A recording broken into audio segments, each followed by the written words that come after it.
Good morning and welcome to the Joint Standing Committee on Innovation, Development, Economic Advancement, and Business. The committee is assembled electronically today via Zoom for the purpose of inviting public comment on legislation. Before we get started, I just want to go over some of the systems and structures we use to make sure that this is efficient and effective for us. This committee is currently being live streamed on the committee's YouTube channel. That means that anyone who participates in the meeting via Zoom can be seen and also heard if their microphone is unmuted.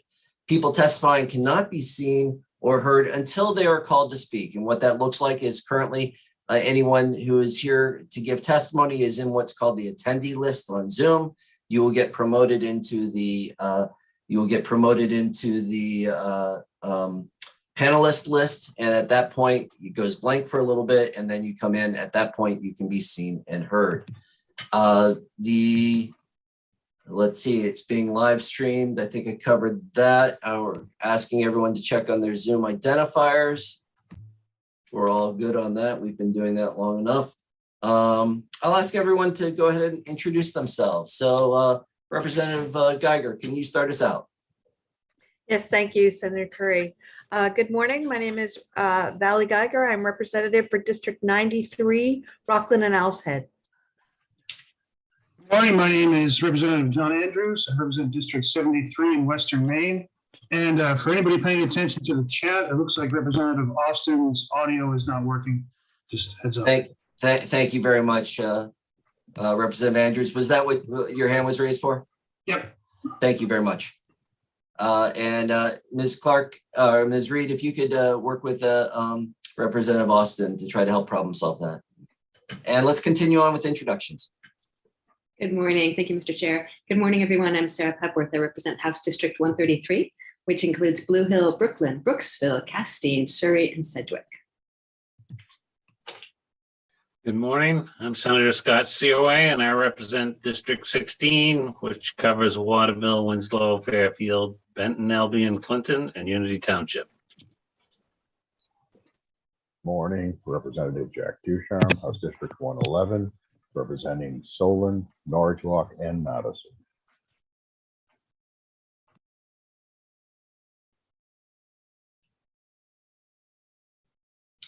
Representative LaRochelle.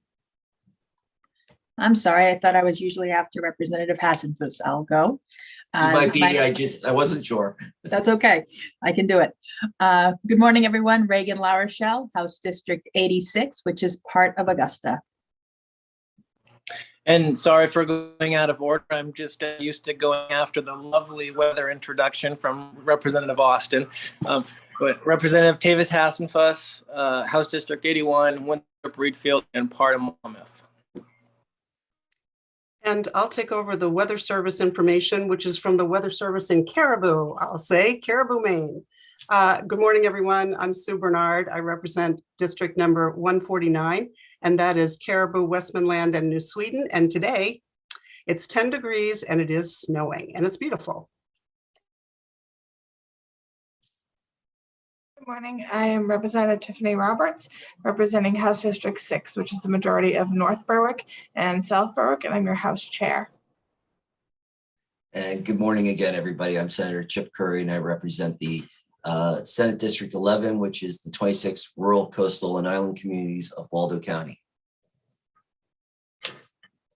A couple more notes for those that are participating in the meeting. Please note that all chat functions should be left to any technical questions. So if there's any chat features, please leave those to any technical issues. All substantive conversations need to be spoken for our freedom of access laws. We'll be going through the bill. Our standard format for a public hearing is that we'll hear first from any sponsors, then from any those for the bill. Then from any co-sponsors, anyone for the bill, against the bill, and then neither for nor against the bill. Please limit your testimony to 3 minutes, and we'll do our best to remind you of that a few seconds, 15 seconds or so before the time limit. At this point, we will open up looking around to see whether Representative Austin has been able to join us. Not yet. We'll see her in a moment, I hope. At this point, we'll open up LD 1977, an act to require registration by general contractors for home improvement and construction. And I want to point out that this is a committee bill, so it does not have a sponsor's testimony with it. This is started out as LD 195, went to a report and came back as a committee bill. If there is any member of the majority that voted to have this as part of a committee bill that wishes to give testimony, you're welcome to do so now. Is anyone prepared to do testimony on this? Otherwise, we'll go right to those speaking for. Very good.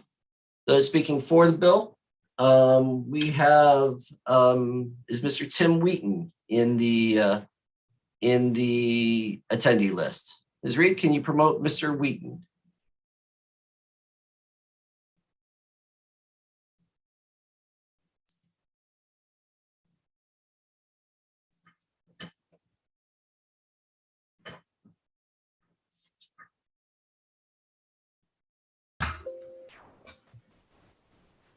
Mr. Wheaton, are you with us? I am. Can you see me or hear me? I can hear you, but I can't see you. Is your camera on? It was. I'm sorry. That's all right. There you go. Am I good? You are very good. We can see and hear you. So the floor is yours. Thank you. Thank you so much for having me. And it's good to be back with you. I'll be very brief today. I know your time is precious, and I'm not going to rehash what I've put in my testimony from last year or again this week on the prior bill. But just wanted to be in front of you to say that, we know there is a problem, and the AG's office has known it. Countless legislators before you have known it. Your constituents know it. And I suspect each of us in this meeting today, knows it. And that there is a public safety and there's a financial risk to Maine citizens that grows each and every day. And to me, the question is, does the legislature continue to ignore the problem, or does it work to solve that problem? And the problem is not limited to a demographic. It's not limited to a region. The problem affects anybody who has a roof over their head. It's completely illogical that virtually every trade that's needed for home construction and improvement must be licensed. But somehow the person that hires those trades, hires these people, supervises them, pays them, doesn't even have to register. It's just illogical. The question really, on what basis would anyone think, and I'll be listening for this if you going to debate the bill, but that a simple, low-cost registration program, not even a licensing program, would be a burden to contractors when everybody else in your home doing work has to actually be licensed, most of whom have to show some proof of competency. If you believe that even a low-cost, simple registration process would somehow be a burden to entry or cause contractors to leave the business, then I suppose then logically you would say that you're introducing legislation to do away with licensing for all those people who are actually working in your home. I just don't believe there's any factual proof to substantiate that. And I suspect you wouldn't do this on purpose, but should we in the public, if nothing is done, does that signal to the public that you think the legislature thinks that the risk of tattoos or the risk of pedicures are somehow larger, more significant than the safety of our homes and $5,000, $50,000, $500,000 of people's hard-earned money? Because doing nothing, continuing the status quo, could be interpreted as meaning that. As Winston Churchill once said, I never worry about action, but only inaction. So I encourage you to start taking action, start solving the problem, a problem which is, as I mentioned before, it's growing by the day. It's not a blue state, red state problem. It's a universal problem that, again, affects anybody with a roof over their head. So I encourage you to support LD 1977, but I also encourage you to advocate for it with your fellow legislators. Let's get something done. Thank you so much for your time and for your consideration and all you do to make Maine a better and safer place to live. So thank you. Thank you, Mr. Wheaton. Are there any questions for Mr. Wheaton? Seeing none, thank you very much. Thank you. And I'm looking at the attendee list. Is there anyone else in the attendee list that wishes to speak in favor of the bill? I'm seeing, yes, thank you, Representative Bernard. Welcome, Representative Austin. Would you like to introduce yourself? Yes, thank you, Mr. Chair. Representative Austin, hailing from Gray. Had a little speaker trouble and you were all lucky for just a short time, but I'm back now, representing not only Gray, but sections of Raymond, Casco, and Olive Fry Island. Thank you. And thank you, Senator Searway. Thank you, Mr. Chair. I just have a question for Mr. Wheaton. Mr. Wheaton, thank you for coming on. I understand the thought process on this, and I've been in real estate and whatever, and I lately I get calls from banks, and they ask me what I thought of the contractor I had, if he did good work or whatever. I think they're doing more of that. The banks check up on who they're financing for, if there's any large amount. And a lot of times, and I mean, when you go to buy a car, you always check out from people that's had one or whatever. And also that you check on who's building the house and say, well, who have you built for? And you go check it out before you go and do it. So a lot of it's buyer beware. And I don't know if registering or is really going to be the answer. I mean, yeah, it could help, but it's also going to make it, fewer people are going to be in the business, and we're going to have a really hard time even getting handymans. So that's what I'm concerned about is it's going to raise the prices of building, and it's going to be far and few between getting somebody to build a house. So what's your thoughts on that? Yeah, can you hear me? Yep. Okay. Yeah, I think that's a good question. And I think at the prior testimony, and if hopefully you have a chance to take a look at the written testimony I provided yesterday, because I addressed that, and that referrals are important. My wife and I are fairly bright people, and we've had referrals from trusted people.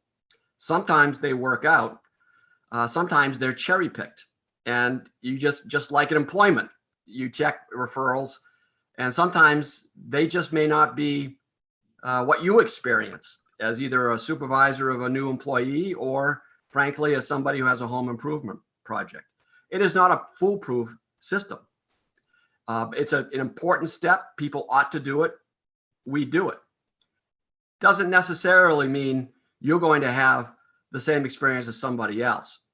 I find it hard to believe, though, that I'd love to get some proof of data that says having a simple, low-cost, even registration program would somehow all of a sudden cause general contractors to leave the business when there probably never been a period of time when they've never ever been so busy.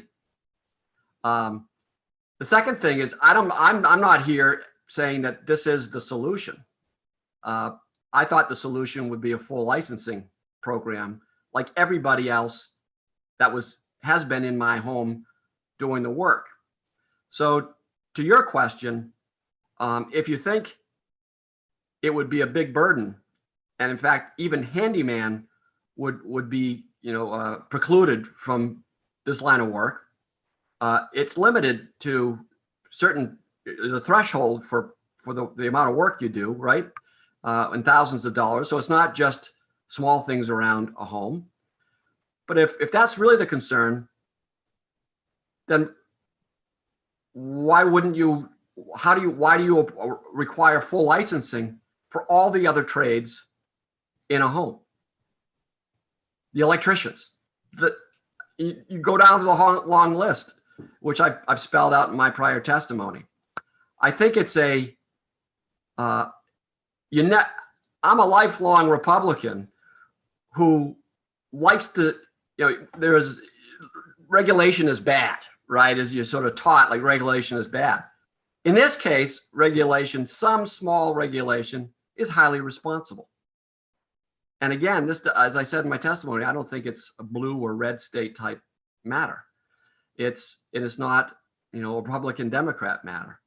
It's a simple step to help protect the public from the huge public safety and financial burden. I hope that answers your question somewhat, at least.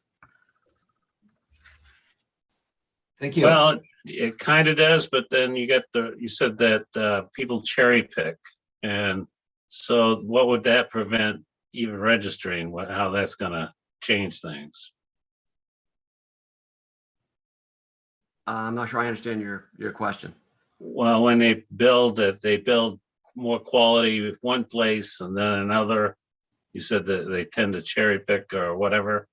I guess that I understood it that way, but maybe I misunderstood you. No, I think the bill requires people to register. Okay. Right.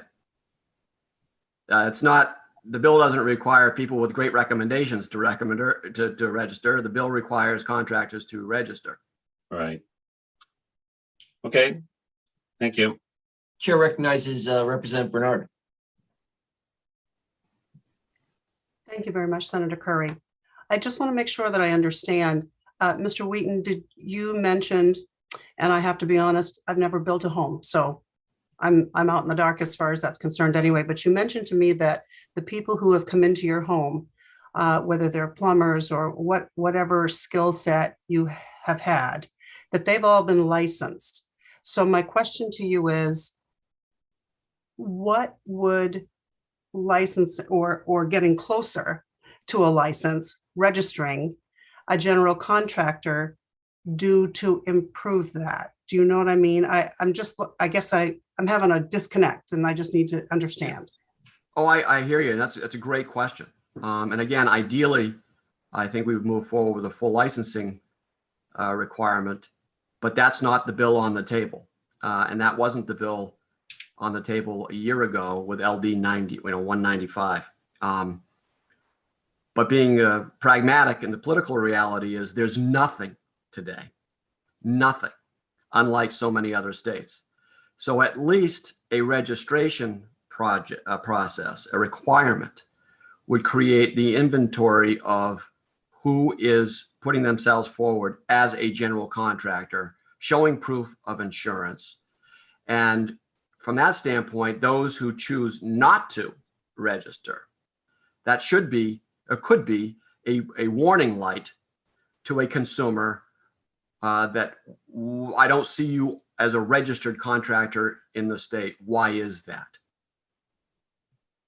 So it provides some peace of mind, but you're absolutely right. It doesn't come close, which is why I think it's illogical why you would expect far more from all the people in the house than the person who's hiring them and ultimately responsible for their work.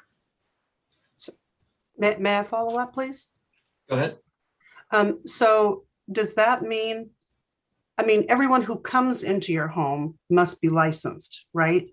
So I guess I'm wondering, what a registration on top of that would improve. Do you know what I mean? Like the general contractor does not come in your home. So help me to understand how a registration of a general contractor is going to improve what goes on in your home where the licensed people are. Am I not stating that properly? Did you say the general contractor doesn't come in your home? Well, doesn't come course in they your do. home to fix anything. They may come in your home to look things over, but they're not touching your pipes. They're not Well, putting up they, the sheetrock. in all of our experiences, they've been sort of a player coach where they've done certain work in the house, but also like carpenters don't have to be licensed, right? You can do framing in a home, you can do a lot of work in a home and not have to be licensed. The point being, yes, there's no question. This is a step in the process. In my view, this isn't the final solution. Maybe someday we'll get to the final solution. But this committee, I know, only had consensus around a registration program, right? Not a licensing program. So I'm just trying to be practical in supporting this step toward having people put forward that I am a general contractor, I have insurance, I am on the list for the rest of the world to see. Much like you can do to see if all the people in the trades are licensed who are doing the work in your home. But yeah, it is not the salvation in my view at all, but it's a step forward. And of course, it's in the context of there is nothing today. Anybody can put themselves out as a general contractor, do work, be responsible for all the parties that do the work too. And there are no requirements at all. And yet there are for somebody who paints your toes. And I want to remind everybody, I think we're in slightly unique territory because this is based on a bill that went through public hearing and then went through work session. So we've been debating this topic for a while, and we might remember that this is our public hearing portion of it. So if we can keep it to clarifying questions and hearing from the public, we will have our work session time. I will call on Representative Ducharme. Thank you, Chairman Curry. Mr. Wheaton, I don't see in your printed testimony, I don't see any kind of description of your background. If you could give us a little bit of that, and then a follow-up question on your testimony would be, based on what you read in the bill, how will this registration be enforced any more than the main model home construction contract is enforced?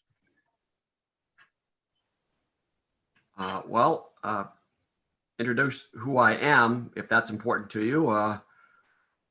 Lifelong Mainer. Have lived in Yarmouth for 30 years. I was an executive at Unum for over 30 years. Built a home in Yarmouth roughly 30 years ago, and my father-in-law was a contractor.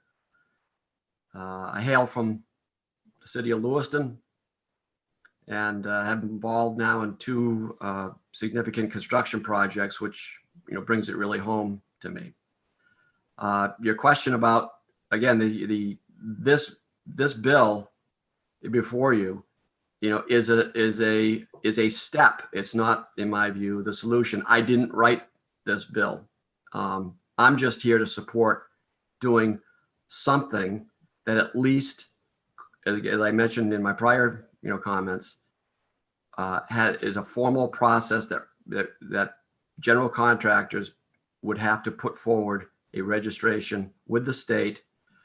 Those who are incorporated file every year with the Secretary of State's office for $35. It's not a big burden because that isn't a process to register for general contracting. That's just a corporate registration that all businesses have to do and nonprofits. But it's a step forward to get a inventory, as was discussed a year ago with the bill, so that they do have to put themselves forward. And those who do not, that is a good opportunity for further questioning by their customers. Now, there was the last part of your comment, a question I may have missed. The third part? I was concerned, I'm not sure how the enforcement piece of this would go, because I spent 20 years in banking and doing home financing and all that, and I've yet to see anybody from the state enforce a Maine model home construction contract. Yeah, in the Maine model home construction contract, I'm glad you brought that up. It's a great start. It's a decent baseline for consumers like us. But it's pretty basic, and it puts all the burden on consumers. Especially if you're going to spend any significant money, you should be hiring a lawyer to have them, enhance that contract. I can't answer the question about how the state would actually go about enforcing it in its present form. That's a great question for Commissioner Head. I think we're mindful that at the local level, it seems that most codes are not enforced unless someone complains. So it's more of a passive system than an active system. Chair Great recognizes- question for Commissioner Head, I think. What's the value from their standpoint? Chair recognizes Representative Andrews. Thank you, Mr. Chair. Thank you, Mr. Wheaton, for being here today. I had a question similar to Representative Ducharme's. Just want to clarify that you're here as an individual testifying today, and not on behalf of an association that deals with licensing or anything like that. Oh, absolutely. Just an individual who's got some energy around this topic. Yeah, certainly being in the Unum world has nothing to do with home construction. Mr. Wheaton, just to clarify, I recall from your previous testimony, you had a pretty terrible experience in your building of your projects. And this was part of your personal motivation around this or introduction into this area? Oh, absolutely. Yeah, yes. And we've either been very unlucky, but we're the type of people who were thoughtful about getting trusted recommendations, dealt with experienced contractors. My wife's a 30+ year lawyer, so I have certain advantages for assistance relative to contracts negotiation than most. And certainly there's nothing in this bill that would probably affect me personally, benefit me personally. I'm certainly not asking the state to litigate anything on our behalf. But through it all, we've discovered that, shockingly, that there are no requirements whatsoever. We've been failed by code enforcement departments. And I don't mean that personally. They're overwhelmed with work. They can't be, they'll tell you, we can't be on the project every day or all that often. They often have to take representations from a contractor versus their own, physical, their own eyes and viewing things. We've had 2 big projects that have cost us a small fortune to remedy. And at the end of the day, largely because my wife's a lawyer, I'm also privy to the cost of pursuing justice through the legal system is cost prohibitive for just about everybody. The cost of taking something to trial, for example, for a $10,000 matter, $20,000, $30,000, for just about everybody is cost prohibitive. So you end up either not getting any money or you settle. That's not a very good scenario for Maine consumers.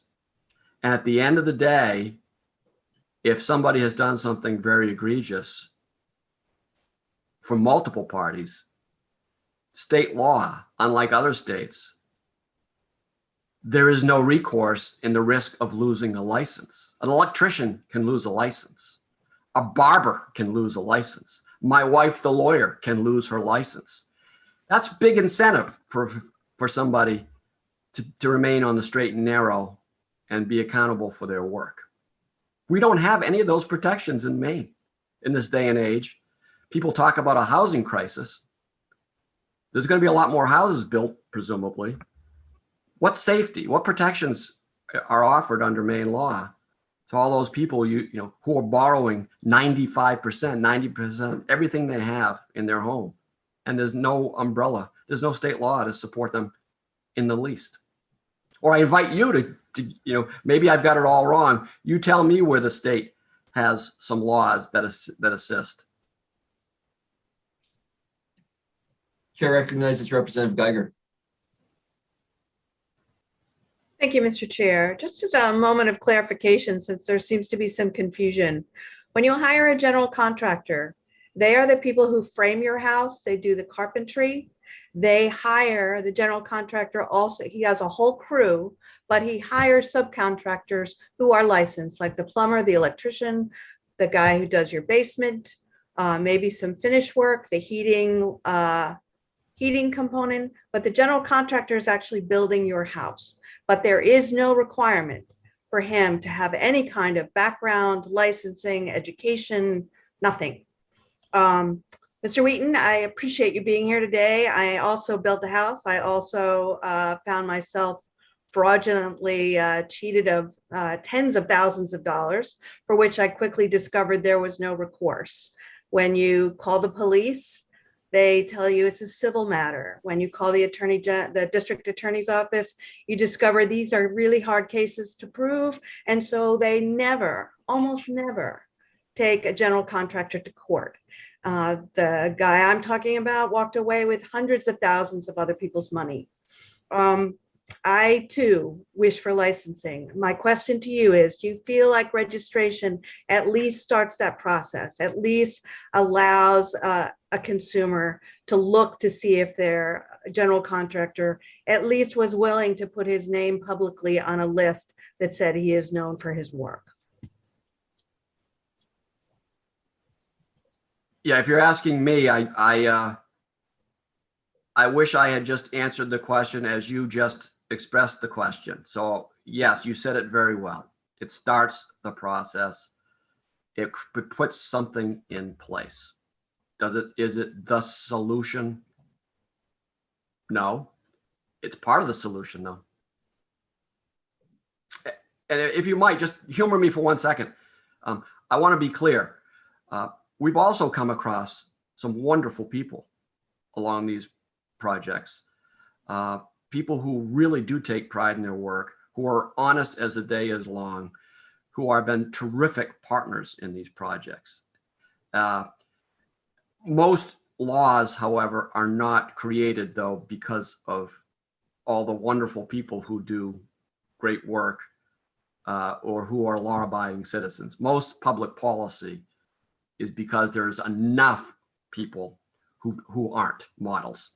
And so therefore the public needs to be protected. So I wanted to be clear about that, especially if my father-in-law was still living, he would want me to make sure that point came across loud and clear. He was an honorable contractor. Senator Sirway, do you have another question?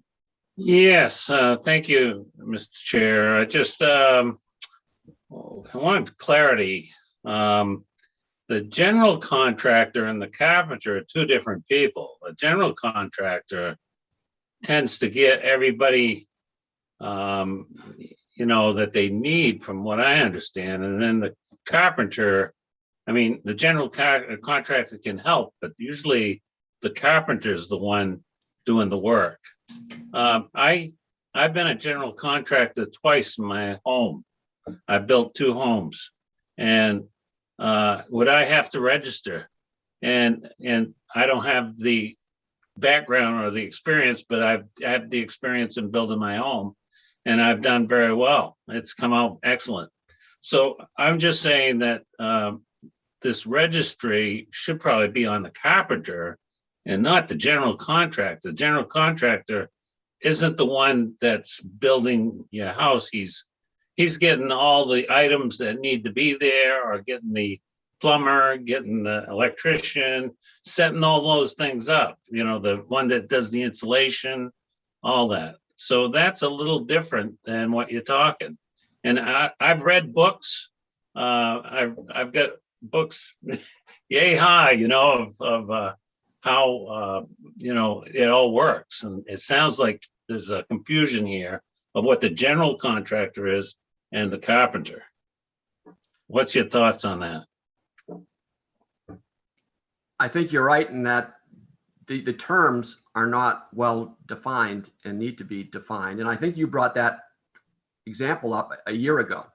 Yeah. Because I remember that testimony or your comments.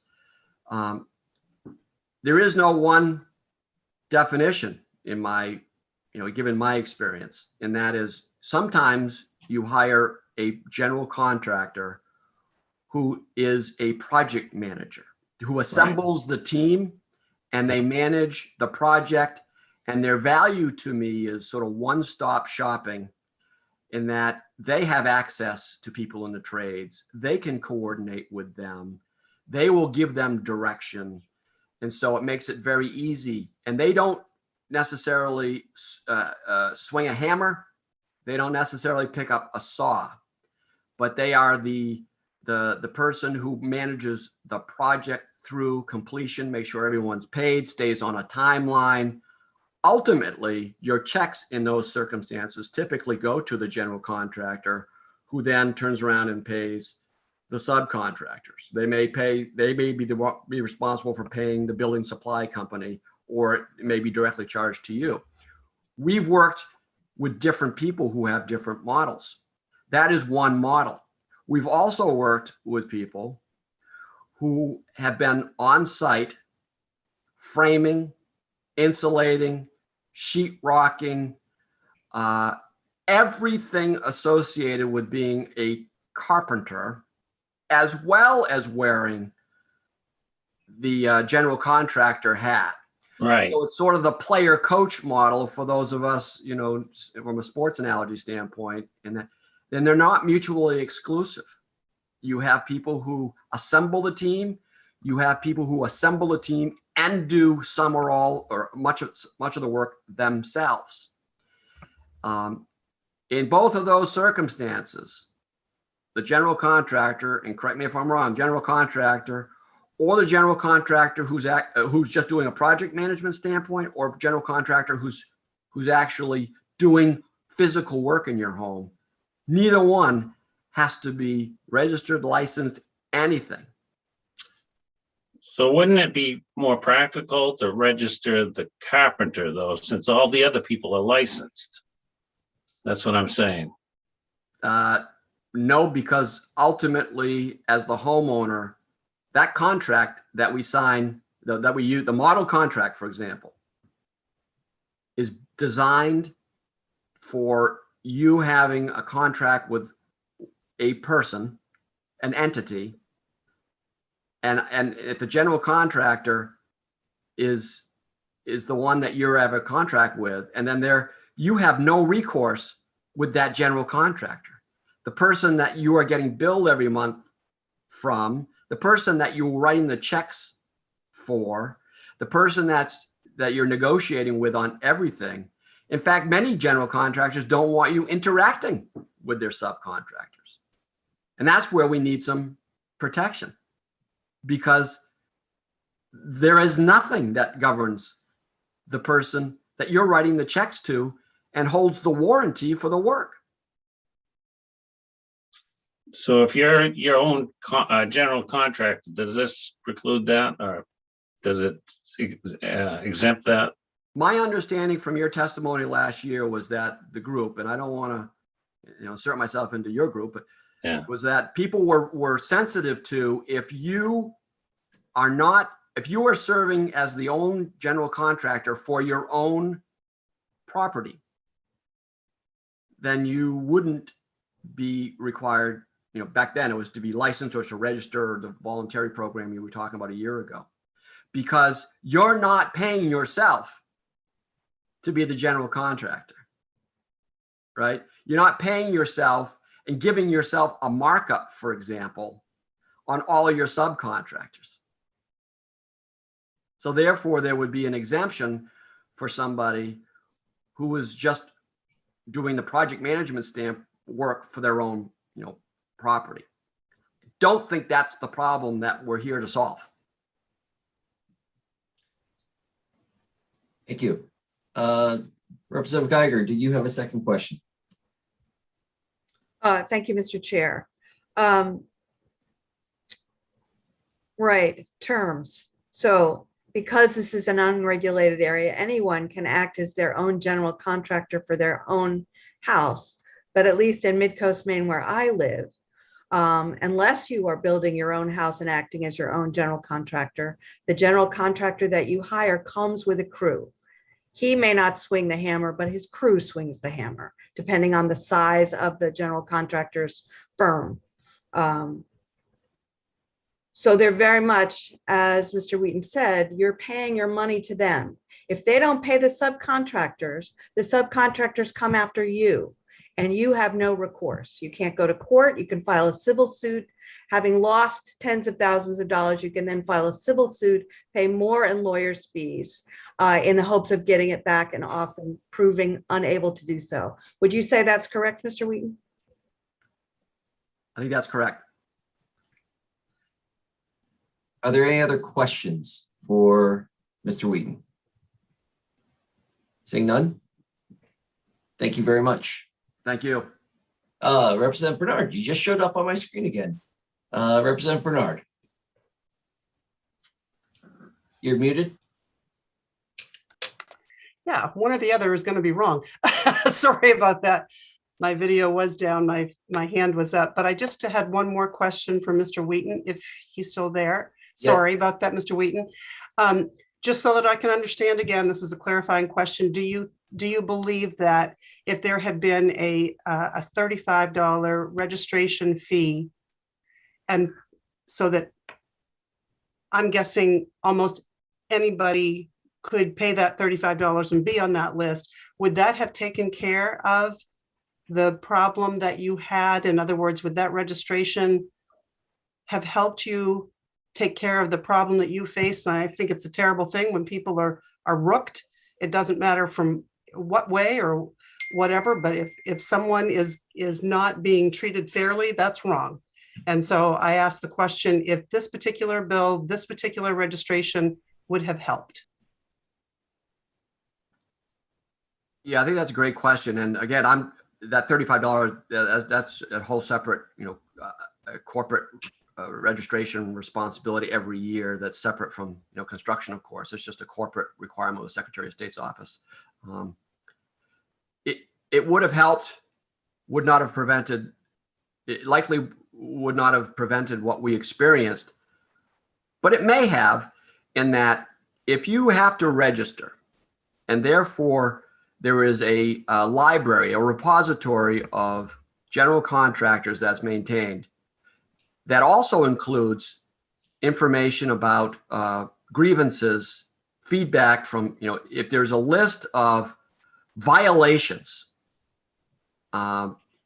if there's a community, a way to vet more references, for example, that would be extremely beneficial, because it's just like, as I mentioned before, references can be cherry picked, meaning when you ask someone for a reference, it often can be, well, here are the people who love me. Go talk to them and you're going to get a glowing response, right? Sometimes even people with glowing responses, references, make mistakes, or for whatever, something's going on with their life, they're not paying attention to their project. So it's not a foolproof safety net for us. It probably wouldn't, it may not have saved us, the problems that we've had, but it at least makes you more informed if there's at the front end of the process, and gives you an opportunity to ask more questions. Again, ultimately, I think the goal would be having some teeth in something. It's not the bill that's in front of you, though, but it's a start. Ultimately, you want it to be like all the other professions. I don't want to do anything to jeopardize my livelihood. I don't want to lose my license to be X, fill in the blank. That's a powerful tool. That's not the bill in front of you. Thank you. Thank you, Mr. Wheaton. Chair recognizes Representative Andrews, and I want to be cautious. I know we started getting into the habit a number of times here, and I'm not highlighting Representative Andrews here. It's just we're asking multiple questions, and that's starting to feel like work session. So if we could, as we move forward, if we could limit to one set of questions with a follow-up at the time, that'd be great. But I've clearly been recognizing people for a second question, and I will continue to do so with Representative Andrews. Thank you, Mr. Chair. I think I'm probably good with just one question. If Mr. Wheaton's still there. Mr. Wheaton, are you still available? Hello again. Mr. Wheaton, thanks for coming back. Question is there anything existing in the private sector, like the Better Business Bureau or stuff like that contractors can register with and be evaluated to kind of vet, how on the level they are as a business outside? I guess the question is, do we need government to accomplish this, or are there organizations currently in existence that already vet businesses that people can check? Yeah, I'm not aware of any, and perhaps the Better Business Bureau, is a repository, but I can't really address that question. And again, if it was a solution, I don't know why the main law would require so many professions to be licensed with the state. Clearly, the state has determined, and every other state has determined, you can't rely on a Better Business Bureau. Otherwise, we wouldn't have all these laws, would we? Chair recognizes Representative LaRochelle. Follow up on that, Mr. Chair. Sure. Yeah, you're a little. Please go ahead, Representative Andrews. I'm on the Better Business website right now, and it says there's 479 home builders near Yarmouth, Maine, and they have a system to vet accredited businesses. They have A+ ratings. Just something to think about going forward. Is there's already an existing structure. Do we need to create it with government? And I'll get off my soapbox there. Can I just add?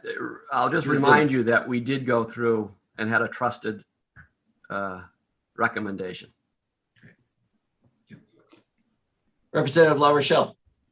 Thank you, Senator. I was just going to follow up on that for my own property maintenance business. I know that the Better Business Bureau is a kind of an organization that you can choose to be a member of, and you don't have to. So I'm not necessarily sure that that would help with this particular issue that we're talking about, since it's kind of an organization that you choose to be a member of, and then people can choose to file complaints for you on. So that was my only comment. Thank you.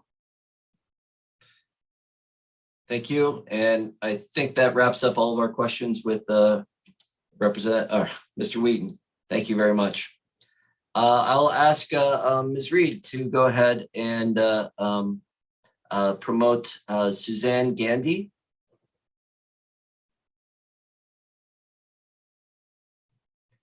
And if anyone's in the attendee list that is planning on speaking in favor of this bill, go ahead and raise your hand.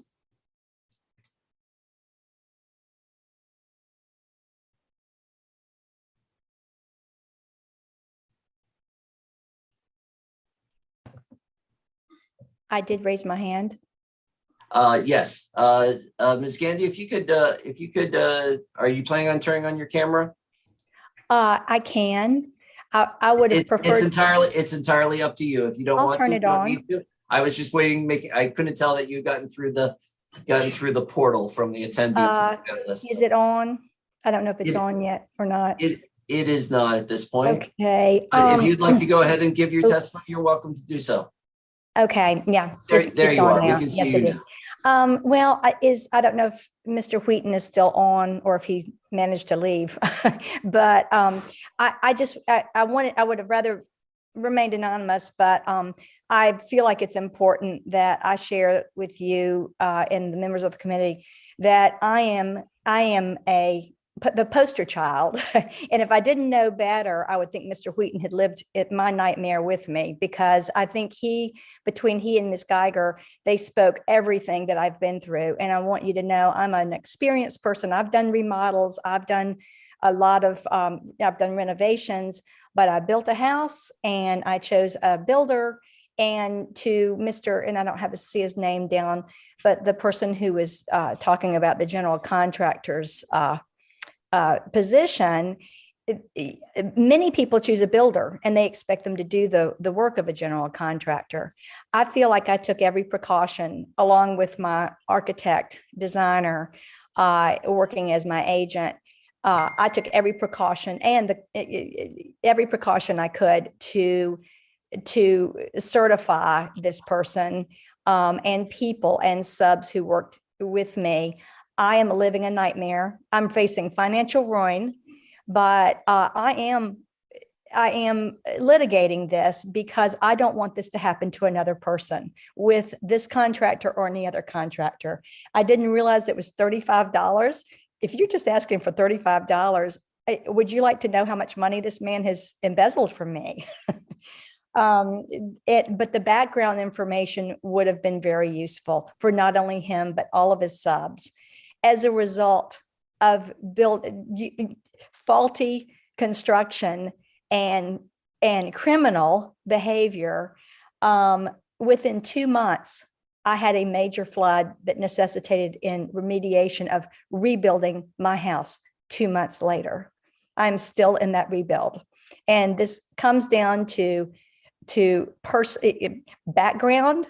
I didn't know. We thought we did our due diligence. It comes down to criminal backgrounds for, I don't know who doesn't have a criminal background in this case, but you hire somebody and you trust them to do the right thing. I'm an intelligent person, I believe, but I gave people the benefit of the doubt because we had a contract. So that I can't speak highly enough for, I think $35 is just a start. And these people do make money. They're not these poor little guys trying to make a living out there in the world. They're making money. So I can't support Mr. Wheaton enough. And one thing I'll say, if you haven't had the experience, it's pretty tough to judge on what should and shouldn't be. But those of us who are speaking from experience understand. Again, I'm facing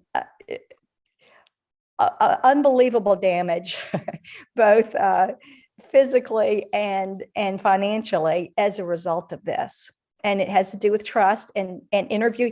Everything he said from the interviews of references, had we had before us a report of previous criminal or civil claims, we could have chosen someone else. So I think that, forget the $35, just being able to, having to require the background is huge too. If I had known, I wouldn't have chosen this guy. Thank you very much. And just to be clear for those to Ms. Gandy and to those listening, I believe Mr. Wheaton referenced $35 as a comparison to the incorporation law. There's no dollar amount that's associated with this at this point. There's no structured dollar amount. Chair recognizes Representative Andrews. Thank you, Mr. Chair. I actually have a clarifying question for the analyst as to language in the bill as to who this would apply to. I'm not sure if this is a good time for that or not. We'll come back to it in between or at the very end, either way. So are there, and the analyst did clarify that the registration fee was set to $150. So that will come.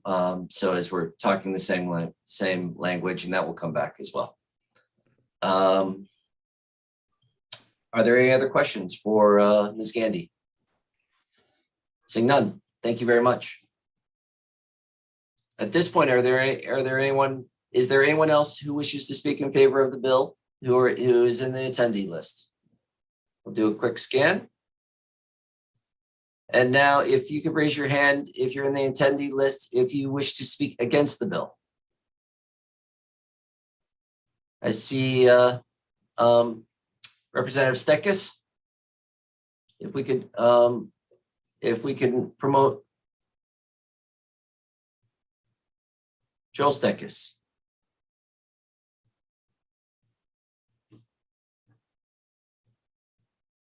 Welcome. There we go. How's that? Very good. The floor is yours. Pretty great. Thanks. Members of the IDEA Committee, my name is Joel Stekis. I represent District 105, which are the towns of Canaan, Palmyra, St. Albans, Heartland, Ripley, and Cambridge. I'm here to testify this registration for general contractors for home improvement and construction bill. It's a little bit confusing, but I'm gonna read through my quick testimony here, and then hopefully we can get a little bit of clarification on what this bill is actually attempting to do.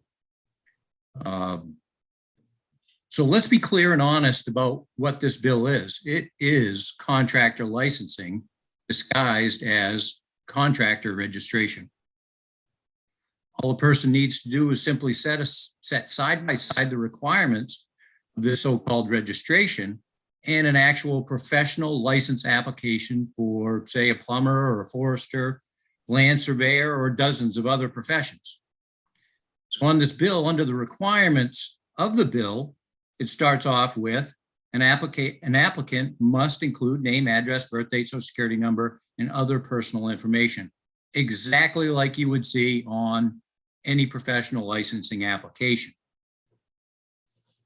There are also requirements for criminal record information, which is basically a background check without actually doing a background check that is also required for professional licensing. It also requires information on pending complaints and investigations, exactly like a professional licensing application. And of course, there's that wonderful yearly fee that's going to be paid, just like any other professional licensing. So for my part of the state, if it looks like a duck, swims like a duck, and quacks like a duck, it's a duck. This is contractor licensing being called something else. But I guess worse, it goes even further and requires that under this rule, website and social media information is also going to be required to be given to in the registration process. And the way I read it, as well as liability insurance and workers' compensation insurance information. So after multiple Sunrise reviews and studies over the last decade or two, and full disclosure, so I served on the Labor Committee for 4 years and then the first IDEA Committee a term ago. I've got 6 years experience. I've seen this bill in different forms over and over and over, and many others before me did too. And one of the key components. Stekis, Yes. we're a bit over the 3 minutes. Oh, wow. 3 minute clock, huh? Didn't seem to apply to others. Okay, let's I'd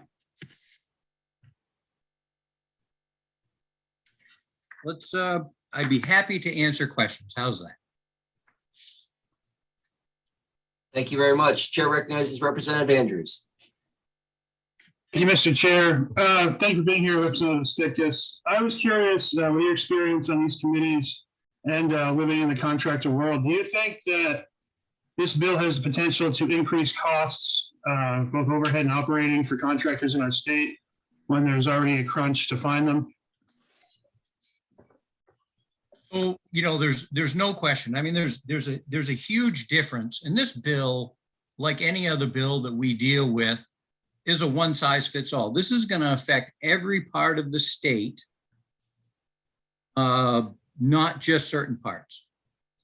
And where I live in Somerset County, one of the poorest counties in the state, there's a substantial difference between an executive and lawyer in Yarmouth and a retired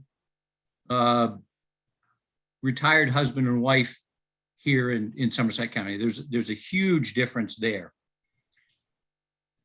The way I understand this bill, it seems to be a $5,000 threshold. In this day and age, there's a huge, it's very, very easy to reach that $5,000 threshold to be swept into this bill. And what we find in my area is whether it's, somebody building a deck or doing some sort of small remodel or something like that, a lot of times it's part-timers. It's school teachers that, during the summer, and they're well qualified to do it. I follow behind some of these people doing some other work, but or mill workers or even retired folks. I'm working on a project right now where there's a 72-year-old man that's being hired to do mudding and taping of sheetrock. And this might be the only job that he actually takes on the whole year. But under this bill, the way I read it, it's going to sweep these types of workers into this situation where they're going to be required to not only simply fill out an application, which we know it's much more than that, fill out an application, but they're also going to be looking at this bill, and it'd be a question as much as anything. It looks as if, because they're asking for workers' comp information, is a individual like myself who is currently under law not required to have workers' compensation. Well, that adds to the cost. So there's no question you're going to drive people out of the industry because in some cases they're going to have to choose between either these added costs of the workers' comp insurance, the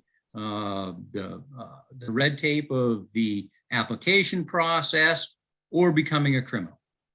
There's a lot of people I know are going to side on the air of caution and not want to become a criminal.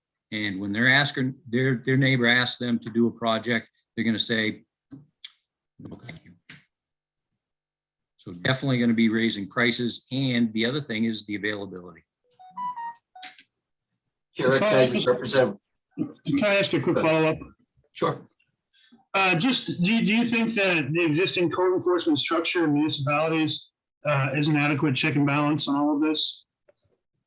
Well, that's a good question, because I've heard over and over already today that there is nothing in place, and that's why a bill like this is needed. There's lots in place. Number one, there's codes, and in some towns that have I think the population threshold is somewhere around 5,000. You're required even more codes. So any contractor, any carpenter, any of the others that may fall under this registration process, there are laws in place. They have to do the work to that level, and that's to protect the health and safety of the public. And one of the things that maybe others that have not been involved in this process in the past is the legislature put in place years ago the Sunrise Review process. And in the Sunrise Review process, of course, the reason why it was created, in fact, it'd probably be easier for me to just read it.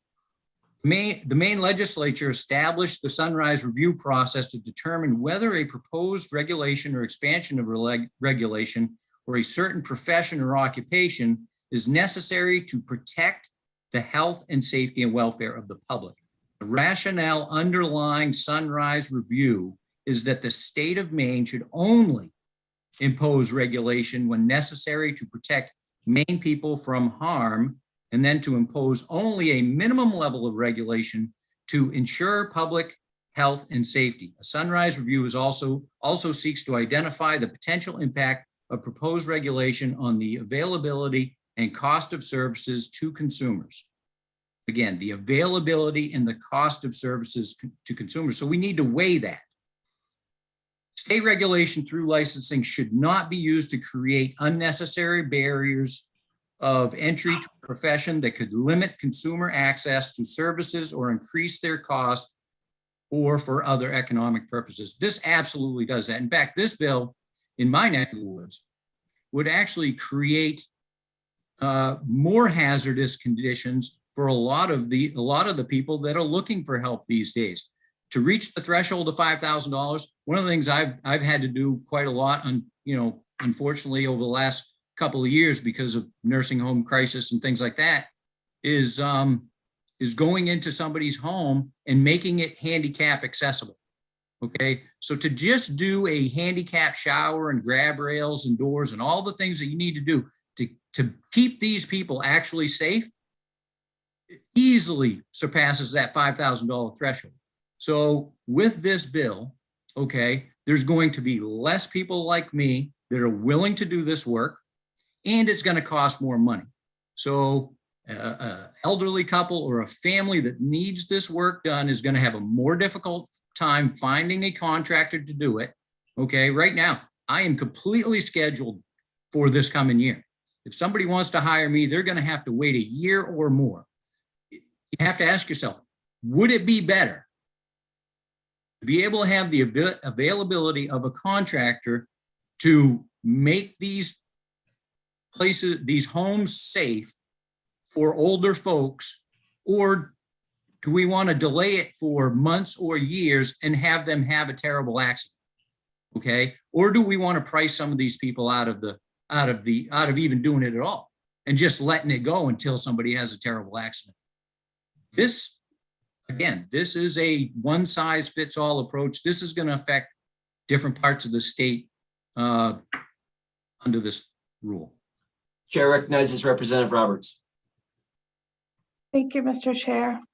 Thank you, Representative Stetkes. I was looking, I don't see your written testimony uploaded. So just to go back to the beginning, I just want to clarify something here. It sounds like you have been on committees and done work around this, but you're drawing an equivalency between this bill and a licensure. And I'm just wondering if you're aware of the differences that licensure requires proof of competency and a licensure would require a sunrise review, which is not. I just want to make sure that we're about the same bill here. I'm sorry, the last 3 or 4 sentences that you said got really squirrely. Must have some internet issues or something. Could you repeat that, please? Yeah. What's the last thing you heard? It was, you started saying something about competency requirements. Right. So licensure requires competency. Representative Roberts, your internet is checking in and out. I think I heard the question. It was recognizing the difference between licensure, which requires competency, and registration, which does not seek to measure that. Is that, you look like you're back, Representative Roberts. Is that where your question was? Yes, and that a licensure would require a sunrise. Representative Roberts, you might want to try turning off your camera. For some reason, you've got low internet today. Is that better? It is right now. Okay, sorry about that. I don't know what's going on here. Yeah, just to follow up, you had referenced the sunrise review also, which does not apply to registrations either. I just want to make sure that we're talking about the same bill. Yes, ma'am. Thank you. So, what I clearly stated was when you look outside of the requirement for competency, okay, outside of that, this bill does exactly what professional licensing does, other than you change the word license to registration. It's the only thing. Maine citizens are smart. They can see through this. They know exactly what this is. This is a license just called something different. Now, the competency requirement, the difference there is, in this situation, there are codes, there are building codes, and the other thing that hasn't been mentioned yet is the not only the Maine state, but the Federal Unfair Trade Practices Act. Okay, that's another one of those pieces that has been said over and over. There isn't something in place to protect people. That is there in place, and it protects people. And another point was, I've heard a couple of times that the extravagant, attorney fees and all that other sort of stuff, under the Maine Unfair Trades Act, there is a provision in there that attorney's fees can be recovered. So that takes care of that piece. And licensing isn't about protecting somebody's wealth. It's about the health and safety of the public. That's why licenses are put into place, the health and safety of the public. So you've got codes, you've got the Maine Unfair Trades, you've got all these things that protect competency. And are there terrible carpenters? Absolutely. I've had to go behind some of these people. They've done terrible things. Some of them have absolutely taken advantage of people, no question. And those people have recourse. So these situations are currently taken care of. Thank you very much, Representative Stichus. Seeing no further questions, we'll ask. Mr. Chair, I have my hand raised. Sorry, welcome, Representative Collmore. Could you introduce yourself? And I was watching the attendee list, not the panelist list. So go ahead. Yes, apologies for being late. I had an appointment that ran late this morning, and I'm on the road getting back into a place where I can join this with video. I'm Amanda Collmore. I represent House District 106, Pittsfield, Clinton, and Burnham. So Representative Stichus, I thank you very much for being here with us today and for your testimony. And I'm curious because when I think about this stuff and trying to protect things, one of the first things that I ask a contractor is, can I please see your insurance? And I'm curious how many of your customers will ask for proof of insurance, and if you didn't provide that, how many of them would turn down your services? In my experience, I have never been asked by a individual client for insurance. Now, when I've done, subcontractor work or something like that for some other outfit, I believe in a lot of cases they're required by law, under the subcontractor law, that insurance information is provided. And especially, and one of the things that's really troubling about this, and I haven't heard an answer yet on it, is included in this bill, it's requiring on the application your workers' comp insurance. Well, if as an individual, if you don't have employees, I'm not required to have workers' comp insurance on myself. So I guess it's a question as much as anything. Does this bill actually require an individual, as written, to have workers' comp insurance? And secondly, how does that, forcing somebody to have workers' comp insurance as an individual, how does that provide health and safety for the public? If that's the case, I don't see how that it would even be relevant to the health and safety of the public. Thank you. Seeing no other questions, I will thank Representative Stichus, and I'll ask Ms. Reed to promote both Nick Murray. Thank you. Nick Murray and Ann Head. And we'll go in order, Ann Head first, Commissioner Head, and then followed by Mr. Murray.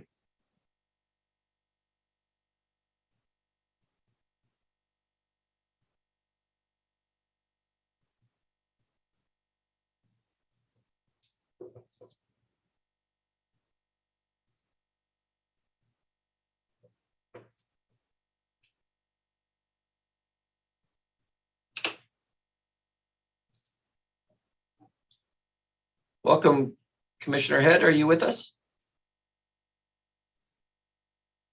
Yes, I am. Thank you very much.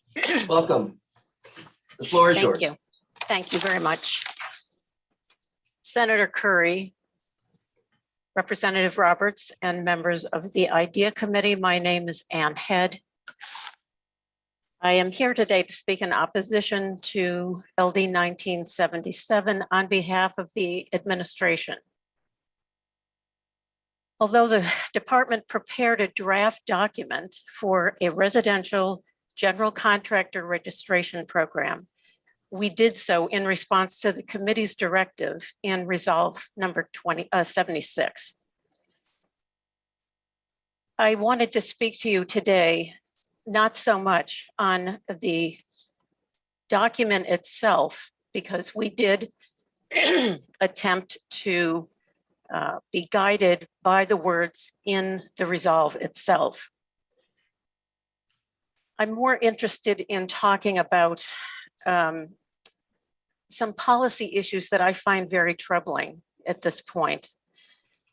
According to a 2020 study by the National Conference of State Legislatures, occupational licensing has grown exponentially over the last 60 years.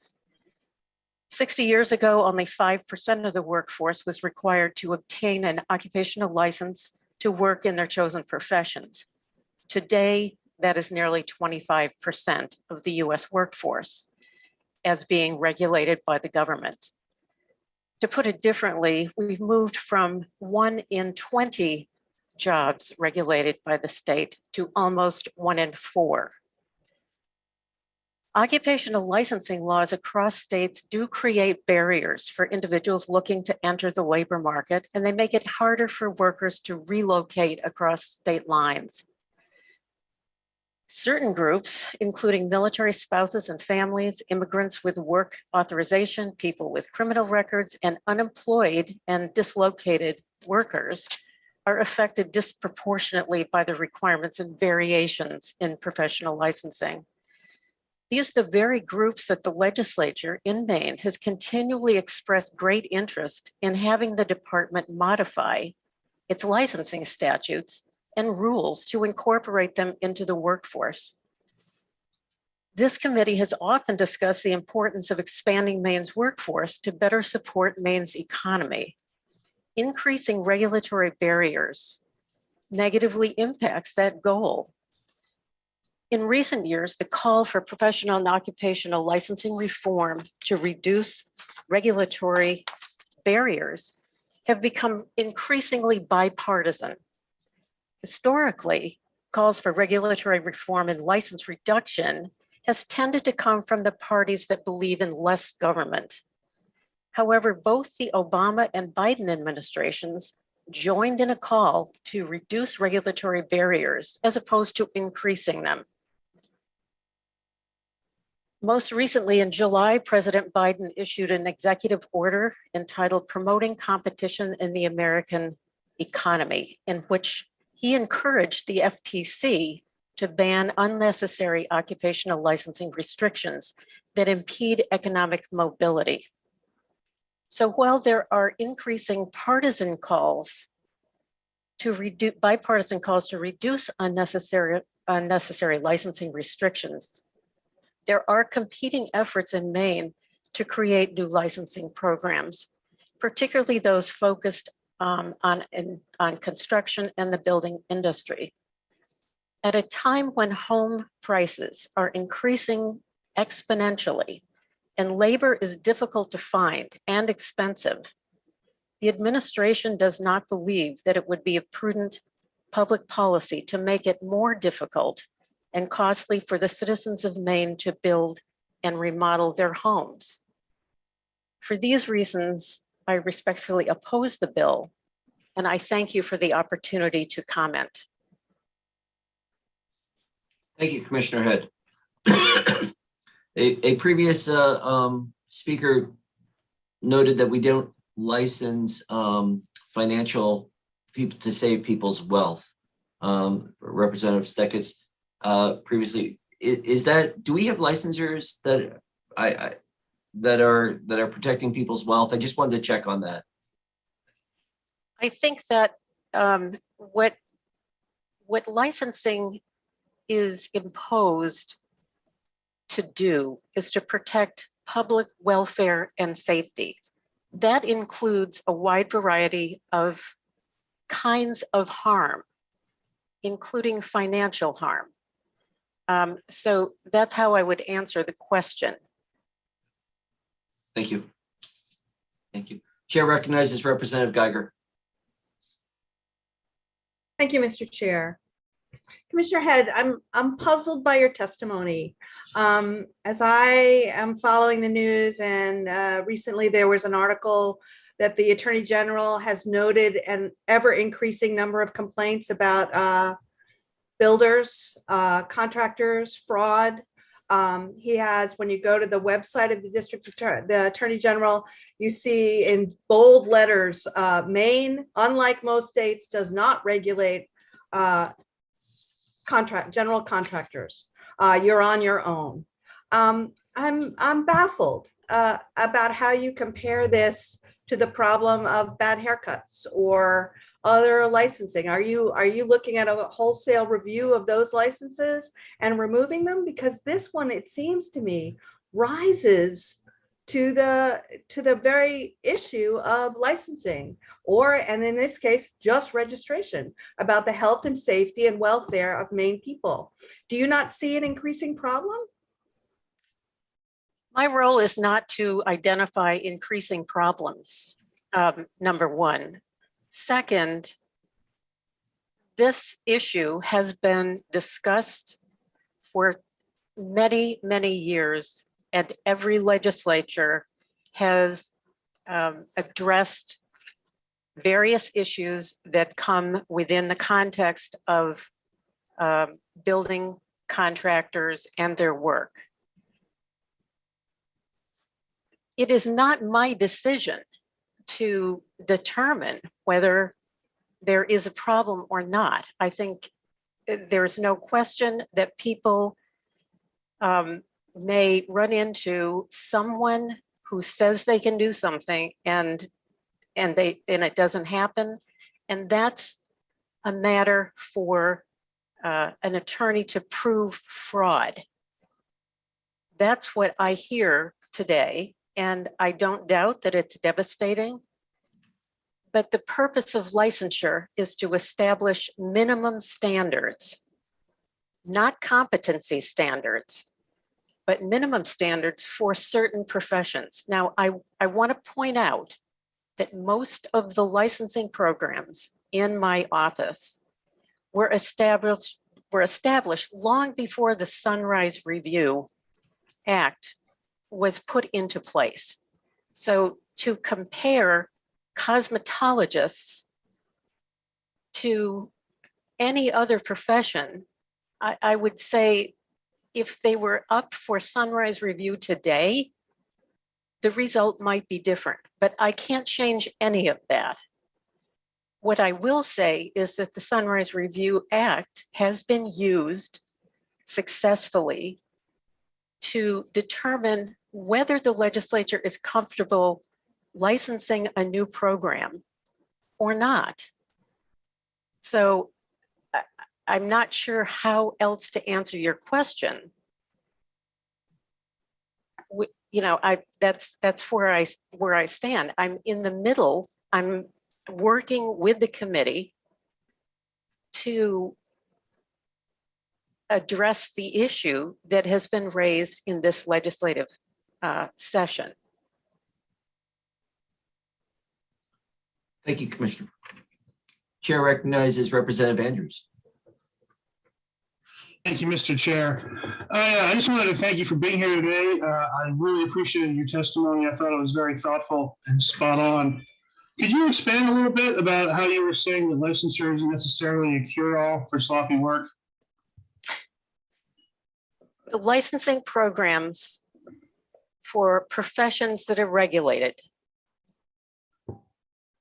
There is absolutely no shortage of complaints against individual practitioners in any field that is currently regulated. Complaints range from egregious to less serious. There is a board in place to hear those complaints. They range across every profession. So a licensing program does not stop misconduct or poor work. That's not happening. Quick follow-up, Mr. Chair. Commissioner Head, were you done?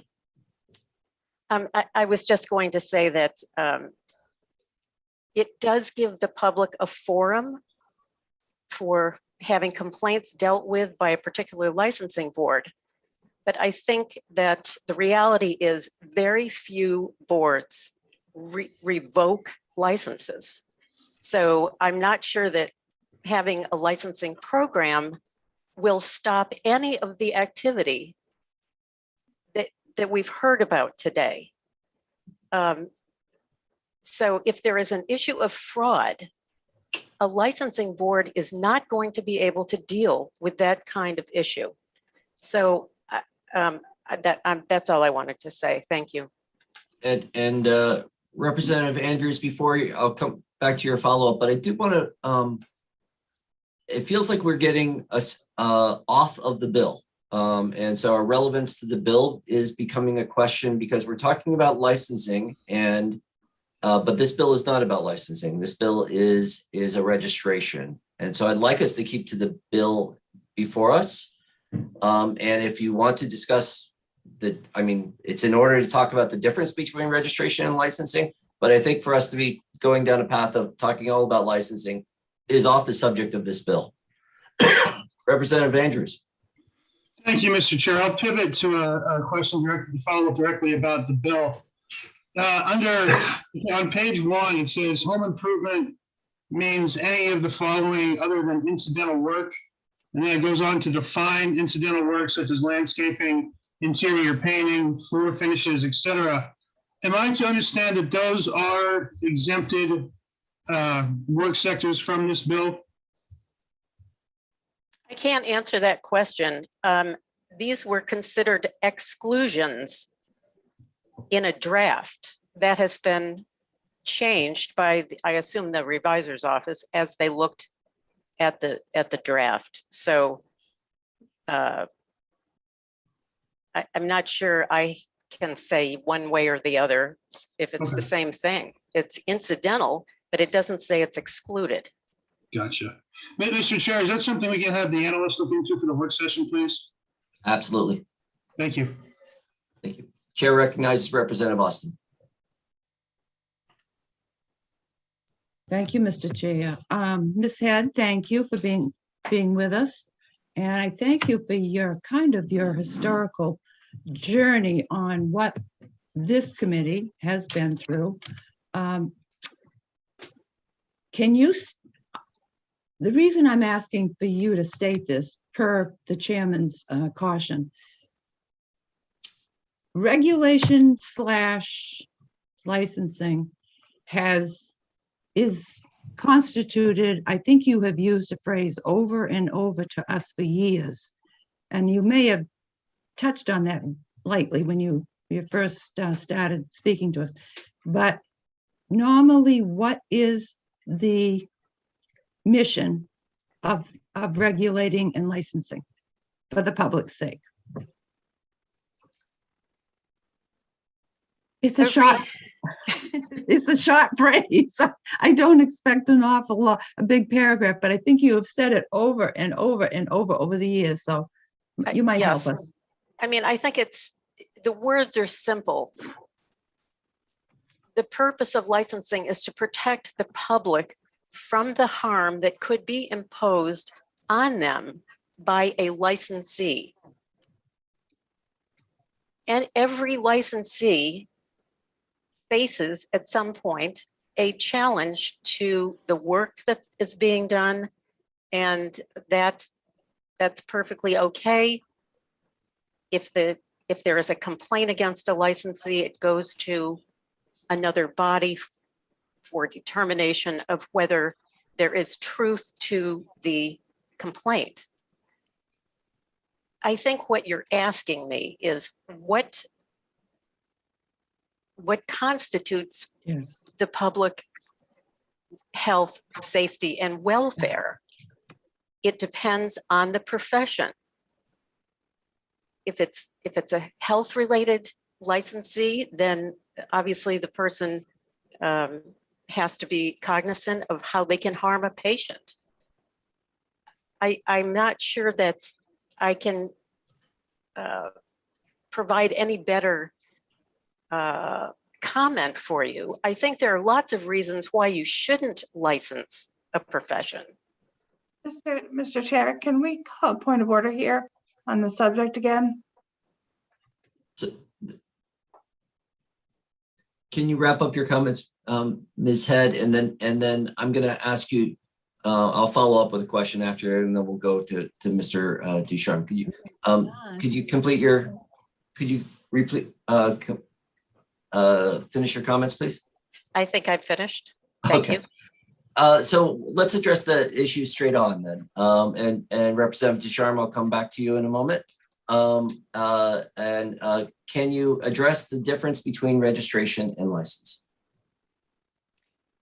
Your testimony was around license, and so I'm trying to square that. And so we're using the terms rather loosely right now. Right. Registration is a form of regulation. A registration requires very few items to be checked off by someone who's interested in registering. It does not require a showing of competency or lack of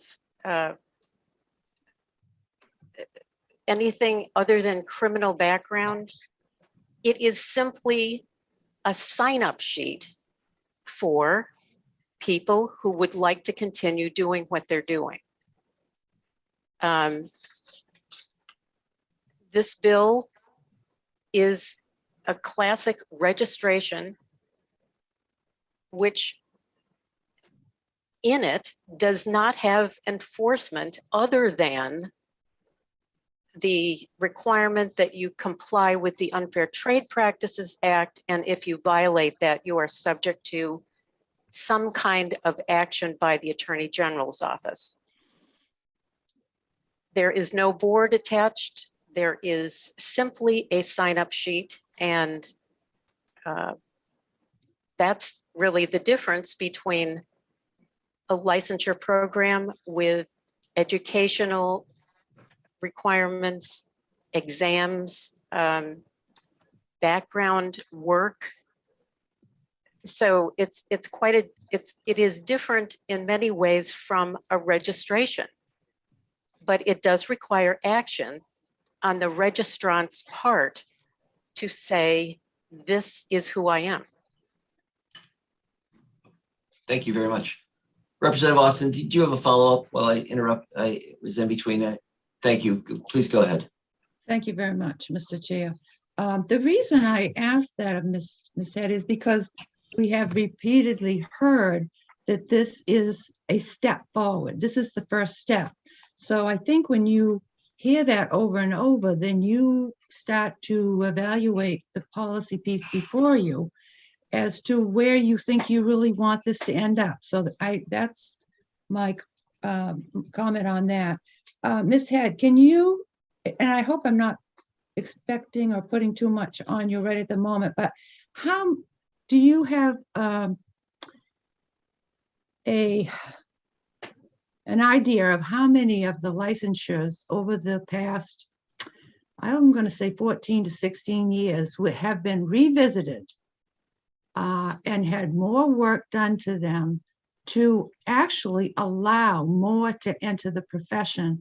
And some of that was driven by, as you mentioned earlier, veterans and then the new Mainers and credentialing, et cetera, et cetera. How much can you frame that at all for us? How much has maybe changed? Well, I think there has been a distinct change in the professional licensing world in the last 5 years. If that's your question, I think there is across the nation a move toward fewer restrictions on people who want to be in the workforce without state regulatory burden. As you look at other states that are involved in the same process, they are always looking to invite more people from other states into their state. So I think the last 20 years of professional licensing is clear. What isn't clear is whether new licensing programs will ever be considered necessary. There's just a national push against new and more complex regulation. Thank you. If I may, Mr. Chair, just as a quickie. I know when licensure is established, that you have always said that the licensure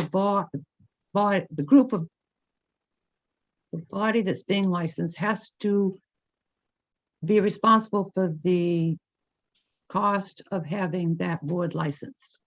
What would Representative happen? Austin, that this is out of order. The bill is not a licensure. It doesn't follow that model. So the bill before us is strictly on a registration. That's what I'm trying to ask, if there is a cost to that. Please go ahead. Yeah, but it's okay. But the estimate on the cost of the program before you is between $15,000 and $20,000 for the creation of, and that's an estimate, the creation of an electronic licensing program. I say licensing, it's an electronic program of registration by people who want to be in that group. There is no staff. In case of someone saying somebody has violated my trust, that is not enforced by any body other than the Attorney General's office. If that's a cause for action on the AG's office, that depends on the kind of case it is. So there's no enforcement mechanism in DPFR. Thank you. Representative Ducharme. Thank you, Chairman Curry. I actually have two questions.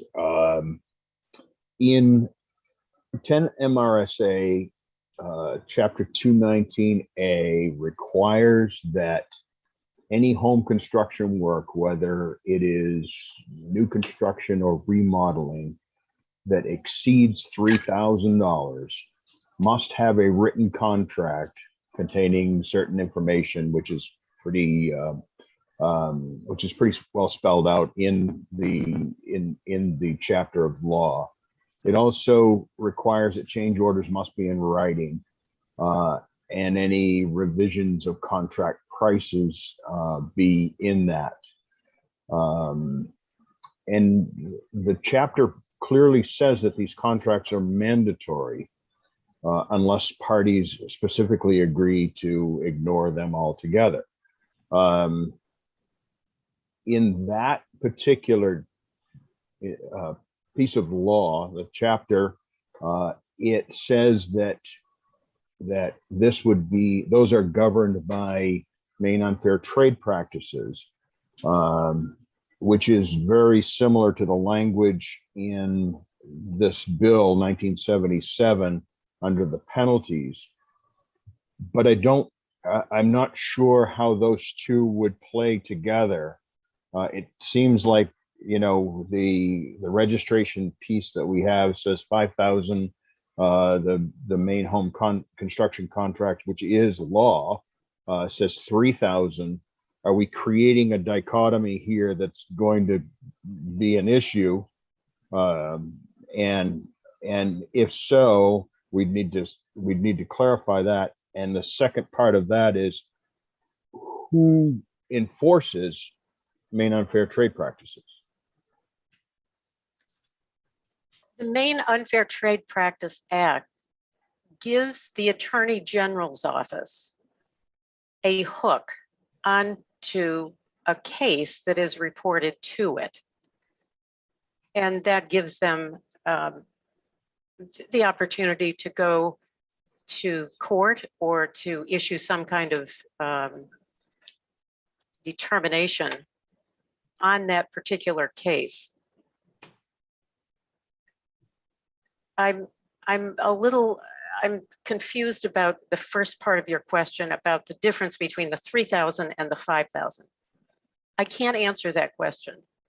That was a figure that was in the resolve itself, so we replicated that.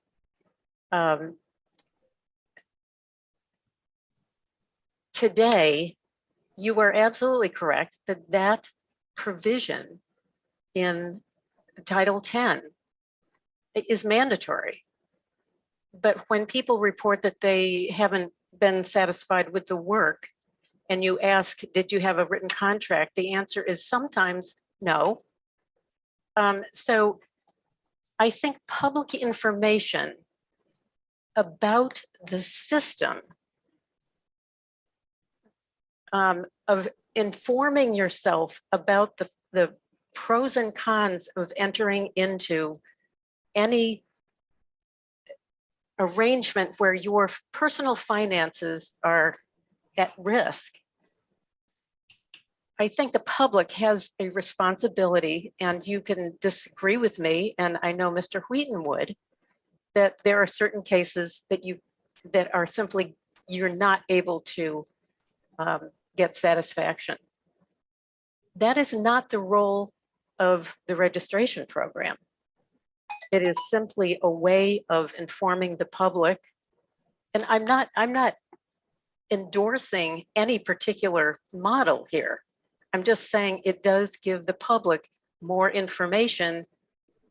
If they wanted to consult it, it would be available, but I don't know if that's any kind of a solution. I'm not sure licensure is either, but this was what we were asked to do in the resolve. Thanks. Thank you. Mr. Chairman Curran, if I might follow up, just a real quick question. I'm currently on my contractor's waiting list and have been for 6 months now for 2 projects, totaling a fairly significant amount of money, and it looks like they're not going to get done until June of this year. So there is a problem with getting people to do work. Were this registration to pass and go into become law, do you anticipate that there might be departures from the contractor group that currently exists, that of people that don't want to do this? Or would you expect that it would merely drive some of these folks further underground and create more of a cash economy for those folks? I can only say this: when any rules, whether you call it registration or something else, imposed on a group of individuals that have not been regulated previously, 2 things happen. The potential group that might be interested in registration goes down and the cost to consumers goes up. That's a standard. After studies have been done, that's what happens when new regulation is imposed on a group that has not been regulated before.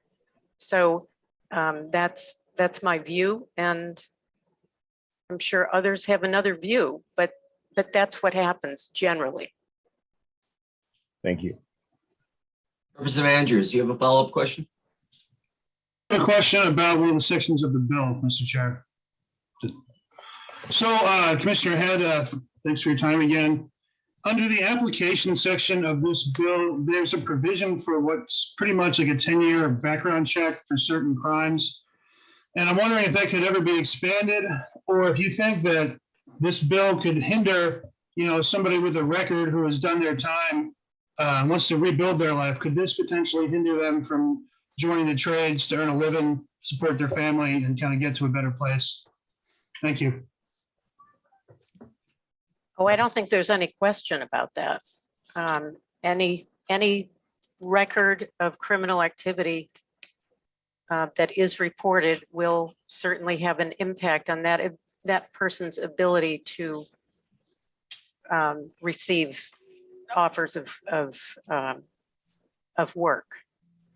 So yes, the answer is yes. Thank you, ma'am. Seeing no other questions. Thank you, Commissioner Head. You're welcome. Excuse me, Mr. Chair, I have my hand raised. Thank you.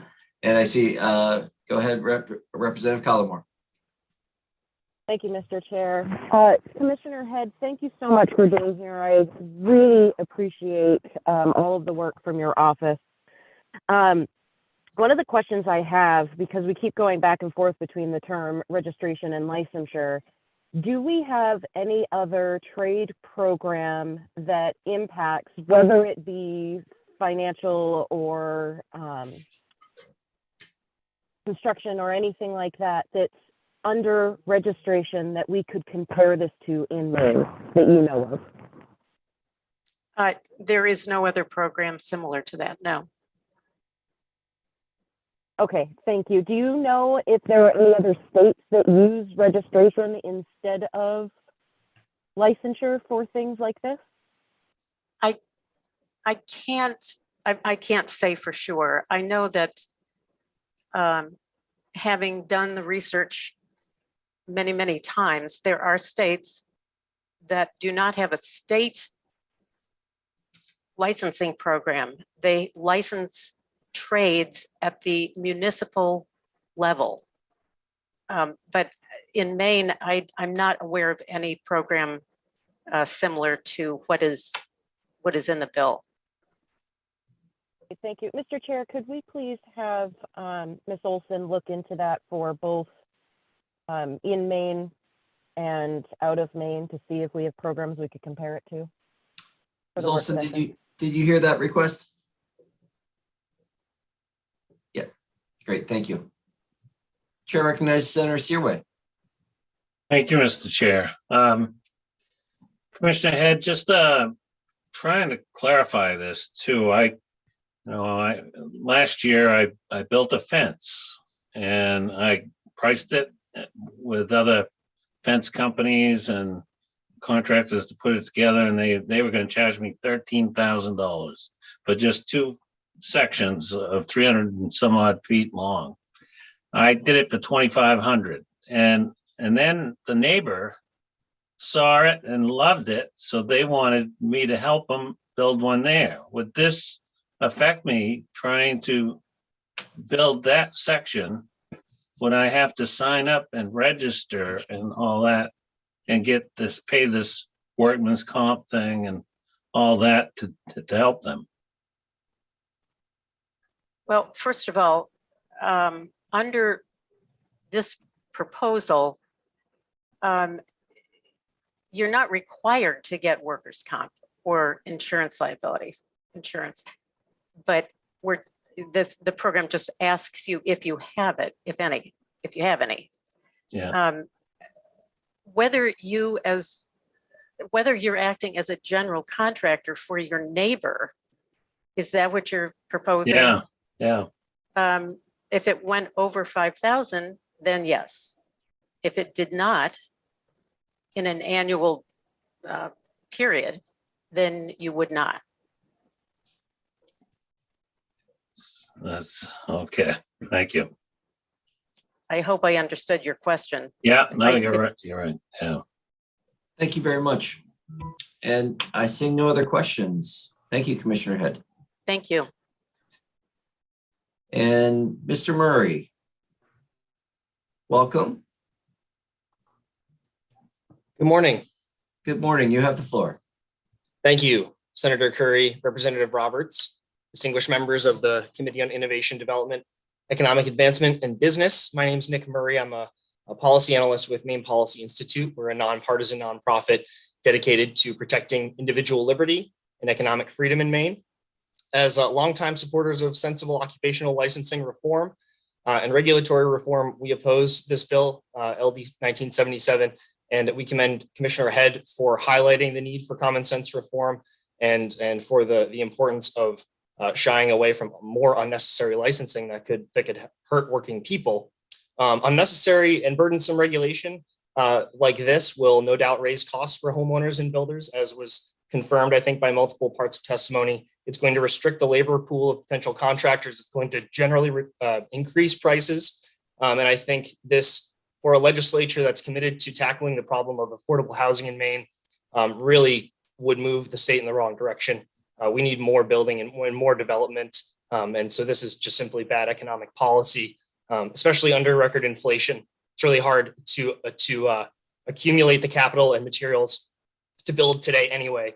And I can only see this adding to the general costs of building and further restricting supply. As Representative Ducharme mentioned, I wanted to make sure that this was on the record. Title 10, Section 1487 outlines those requirements for written home improvement contracts over $3,000. Means it has to include a warranty statement. It has to include a notice that the Universal Commercial Code applies to the contract, and it prohibits initial down payments of being more than 1/3 of the total cost. So I think the characterization that not passing this bill would mean that there's nothing done or that we're on our own is not an accurate representation of the current landscape here. There are multiple mechanisms by which consumers can be made whole and are protected in the law already. So I think the appropriate question to ask is whether this would better serve consumer health and safety. Would a state registry really be better than Angie's List or Better Business Bureau, which is really what we're proposing here? So I think it's important to ask those right questions and be reluctant to add more regulation where it might not solve the problem that we're seeing, but it will definitely raise costs for the greater economy and certainly will not help our housing issues. So thank you for the time. I hope you deem this bill ought not to pass, and appreciate you hearing it. Thank you, Mr. Murray. Are there any questions for Mr. Murray? Chair recognizes Representative Roberts. Thank you, Mr. Chair. Is my internet back? Okay, perfect. Thank you, Mr. Murray. I have two follow-up questions, if that's okay. You stated, and I read your testimony ahead of time, that there are other mechanisms or protections in place for consumers. I just wonder if you're aware that general contractors do not have to participate in mediation, anything at all. So there really aren't any in place unless, is there something that I'm not aware of? No, that's how I read it as well. Clearly, this is a civil issue, so small claims court comes into effect there. I think there are mechanisms by which consumers can go through those small claims courts. And like you said, because mediation and arbitration is voluntary, but that's the last resort, right? For fraudulent business practices, it's already against the law. And there's ways for consumers to be made whole. Okay, that would be at their own cost though, correct? Because the AG doesn't represent Mainers in civil suits. Correct, but I believe part of the unfair business practices, as Representative Stekis mentioned earlier, is that the complainant can recoup those attorney's fees. I'm not clear on that personally, but I do remember hearing that earlier in the hearing. Okay, and just a little separate, I keep hearing that this registration is going to increase the cost of doing business for consumers. I by no means am a major in economics, but being from a policy institute, I'm hoping maybe you can provide some more information as far as, I mean, I'm familiar with supply and demand and how wages rise and prices of service rise to meet the market at where consumers are willing to buy, right? How is this formulating into, what economic formula is producing this result of this registration is going to make the service of general contracting cost more money? I think it's important. You could come back from the work session if you need time to sort that through. I'd be glad to be available for the work session, for sure. And I think it is important to look beyond just the $150 fee and potentially any cost to the state to regulate this, although that is significant and should be noted. But I think the broader economic point is that when you add more time and effort and potentially cost to comply with a particular regulation for someone who is so integral to the production and the supply of a certain service and a good, it's going to increase the cost, but much more so than just the overall fee. It's going to potentially restrict the supply of people who can do that work, and it's also going to raise the cost of compliance for the people who are already doing that work. So there's really, I think it makes a lot of economic sense that the costs would rise, especially when folks are dealing with higher costs of inflation anyway. It's going to have this multiplier effect. So if we want to increase supply in the housing, we should be trying to reduce costs for people who want to build and want to own homes. And this is just going in the opposite direction, we think. Just one follow-up, Mr. Chair. That's okay. Briefly, yes, thank you. If you could maybe follow up with the committee in writing or work session, because that was kind of like this, I'd like some solid economic policy that to give the committee that backs this up. Okay, I'd be glad to. There is a piece cited. There's a paper cited in my testimony. I believe Commissioner Head cites other papers in her testimony. I can also submit a report that we published in 2018 that looks at the effects of occupational licensing and regulation and accounts for the burden of Maine's occupational licensing regime as well. I'd be glad to provide that, and I'd be glad to answer any questions about that at the work session. Thank you. Thank you. Chair recognizes Representative Austin.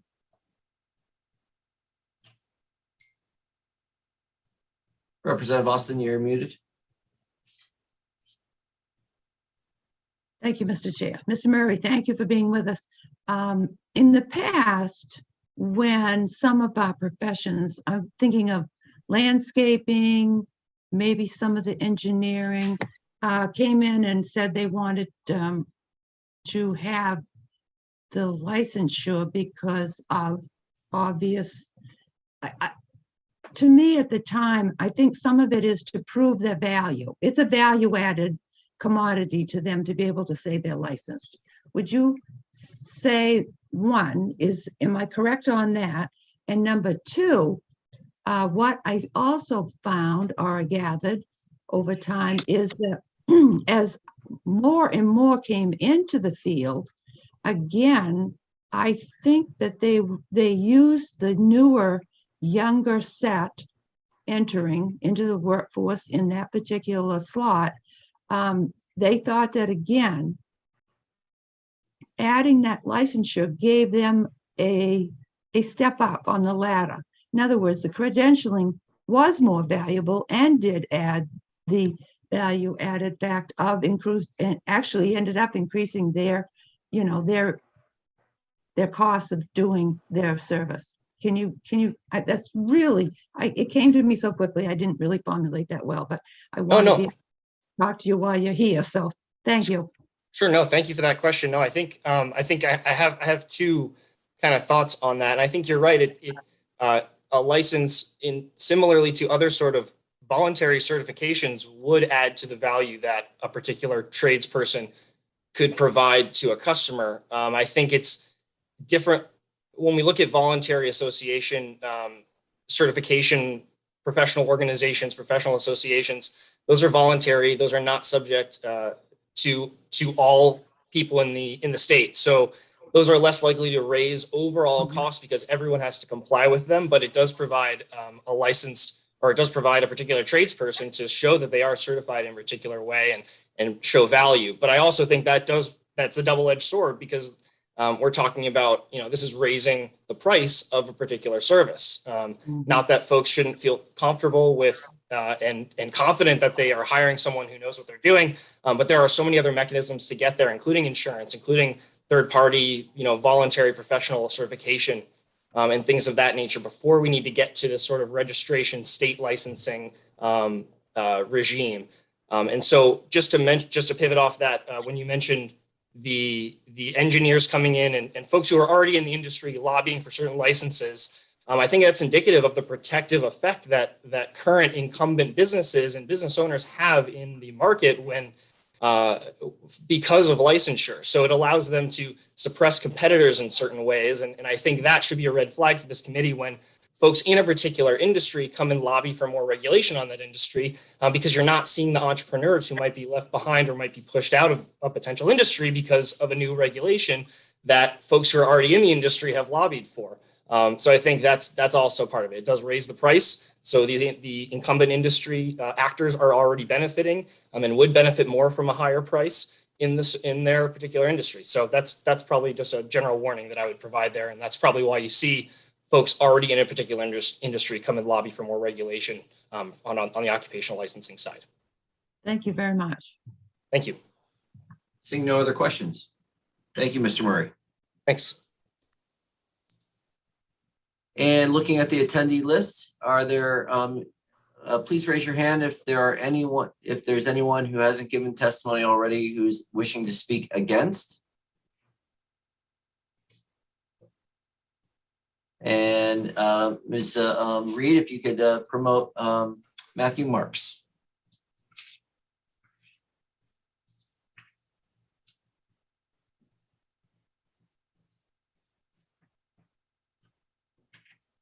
And Mr. Marks, your camera is off. If you're looking to deliver your testimony with your camera off, that's fine. If you'd like to turn it on, you're welcome to. Are you there, Mr. Marks?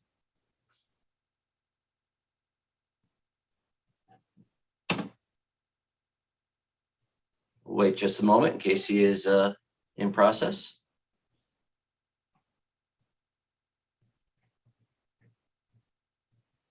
I think we've lost it. Oh, no, I think we might have lost Mr. Marks. He disappeared from both lists. Okay, very good. Thank you, Ms. Reed. If there is anyone in the attendee list that wishes to give testimony, neither for nor against, please raise your hand.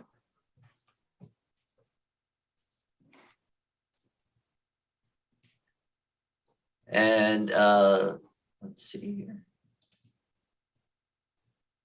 And Ms. Reed, all right, thank you very much.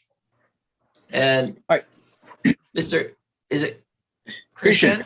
Yes. Thank you. The floor is yours. Very good.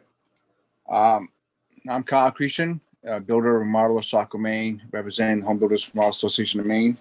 I'm need speaking neither for or against, and I want to recognize Senator Curry and Representative Roberts and the Feinstein committee members. I've been involved with this topic since 2002. We've been going round and round on this. Our association actually worked on doing licensing, and that fell through. And then again, 2004 or 5, we looked at it again. Registration, I'm not sure how that will benefit the consumer. Because the requirement, I mean, what I've seen through all of the 20 years is the biggest issue that people have is that contractors don't know their cost of doing business. So therefore, they're underestimating what they need to do to finish a job. They run short, so they go to the next job, steal some money, and keep going on and on and on, and what have you. I mean, there are some people who have no intention of finishing work, There's others who just don't know how to do the work and they fail. So, and if you've seen, I did submit testimony on 2 different bills. One was the LD 195. And I did go through at length on what states have registration, what states have licensing. As a state rep from the Home Builder Association, I have a good contact of people to look at for that. So that's the big thing that we're looking at is what's the value in the end of the day for the consumer? What do they get out of having a contractor license? What recourse can they get from that? When we looked at licensing, we're looking at people to understand and know the building code, as well as have some education in financing, to understand what the cost of doing business and how to properly estimate a job to get it from start to finish. And there's a lot of things I've heard that probably are misrepresented. But anyways, if you have any questions, I'm more than happy to answer them. Also, if you need me to be at the work session, I can be there too as well. Thank you, Mr. Christian. No, I'll go to Representative Andrews. Thank you, Mr. Chair, and thank you for being here, sir. I think you might have identified, the disconnect that we're all trying to fix, which is, skilled tradesmen are not necessarily skilled business managers right off the bat. It probably comes with years and years of experience.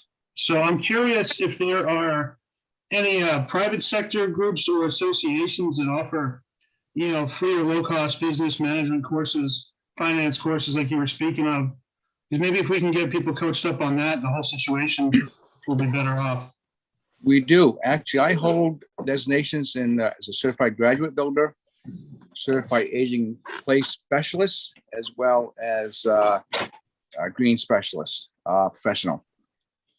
And our members prefer the license aspect as it brings stature to the industry. And as we are considered the brother of the used car salesman, so to speak, at that stature. So, yeah, so we have training programs we can offer people, and we've tried that in the past. But because there's no licensing, people aren't interested in doing it. So, Chair recognizes Representative Hassan. Can I do a quick follow-up? Please go ahead. Do you think maybe a non-governmental registry of people who are graduates of that course could have the impact that we're looking for?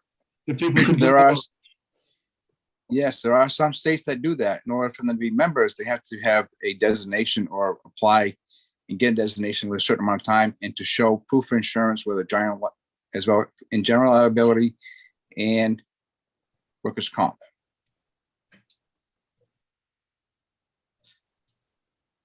Thank you.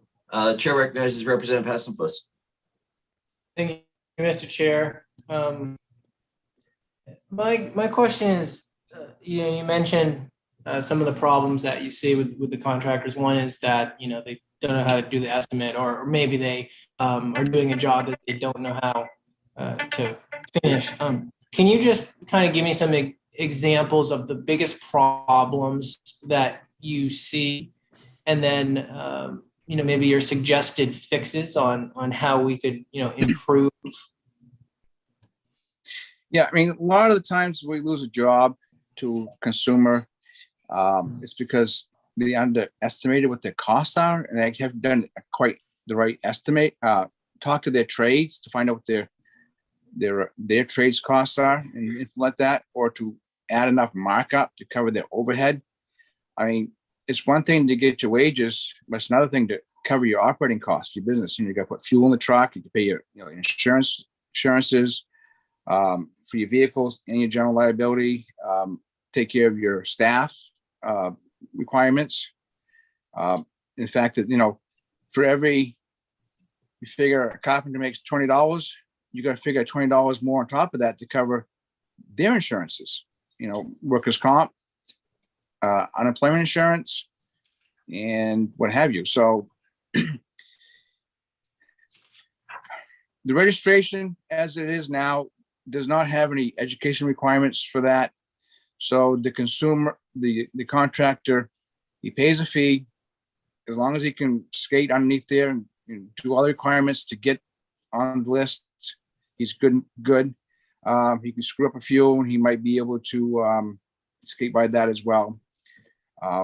Having a well-written contract is a big thing. We promoted that back the 2006 when they tried to put us under the Bureau of Professionalism as a finances. In other words, every time we wanted to get a payout from a consumer, the finance committee had to review that and okay it, and then we got paid from the bank. So that's where we came up with the consumer, the main contractor's warning. That's where that came from our organization working with the AG's office. Chair recognizes Representative Roberts. Mr. Chair. Good morning. So good morning, Mr. Crucian. How are you? Thank you. So I read your written testimony as well. And just to clarify, I want to make sure that I'm reading it. The gist of it is the corner again seems to be that to the registry, you'd rather see something more stringent, like a license in theory. Is that correct? That is correct. Yeah. Okay. That's what we're looking for. A follow-up, Mr. Chair, if that's okay. Please do. The registry, we could put an enforcement mechanism, obviously, which I think is what you had alluded to. But do you see that people having to register this policy? Representative Roberts, your internet is checking out. You might want to turn off your camera. Oh, lovely day. Okay. Do you see the registry as increasing the cost of doing business for you? Well, not so much me, maybe the guy who's not charging enough, because then he's got to pull his weight. And of course, we polled our members and it's a split 50-50 on either way. Some are, as you noted, are general contractors with framers. We recognize those as briefcase contractors. And there's others who, like me, who kind of do like soup to nuts, short of the licensed trades, just because our projects are so small, or the fact we can't find the people to do the work that we need them to do in the way we need it to be done to prevent lawsuits. Thank you. Thank you. Seeing no other questions. Thank you very much, Mr. Creason. Thank you. Thank you. I see that Matthew Marks is with us. I also see that Les Fossil is in the attendee list. If Mr. Fossil could be brought in, and Mr. Marks, the time is yours. Thank you very much. I appreciate it. And I think the chair was right. It's getting pretty close to or past lunchtime. So I'll be very brief. My name is Matt Marks. I'm with Associated General Contractors of Maine. I live in Scarborough. I appreciate the time today, and I actually appreciate the time you've all taken to put this together and to hear what people have to say. I probably fall in the neither for nor against category. Most of my folks perform commercial work. There are a few that do still perform housing work, some high-end residential condo units and such. In my written testimony, I actually outline the reasons I saw concerns with specific sections, because I think that hopefully will be helpful for the committee. There's some confusion around, I think, some certain language, and I think you all sort of worked that out today. The difference between what a general contractor may do, which, as you heard, may be everything, or it may be just managing subcontractors or specialty trades. At face value, I think a couple of the things that I really think are pretty big issues that need to be taken care of in the definition sections, the difference between home improvement, incidental work. You have several licensed trades already that fall in the home improvement. But on the incidental work, you're talking about substantial amount of trades that happen within a home that could be substantial. So if you are looking to actually regulate that industry, I guess what I'd ask is why you would leave some things like, the interior work related to tile, flooring, or floor covers, or those kind of things. So if you look at the incidental piece to this, it actually repeats itself a couple times because it says that incidental work includes the installation, replacement, or improvement of landscaping. But up above in section C, it says other structures upon the land adjacent to a residential structure actually fall into home improvement. So I outlined a bunch of those, what I think would be issues there.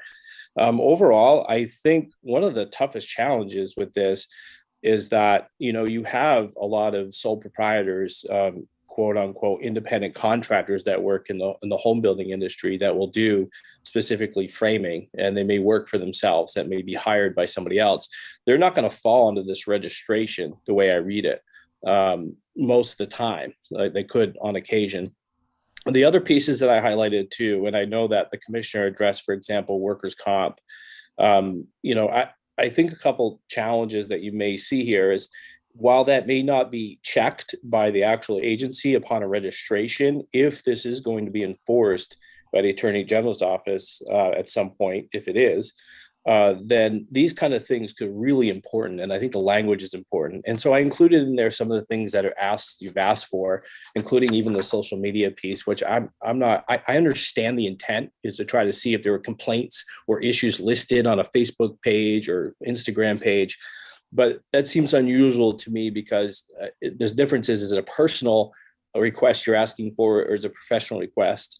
One key characteristic, and I'll wrap it up because I didn't include everything in my written testimony I think I wanted to cover, is that you say a person is the definition. It's a person, but oftentimes these are corporations. And I think that needs to be clarified because it is different in construction. There are people who are just an individual who may come in and do drywall, while there are others who may come in as a company who run a formal legal company that do drywall. So I've listed a good deal of stuff here. I just wanted to say that, we still don't address the building code issue. And I go back to this because we spend a lot of time on my association talking about the building code and residential code. We still don't have a good way of educating contractors about the building code. And this isn't really referenced at all in this registration. So I'm happy to answer any questions. I know I threw a lot out there, but it's all in my testimony. If you have anything you need, let me know. And thank you for your detailed testimony. Chair recognizes Representative Andrews. Thank you, Mr. Chair, and thank you for being here. Do you think, sticking to the building code will have a bigger impact on public safety than proposed registration in this bill? Is that kind of the metric and the bulwark that's already there to protect the public?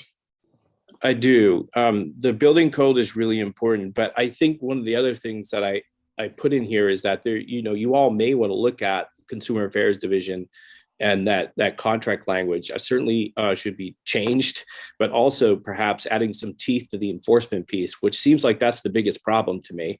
It's not so much a registration, it's that when something does happen, there's not enough teeth to do follow-up. We all agree that's a problem, but the building code piece definitely, in my opinion, is important. We've adopted it. We're not doing enough to make sure it's implemented. Thank you. Chair recognizes Representative Hassenfuss. Thank you, Mr. Chair.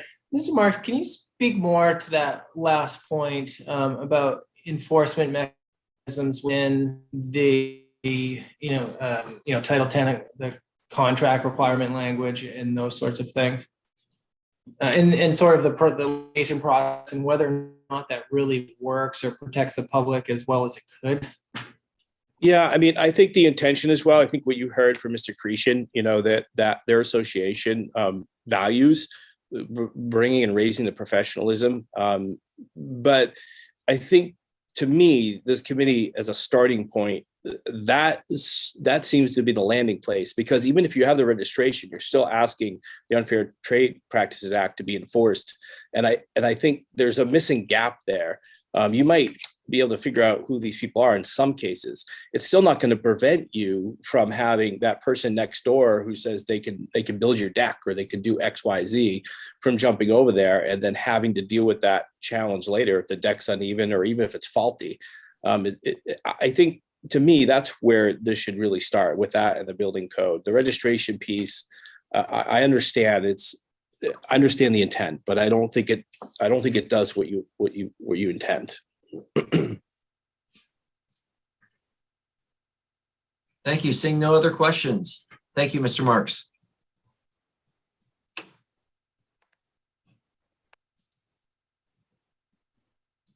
And welcome, Honorable Les Fossil. Great to see you again. Good to see you. Now, it's almost noon, so raise your hands if you've read my testimony. And if you all raise your hands, I'm not going to read it. Oh, damn. Do I have to read this stuff? You haven't done your work again.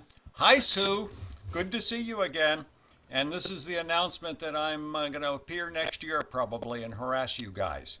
So, good morning, Senator Curry, Representative Roberts, and the honored members of this committee.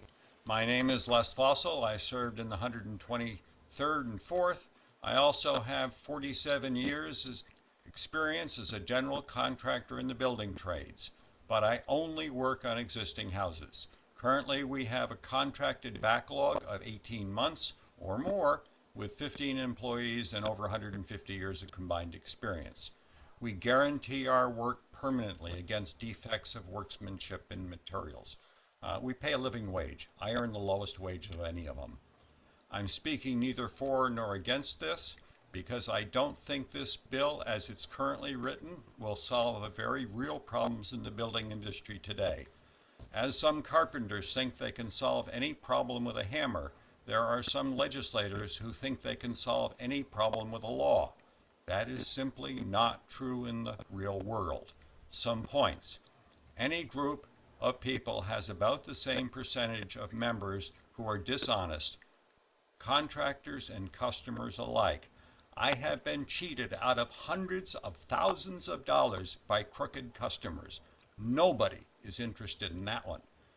Dishonest people will continue to ignore the law, figuring they can get away with it. Welcome to Maine.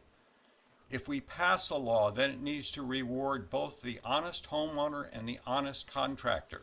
As far as I can see, this proposed law places yet another burden on honest contractors without having any significant impact on the crooks who are already operating in contempt of the law.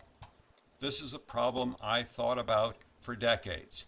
Here's a solution, and you're not going to take it. It's too much regulation, but you might as well know what you really have to do. You've got to broaden the requirement for building permits, perhaps setting a dollar amount above which you must get a building permit. We work on old buildings. We can spend hundreds of thousands of dollars inside a building, and you'll never know where you're there. I particularly would like building permits for roofers. I provide workers' comp to all my employees. I have one of the lowest workers' comp rates in the state for this business because I don't hurt people. The roofers in particularly, none of them have workers' comp. I try to work within the system. I can't do it anymore. It's very frustrating. So you extend the statewide building code. Sue will be surprised to hear this from me. Require adoption in smaller communities with significant building opportunity. I pushed it from 2,500 to 3,500 for Wiscasset. It's not working so well. I was wrong. Require homeowners to sign the application for the building permit so they know what's being signed. Require contractors to file a contract with the homeowner's signature and a certificate of insurance or bond that includes liability, workers' comp, and vehicle coverage. Perhaps excluding my friends, the Amish up in Whitefield, because they're my constituents. Require that the certificate of insurance names the homeowner as an additional insured. Can you tell that I once was an underwriter? Require that everyone in the building trade be covered by workers' compensation and unemployment compensation. You're not going to like that one, but I compete against people who have no insurance at all. None. Zero. I've got a woman working for me now. When she got a concussion from her previous employer, the employer's response was to lay her off. That's obscene. This has to stop. And then revise the current Maine Attorney General's model, current governor now, contract to eliminate the sections that do nothing more than insult the honesty of contractors. I find that wrong. It pisses me off. Can you tell? Since towns generally keep a close watch on construction activity in their communities, since their operations are in large part funded by property taxes, local building permits are the natural choke point for enforcement. I further suggest that any fees contemplated under this legislation be turned over to the towns to cover the additional administrative costs. Before you pass any legislation, and this is another one Sue will like, I suggest you follow what was once known as the fossil question from my legislative days. Has any other jurisdiction passed such a law? If so, has it solved the problem? If not, I would be very cautious because unforeseen multiple problems will be created, guaranteed. I would happy to answer any questions and attend the work session. Incidentally, the corporate fee is not $35, it's $85. I have to pay those fees. The population limit, as I said before, for MUBIC is 3,500, not 5,000. The best way to limit a participation is to require a license or a fee, and that's true of hunting and it's true of contracting. Registrations and licenses are the same thing in the real world. As I suggested 10 years ago on this subject, perhaps we should license legislators as to their competence. That broke down the House. And if you list contractors with a history of suits, how about doing the same for homeowners? Particularly the lawyers. Those are the ones who really piss me off because they say to me, well, I'm not going to pay you and go ahead and sue me. I'm a lawyer. You have to pay for a lawyer. I don't. That's the kind of thing I hear. And also, hello, Ann, Head. Honorable Les Fossil, if you could wrap up your testimony, I'm sure there will be questions coming your way. I'm done, and I hope you have no questions at all. I trust we will. I trust we will. I'm a charter member of the On and On Anonymous Club in the legislature. Chair recognizes Representative Andrews. Thank you, Mr. Chair. Mr. Fossil, I appreciated your colorful testimony. Just a note, I did not see any written testimony next to your name on the state website. So if you could. I tried to do it, and so I blame Eva for that. This is why we have AIDS, right? Yeah, thank you. Was not taking credit for that. Eva posted it. I only insult people I like. Chair recognizes Representative Hassenfuss. Thank you, Mr. Chair. Honorable Fossil, I hear what you're saying is that we certainly need to do something about this issue. You're just questioning, as written, this is the correct path, but you would still like to see a path forward. Is that right? I would like to see a situation where people are rewarded for doing the right thing.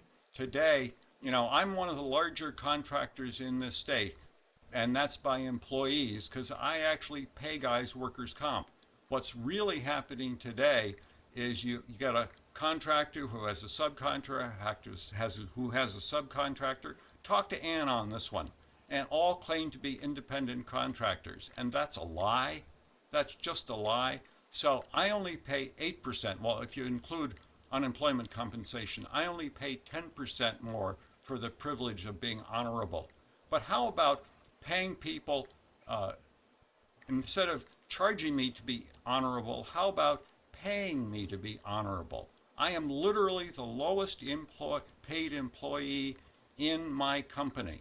Everyone else starts at $17 an hour or more. I probably get $5 an hour for the honor of running a damn place. This is screwy. This is what's happening. Seeing no other questions. Good. Chair recognizes Representative Austin. Did you want to say something? No?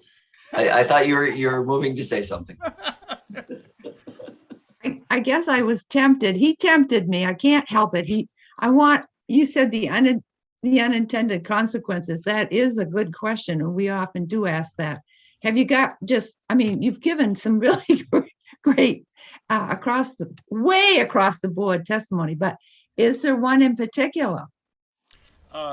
Just that if you're going to do something, if you're going to create something, well, let's be honest about it. Because what's going to happen is you guys are going to go back there for re-election and you're going to say, I did something about this dishonesty, and it's done nothing. And that I find wrong. Either you solve the problem, face the consequences, or kill the bill. Don't play games in between, which is precisely what you're doing now. Thank Is you. that honest enough, Sue, for you? That's quite sufficient. Thank you. I thought so. Hey, it's No my other dinner questions? time pretty soon, so let's wrap this up, guys. Seeing no other questions, thank you, Mr. Fossil. Yep. And is there anyone else in the attendee list that is seeking to give testimony neither for nor against? Seeing none. With that, we will close the public hearing on LD 1977. And I'm going to recognize that it is 12:05, and we're going to take a lunch break. Is 45 minutes long enough, Senator Searway? I'll check in with you. Is 45 minutes? Can we do that? We've got another public hearing, and we have a work session today. Yeah. So it could go long. Is 45 fine? Yeah, sounds good. Okay, so we will meet back at 12:50. And so if you're leaving your Zoom on, please turn off the camera and the microphone. All We'll right, meet back thank you. at 12:50.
Is my internet fixed now?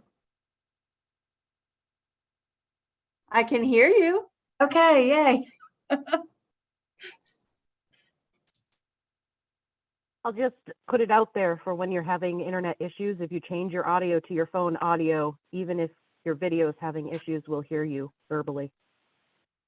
Thank you. I think maybe part of the problem was we had 17 devices hooked up to our mesh network.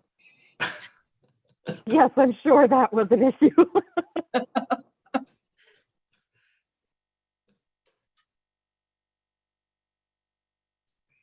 Welcome. Thank you for turning on your cameras. We'll see who's here. We'll get ready to get started in just a moment.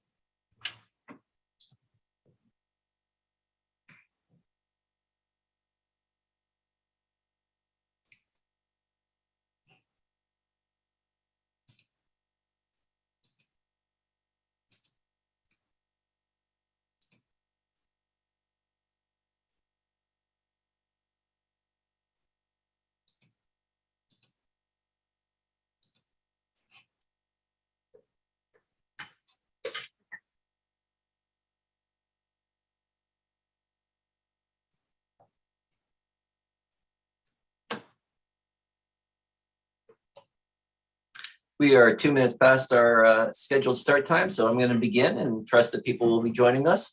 This is, we will open the work session for, I'm sorry, we will open the public hearing for LD 1978. And I see this is a committee bill that we have brought back after a study from the last session.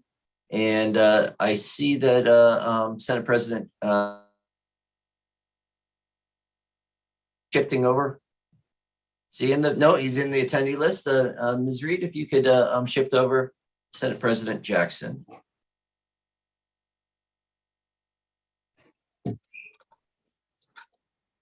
Welcome, President Jackson.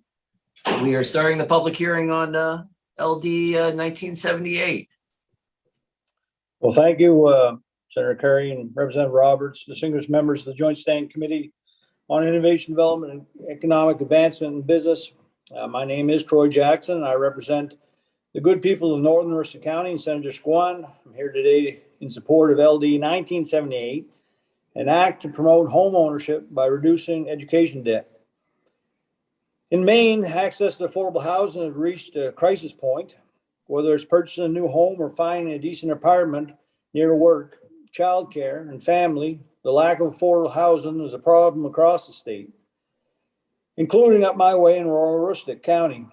The cost of purchasing a home makes it more difficult for young people who may have left Maine to continue their education or pursue a new job. From returning home to live, work, raise their family, and eventually retire. Add in student debt, whether it's from community college or a traditional four-year program, and it makes the idea of our young people returning to Maine almost impossible, all of which is holding back our communities and our economy. Policies that make it easier for working families to make a good life here in Maine are good for all of us. For parents and grandparents, it's about keeping our loved ones close. For communities and businesses, it's about making sure we have a new generation of workers and community leaders. With one of the oldest populations in the Union, there's a whole generation of Mainers getting ready to retire, and we need younger people to fill these roles and carry on this legacy. The situation with student debt is dire. We all know young people who have relocated to another state because they need a high-paying job. With student loans, car payments, rent, utilities, and other basic expenses, it is hard enough to make ends meet, let alone purchase a home. In Maine, the average student graduates with $33,500 in student debt. This debt is crippling over 178,000 Maine residents, 13.3% of the Maine population. And to make matters worse, the cost of property in Maine is skyrocketing. According to the Maine Realtors Association numbers for December 2021, the statewide median sales price reached $299,000. An increase of 16.8% compared to December 2020. In 2021, the median sales price for a single-family home increased in every single county in Maine. The highest increase was in Knox County, at a roughly 28%. And the lowest increase was in Washington County at just under 10%. This is all on top of last year's 13.78% rise in the median price of homes. These numbers are staggering and make it virtually impossible for young people starting out on their own to afford a home in Maine. Last session, I introduced legislation which this committee turned into a resolve to try and incentivize young people to settle in Maine, whether they're born here or choose to make it their home. The committee directed Maine Housing, in consultation with the Finance Authority of Maine, to research and design a program that helps people get into their homes by helping to reduce student debt. LD 1978 is the result of this report. In designing the proposed program, Maine State Housing Authority reviewed opportunities offered in other states and municipalities. The Housing Authority, along with FAME, compared the attributes of those programs to the possibilities our state has to offer. The program they created would help first-time home buyers by using Maine Housing's first home loan program criteria while forgiving an educational loan over a 5-year period. This would help the borrower with regard to their debt-to-income ratio and help establish the American dream right here in Maine. The way I see it, lawmakers have an opportunity to attract and retain young people by supporting a program that increases home ownership and provides student debt relief. We're counting on younger people to fill workforce shortages, keep our heritage industries going, and lead our state into the future. With this program, we can make it easier for young people to create a meaningful and fulfilling life here. LD 1978 would fully fund the Maine Smart Buy program for the 2022-2023 fiscal year. It puts Maine in a good position to begin tackling these twin crises, and will go a long way in attracting young families to build a life here. I want to thank Senator Curry, members of the committee, for bringing this bill forward. I hope you'll join me in supporting the measure, and certainly look forward to answering any questions. Thank you, President Jackson. Chair recognizes Representative Andrews.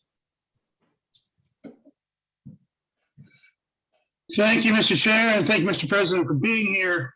In reading through the bill, it says it offers forgiveness of up to $40,000 of student debt. And I'm wondering, what's the mechanics of that? How does that work? Does the state somehow wipe the debt clean with another institution? Or is the state going to be using taxpayer money to clear the debts of selected individuals? Thanks. Yeah, the state would actually create a fund with taxpayer money, and it would pay down people's student debt if they buy a home and set up in Maine for a period of at least 5 years. And so you'd have to make the commitment. You have to be a first-time home buyer, but you have to make the commitment to be living in Maine, obviously working in Maine, and it would pay that down over 5 increments going forward. And I believe, I could be wrong, but I believe the discussion we had was if you don't do the full 5 years, then there's a clawback provision too. So, you're making at least that commitment. Follow up, Mr. Chair. Go ahead. Is there any kind of provision for who would get this? Do we want to look at people who are into STEM, or is this for any degree that would be forgiven? Well, I understand the question. I mean, there is a couple of programs for STEM, and I think, those probably needed to be beefed up too, but this is actually designed for anyone that comes forward, to work and live, reside in Maine. It's not, limited to one field or a number of fields. It's limited. We need workers obviously in every industry. Chair recognizes Senator Searway. Thank you, Mr. Chair. Good afternoon, President Jackson. Senator, how you doing? Good. We have a debt still on Department of Education, right? Like 175 million or so. I'm not sure exactly what you're referring to, Senator. I'm sorry. Seems like there's a debt that we still owe on education. But anyway, I'd like to find out that, but I didn't know if you knew that off the top of your head. But also, I was wondering why we aren't pushing more for apprenticeship programs where they can actually reduce time as far as, you know, being spent this 4 or 5 years in college. And also, to me, it's more of an incentive to get hands-on work and whatever, rather than just spending the money like this. Because if you buy a house, you tend, especially a first time, you tend to going to stay there 3 to 5 years anyway, because you got to get some equity into it before you can sell it again. So I don't see what this is going to do to help. I mean, it's adding a lot more taxpayer dollars, and we're just not. I mean, the people that don't want to keep paying higher taxes, and I'm afraid with all this money that we've spent this year, we're going to end up being taxed higher anyway to keep up with all the things we add on. And so what's your thoughts about that? Well, as far as apprenticeship programs, I'm 100% in support of that, especially union ones. But I think we've put a pile of money in with ARPA funds, you know, for the apprenticeship programs. And that obviously is taxpayer money also. I am 100% in favor of trades getting more training, more ability to get trained, get more, because I agree. There's like a whole field of people that, you know, we need in that regard. But I mean, there's actually people that have gone to school for that as electricians and things like that, that have student debt also. And I think these two programs coming together helps people get into a home, which is a good thing. I mean, it's challenging right now wherever you are. But in addition, like you said, it kind of locks them in, at least for 5 years of coming to Maine. And why I think the department, you know, was really on to something here is because they modeled it after Maryland's program, which Maryland has actually saw 3 different iterations of it now, and has done, you know, all kinds of work bringing in people into Maryland. Now, obviously Maryland's Maryland, Maine's Maine. But, you know, even before the pandemic, I mean, we were hearing from the business community, you know, when unemployment was, you know, just over 2.5%, that they couldn't find workers, and that we needed attraction. I know many times during the annual chamber dinner, we talk about this, you know, student debt being a way to help attract people to come to Maine. And you can see in the business community, they all shaking their heads and understanding that, you know, we got to do something to pull people into Maine. I think when we get them here, we got a good chance of keeping them here. But this is obviously an investment in trying to get people to come to Maine.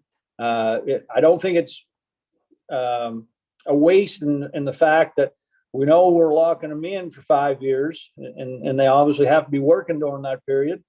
But, you know, it definitely is something that we're putting money into, trying to attract people that's sorely needed across the state for whatever occupation you need. Just to follow up, Mr. Chair. Yes. What happens? We you know, we was talking about veterinarians, and then there's a program at University of Maine. They said they pretty much get their college paid for when they get done, because they do a lot of work besides.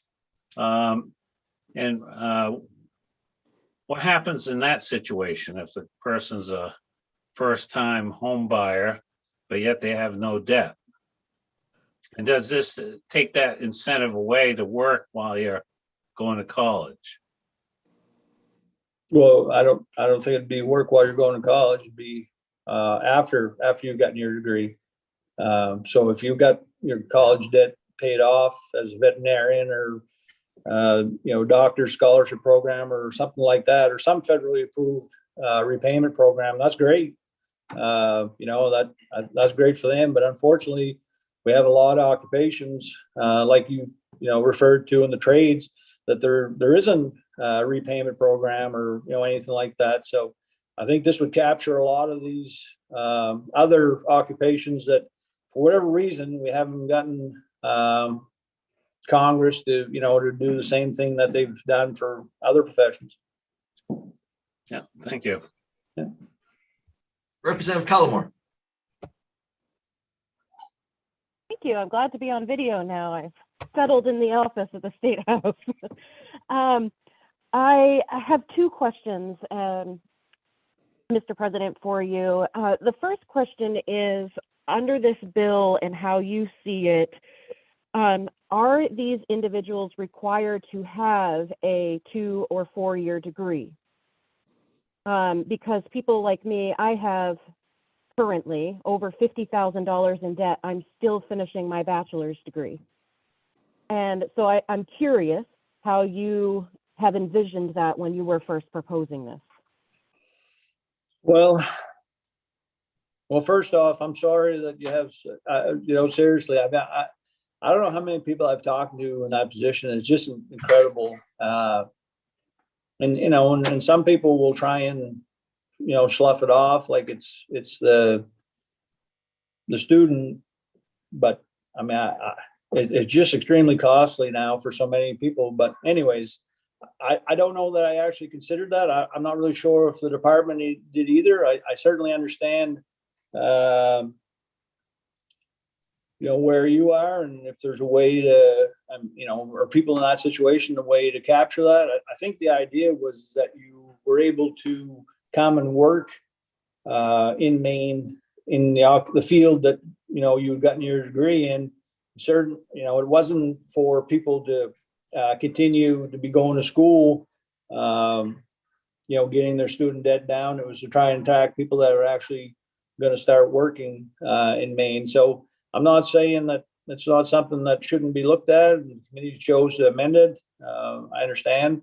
But that was the intent, was to either keep people that had gotten a degree that were going in the workforce or were in the workforce, or to attract people back to Maine.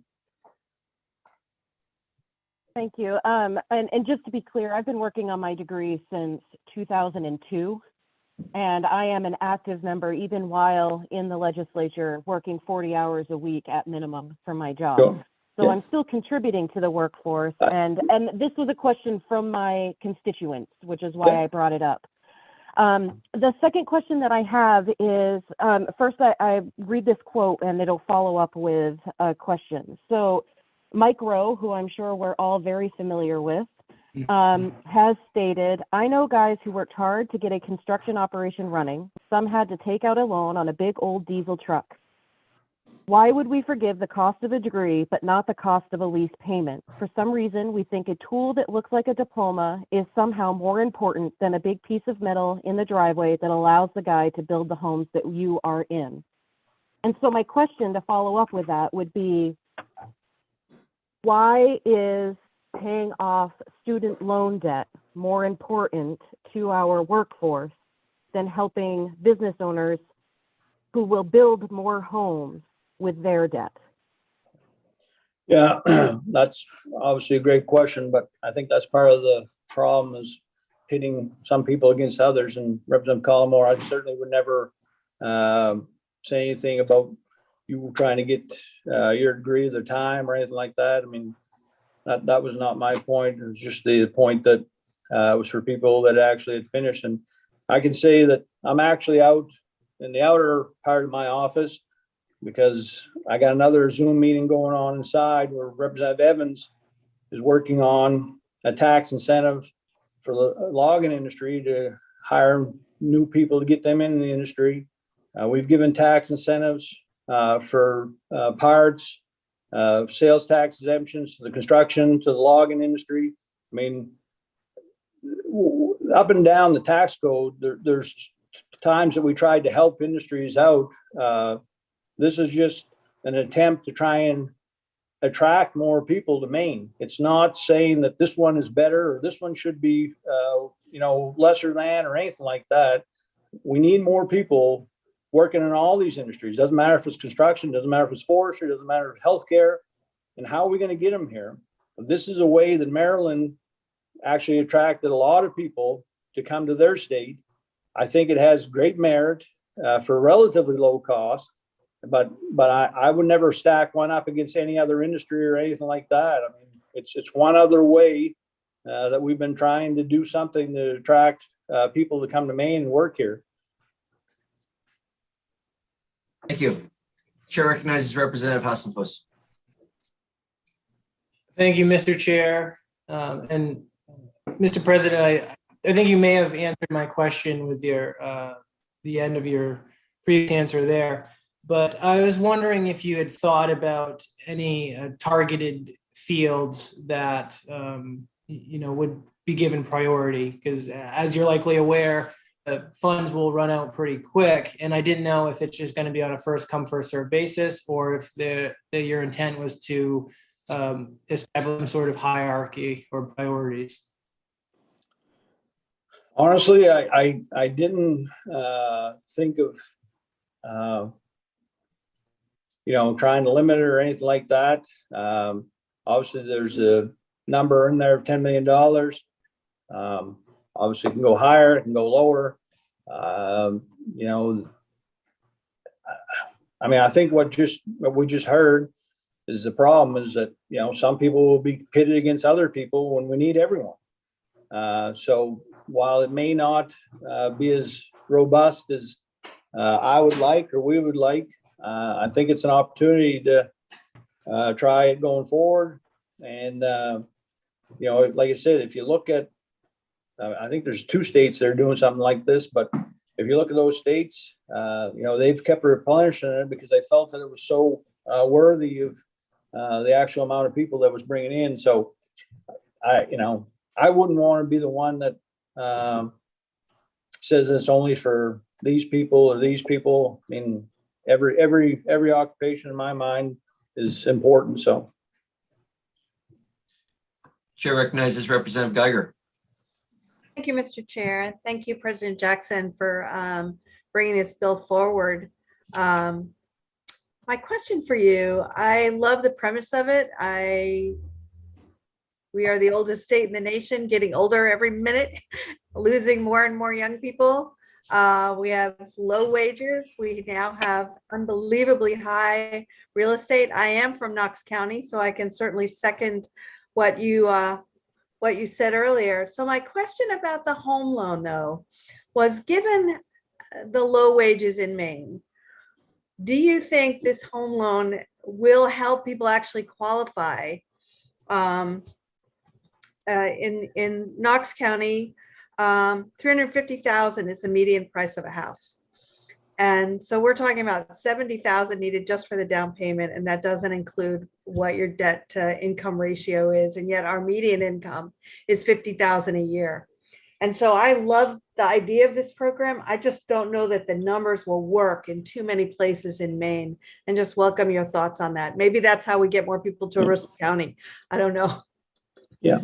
Well, I know if you go through the USDA and I'm sure the FAME program, you can get your down payment, is down as low as 3%. So, there's an opportunity there for people to obviously get a loan in an extremely tough market.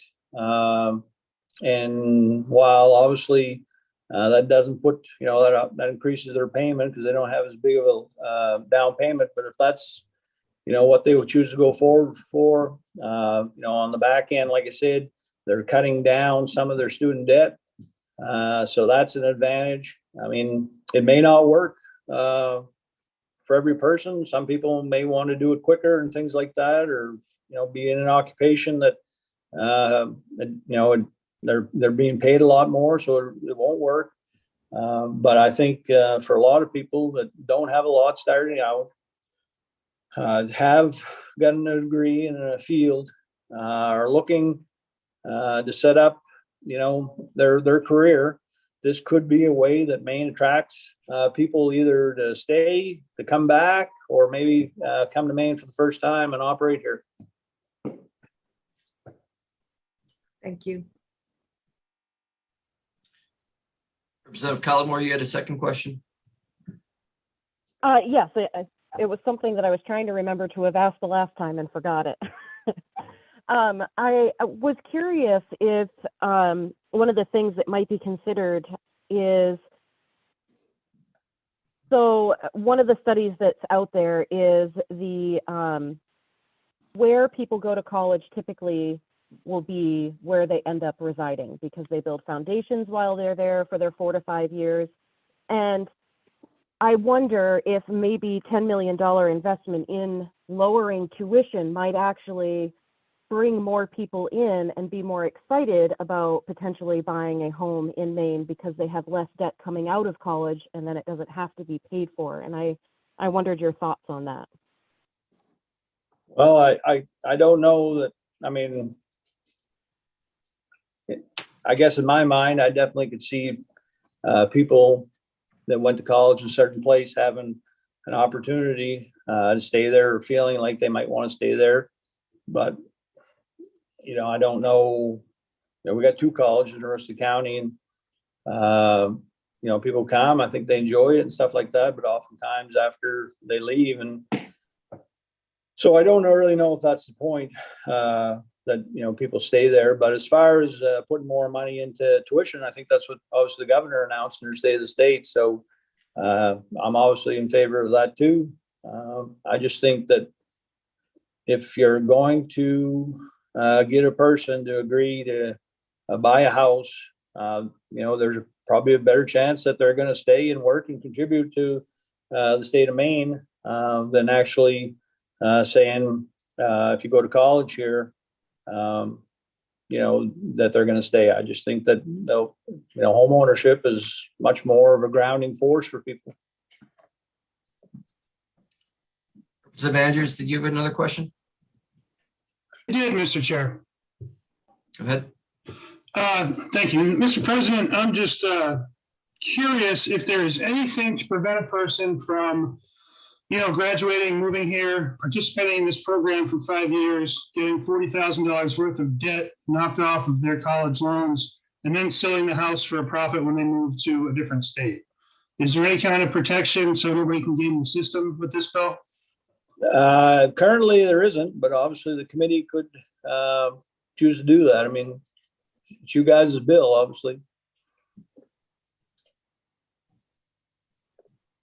Seeing no other questions. I mean, to your point though, Representative, I mean, I wish we knew that we could lock them in, you know, longer than that. I really do.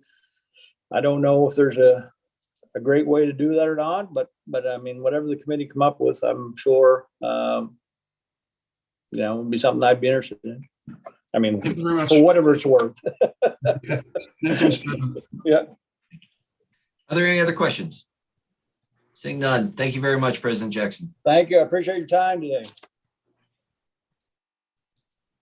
Ms. Reed, is anyone in the attendee list that is looking to speak on this bill? No. Okay. No other, let's see. No other panelists. Representative Collmore, did you have a question, or were you looking to speak on this bill? No, I was just going to ask for information for the work session, if I could, please. Very good. Let's move to information requests of the analyst. So first, I'd like to ask that FAME and Maine Housing attend the work session, because I do have some questions for them, specifically relating to things such as if somebody buys, so I know first-time home buyers has some requirements in it anyway, and I wonder if that's also applied here. For example, first-time home buyers are not allowed to rent out the home that they have purchased under that program, and I'm curious if that's the same thing here. And that's one of the particular questions I have, but I know I wrote down questions somewhere that I also have, so if they could be at the work session, I would appreciate it. Sure. And I'm just going to add, because there were some questions about the program that were brought up today at the work session. So you'll notice that the bill is an appropriation. It doesn't currently have statutory language attached to it because of the broad authority that Maine State Housing has in order to implement such programs. The outline of the program was included with the details, including an answer, I believe, to Representative Collimore's question about how the program would work. So they did lay out the program, and that is in the report that was submitted pursuant to the resolve. And it's available on the committee materials webpage under reports received by the committee. So many committee questions can be answered within that report currently. I'll go over as many as possible during the work session as well, but that information is there. It does need to be your primary residence. I think that answers Representative Collimore's question. Thank you. And I would hope that we would be able to get Mr. Norbert and Mr. Jorgensen to join us for the work session as well. So we'll request that. Seeing no other questions and all testimony from the public having been heard, we will close the work session on LD 1978. And at this point, we will close the public hearing on LD 1978. We'll open up the work session, and I've lost the number in front of me. LD 1923? 1923. Thank you very much. So we'll open up the work session on LD 1923. And go from there. I'm just getting all settled. 1 second. And Ms. Olson, can you walk us through? You sent out was that a sponsors amendment? Can you walk us through where our position, yes, where we are with that? Yes. Thank you. So the last time the committee met to discuss 1923, the committee tasked me with a number of follow-up questions before the bill was tabled. Although that did end up getting moved, I did send out the follow-up responses and information, many of which were questions related to information contained in the Maine Space Complex Strategic Plan Report, which was also shared shortly after the work session. So that material had been sent out to the committee as of last week for the committee's review. I'm happy to go over any information contained in that document before proceeding today. Additionally, per request by the sponsor, Senator Daughtry, an amendment has been drafted for the committee's consideration, and that was emailed out to the committee on Friday. And I do have that available to review. And I want to make one additional note before we go too far down the process today, is that whether considering the original bill or the sponsor's amendment, there is a technical issue that the committee will need to address if moving forward with either version. And I'll take direction as to how the committee would like to proceed at this time. Can you go walk us through the amendment? Sure. Thank you. I'm going to place it on the screen for the committee to view.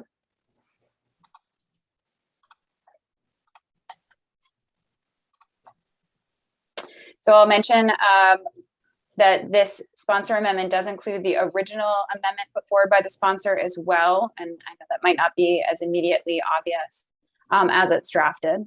Ms. Bump that up a little bit, please. Sure. Thanks. Okay. So the changes are highlighted, and not the entire bill obviously isn't pasted here. In section 13201 under workforce. These are sort of the work that the corporation is tasked with doing, identified in specific areas. And number 3 is workforce. And the sponsor has added that the corporation will work closely with the University of Maine system, the community college system, the career and technical education schools, and the K through 12 system, and other organizations in Maine to ensure education, training, and recruitment programs are in place for the primary purpose of ensuring the availability of a skilled workforce to support the state's new space economy. So we're originally just facilitating the creation of a highly skilled workforce and attracting and retaining young workers. And this adds language that makes it clear that they will work with these educational groups within the state to essentially assure a pipeline. Excuse me for 1 second. Ms. Olson, could you just zoom in a little bit more? I'm working with a smaller screen today. Thanks so much. Sure. Okay, so that's the first change. Okay, the second change comes in section 13203. This is in regards to powers, boards of directors, and obligations. Subsection 1 is the Main Space Corporation shall establish and promote the main space complex. And this would be a list, A, B, C, and D are the business units that were suggested. So C of the business units was the main launch sites and services. And the additional language here says that main launch sites and services shall, as reasonable, prioritize Maine-based businesses and businesses minimizing environmental impacts of space vehicles and launches. And then adds D, that the corporation shall restrict the main space complex to commercial research and educational uses.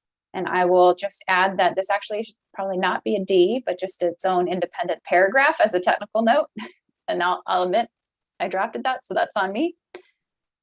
And then just to note this portion right here, this was the original amendment put forward by the sponsor, which is to strike out the entire section of the bill related to the job increment financing fund because of the technical issues related to essentially duplicating the increment financing fund that already exists at the Midcoast Regional Redevelopment Authority and the Loring Development Authority.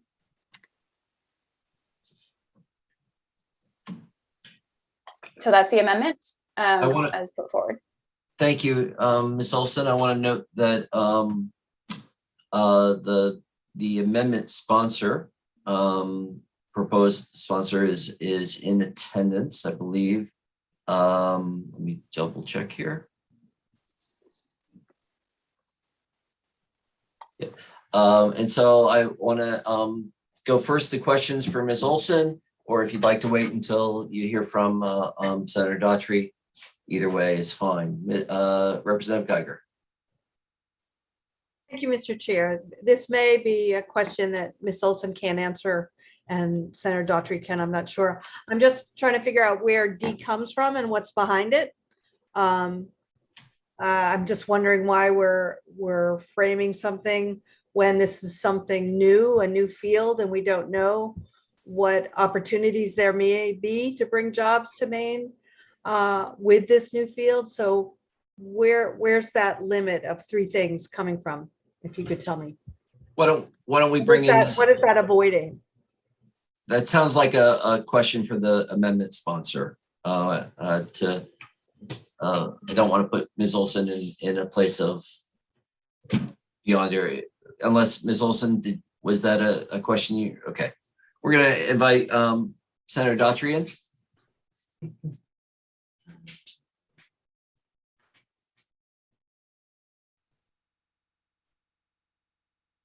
Sorry, can everyone hear me and see me? Yes, welcome, Senator Daughtry. So we've just gone through, Ms. Olson has just gone through the amendment with the highlighted sections. I don't know if you were able to see that. And Representative Geiger has a question. Thank you. I don't know if you heard my question, Senator Daughtry. I was interested in what the Amendment D of limiting the use of, I suspect it's Loring and Brunswick Naval Air Station to commerce, research, and education. What is that amendment trying to get at? Thank you, and apologies, I did miss the end of your question while going through the wormhole.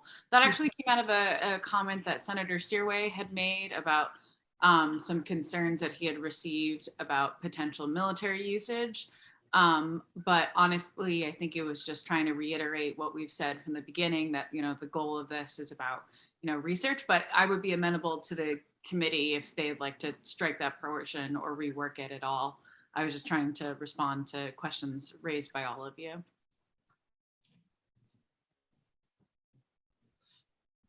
Senator Daughtry, do you have any other things that you'd like to say about this bill? I wanted to give you a moment around the amendment and where it's going. Absolutely. Just real quick, I don't know if Representative Geiger had a follow-up. I think she was on mute. Oh, I'm sorry.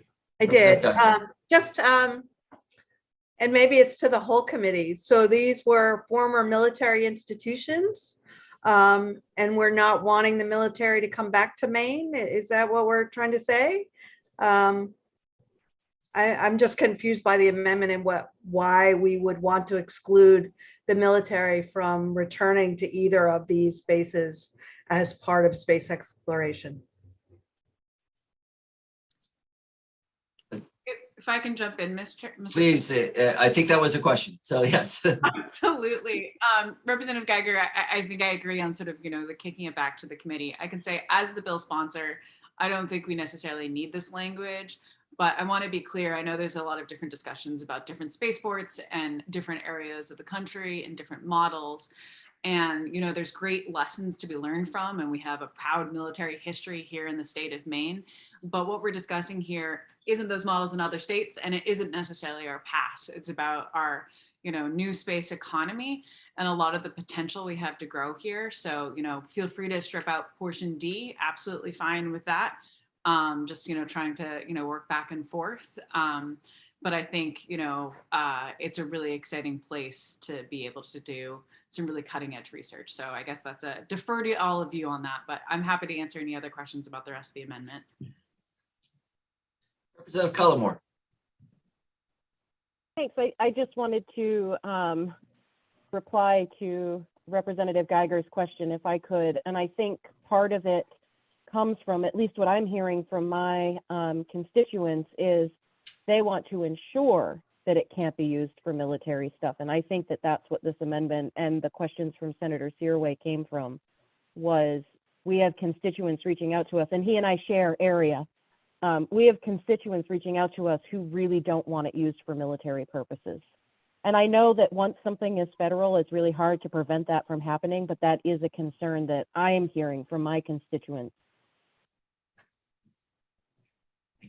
Chair recognizes Representative Austin. Thank you, Mr. Chair. Senator Daughtry, good afternoon. We had some discussion at our last meeting about Sasha and reactions that he may have had, obviously because of the point at which he is at with their project. I don't know if you have anything to add, and I think he may be in the waiting room. So I just ask the chairs to consider what we can do to facilitate that. Thank you. Thank you. And committee members and guests also, we do have a number of guests that we've invited to the committee, including Mr. Derry and Mr. Shahada and Ms. Dwinnels. And so I want to, the format is if we have questions for them specifically, we'll ask them. And so Representative Daughtry, you have a question? You're trying to respond to that? Response. Oh, yeah. Representative Austin is reminding Senator. Thank you, Sue. I just wanted to sort of respond to Representative Austin's question about the changes, and also, if I can, respond very quickly to Representative Cullimore's point, and just make it clear that, first off, I understand I've gotten some of the emails that Representative Cullimore is probably getting, and Senator Searway, from constituents that, we're talking about a local based program, not a federal property. And I think that's where Section D did come from, is just trying to make it inherently clear what we're talking about here. And that it's not what, I think there's a lot of misinformation and miscommunication of people thinking that this is a military installation, when really it's about putting Maine on the cutting edge of some really exciting research for purposes that, are really going to shape and change and help our, planet, our state, and our communities, and not, I think, what people think of for antiquated military uses as well. Representative Austin, to answer your question, I did have a chance to meet with Mr. Derry and go over the rest of the proposed amendments that were presented by your analyst. And we had a really great, robust conversation with him and also with Terry Shahada, who I think is here in attendance and can answer a lot of these questions as well. And we actually came up with a lot of really good points of, making it clear that we're hoping to give Maine-based companies sort of a leg up. And also, Mr. Derry has highlighted that not only his company, but other ones in Maine have really been, at the forefront of a lot of these technologies. And his company in particular has been at the forefront of really shifting the narrative around the new space economy to be environmentally friendly. I mean, if you think about why people are coming to our state, it's our quality of life. And part of that quality is our natural resources. And so we thought by sort of adding that portion into the language, it really highlights that we will be, a leader. We're not going to be like Alaska. We're not going to be like New Mexico. We're talking about really incredible and exciting new technologies, and also really getting it to dovetail that, with the commitments we've made as legislators to protecting our natural resources as well. The other portion of talking to Sasha and actually a few others, Terry can mention this as well, and also with the community college and university system as well. We just want to make inherently clear that another large portion of this corporation is assisting businesses like Blue Shift and others by creating that workforce. And so you'll notice in the amendment, there's an even more direct and clear language that we've come up with by talking to these partners. Oh, as I'm dropping my notebook. To really make it clear that we're creating that sort of next workforce, that we have those educational tie-ins, that this hub is really helping making sure that we have the people that these companies need, and why it would be so great to be here in Maine. At this point, we would like to start with Mr. Shahada and Emily Dwinnels, and with questions. They've been the force behind this, and if we could bring the two of them in.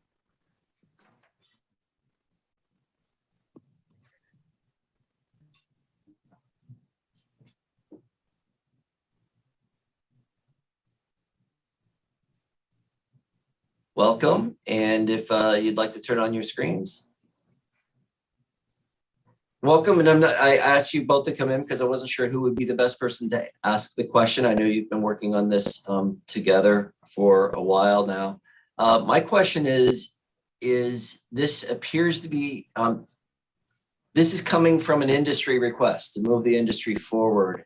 How do you see this corporation? I'm going to give you a broad question. How do you see this public-private partnership propelling the industry? What's the concrete way in which this does that? Well, the concrete way is by understanding that Maine has a potential to get into this new space economy. So what the corporation will do is to, as we demonstrated in the strategic plan, that we do have a lot of assets. And the question is this: do we have a singular organization that can really focus on bringing all the actors and players and resources and assets together to make that work? So that's basically the single focus of the corporation to make that happen. In the amendment in particular, as it relates to the workforce development, you will notice that it is pretty encompassing in identifying many organizations that will work together with the corporation, facilitating those conversations. That particular effort will not wait. Hopefully, with a bill passing the committee and the legislature and the governor signing it, that will be the number one task that will be implemented as soon as possible through a series of conversations. We're not going to wait until the corporation becomes live, because this is really important. And this is something that we had, the senator and I talked with Sasha Derry about, is that one of his concerns is the availability of the workforce for his company. So it is paramount that we start working immediately, and that will demonstrate what this corporation is about, is to have that singular focus in addressing those particular issues that are really important to Maine-based companies that are environmental friendly. Dwinnels, did you want to add anything to that? Yes, thank you. I would also say that part of the strategic plan really did a deep dive into the aerospace industry that exists in Maine today. And in particular, those companies that had thought about expanding into space-related opportunities. One of the things that we heard again and again was that there was no singular point of contact they could have to ask these questions about industry. It's just that there's not that higher level of organization to provide that resource to the companies that would like to expand their operations to serve this industry. So that was, I think, one thing that the corporation would do, just provide a place for companies to direct their questions and get answers around industry that doesn't currently exist today. Go ahead, Mr. Shada, to follow up. Yeah, and this relates also in terms of concrete examples. Representative Austin's question last time about MTI giving commitment to funding. As I indicated in my previous responses that I submitted to the committee, we have applied directly to EDA and MTI for funding that would support the startup of the corporation. This is an example of what we're talking about, that we don't need any state appropriations to make this happen. And we're getting favorable responses from both organizations that will happen. One of the first things that this particular funding will do is to begin the recruitment process of businesses both in the state as well as outside of the state to participate in the space economy. In particular, what we're interested in doing a deeper dive into those companies that we identified in the strategic plan, as well as to work with the Maine Composite Alliance to work with the advanced materials industry, which is really important to what we're trying to do, and to identify some of the new skill sets and the training and the certifications that they will need in order to become engaged in the space economy. So I just wanted to add to my response and to Emily's, Senator Curry, in terms of giving concrete examples of what's going to happen from day one.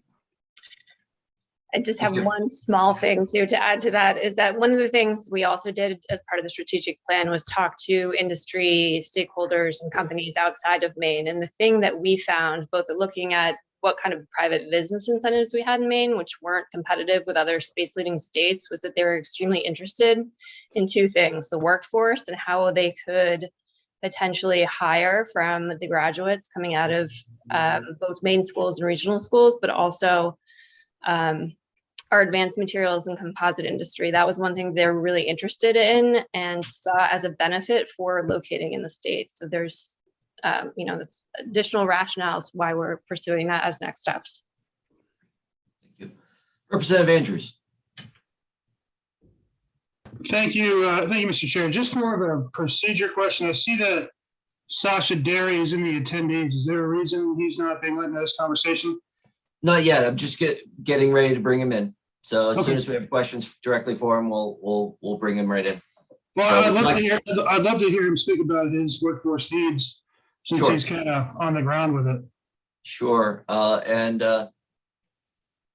Let's see, Ms. Reed, if you could go ahead and bring Mr. Derry in. We're going to try not to have a round robin discussion in that. So I tried not to have a ton of folks in at one time, but I think we could all do this well. So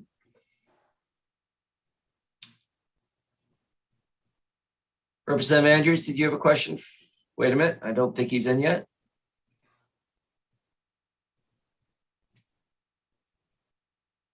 Mr. Derry, have you joined us?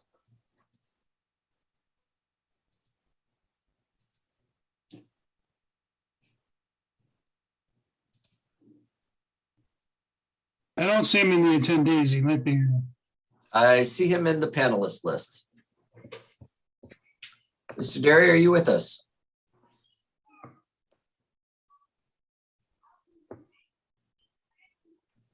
Looks like you're muted. If you are, you're muted and your camera is off. Okay. There you go. Welcome, Mr. Derry. Okay. Representative Andrews has a question for you. Thank you for being here and your patience this morning.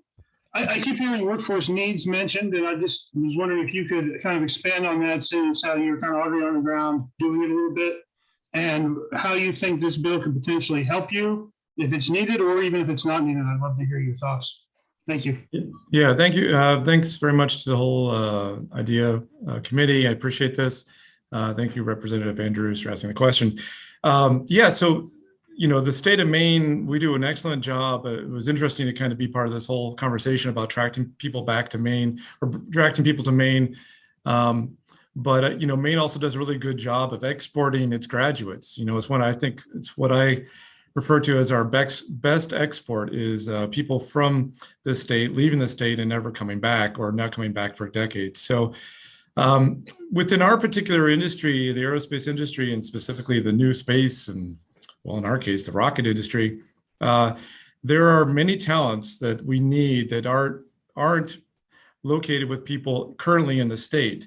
Although I've certainly located folks who grew up in the state and working for companies like SpaceX, Rocket Lab, and others, competitors to ours.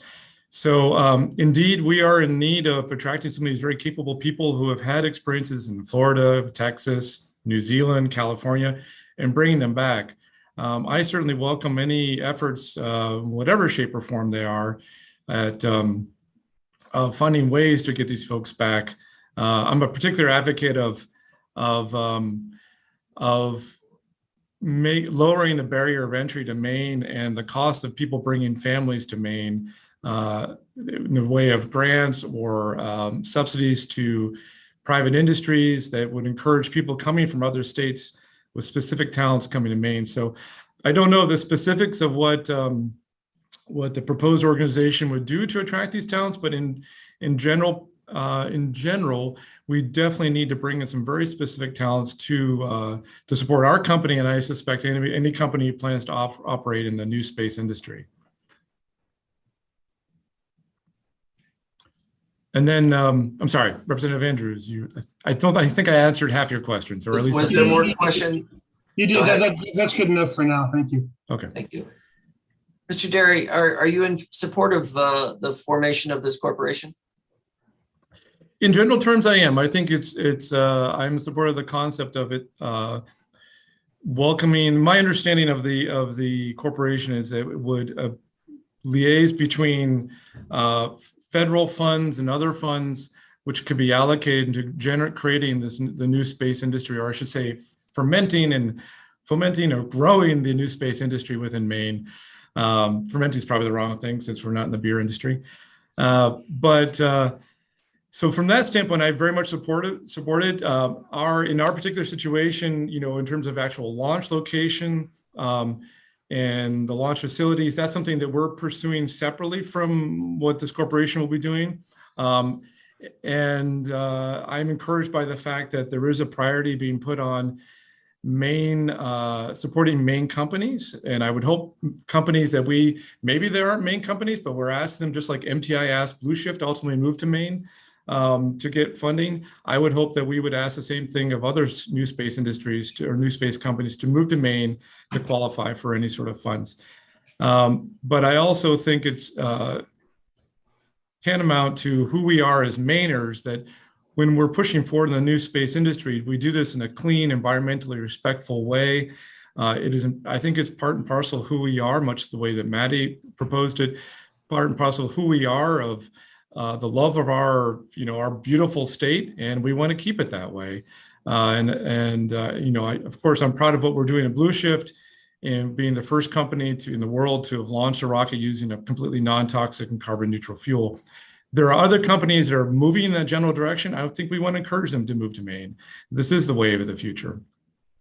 So in general terms, yes, I support the concept of it. I want to see more jobs, whether it's for Blue Shift or other companies developing new technology in the new space industry.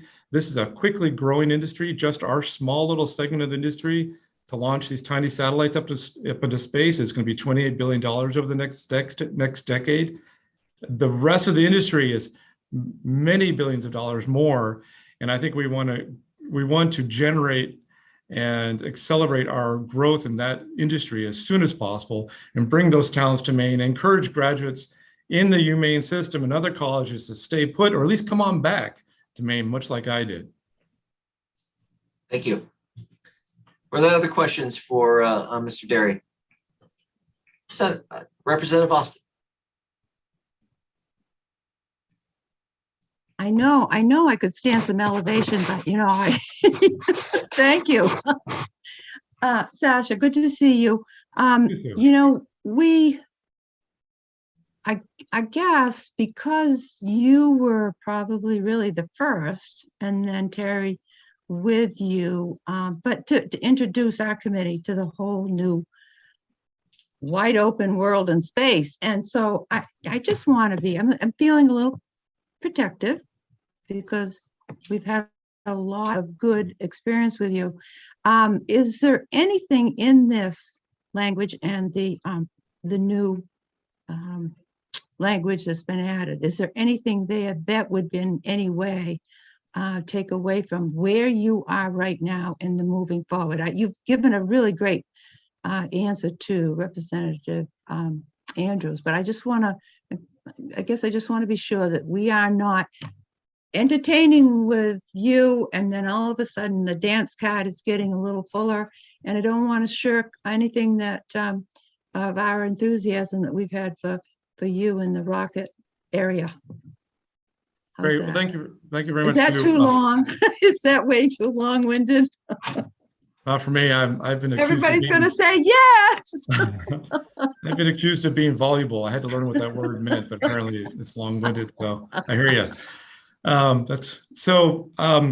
mean, there is the fundamental, I think, and I've spoken to Terry and Maddie about this, and I think we're kind of coming across that sort of middle zone in that the corporation would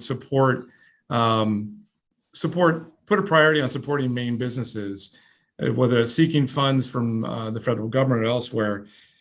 The part of the conflict that I've had is that, we're going through a lot of effort, and some of you might have heard of trying to find a place to launch rockets here off of Maine, even though they're environmentally friendlier rockets than much of anything else in the world.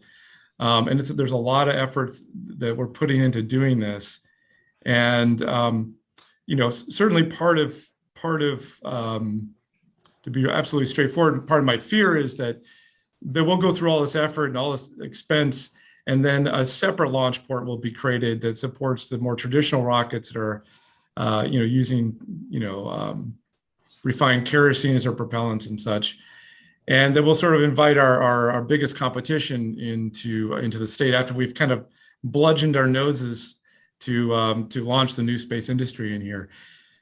That said, I at the same time, I don't want to shortchange the state from the opportunity to bring in every aspect of the new space industry. My only concern is that there's a lot of focus on the launch side, and I understand that, and that's certainly what we're a proponent for. But the whole industry is a very large, many billion-dollar industry. There's many aspects: people making satellites, people making new software, new services, and launch is just one portion of it.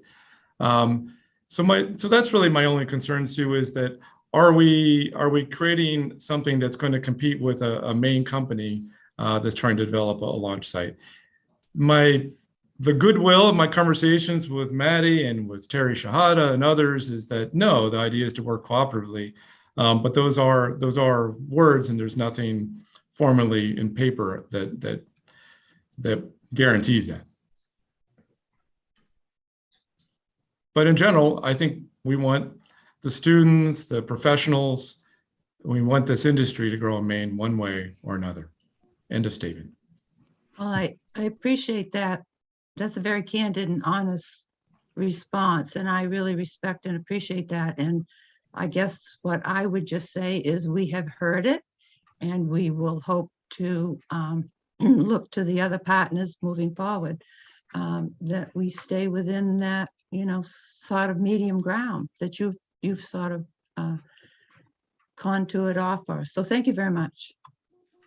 Thank you. I want to honor the questions from the committee members. This is the committee members work session. And so we will go next to, I don't really can't really tell the order, so I'm going to pick Senator Searway.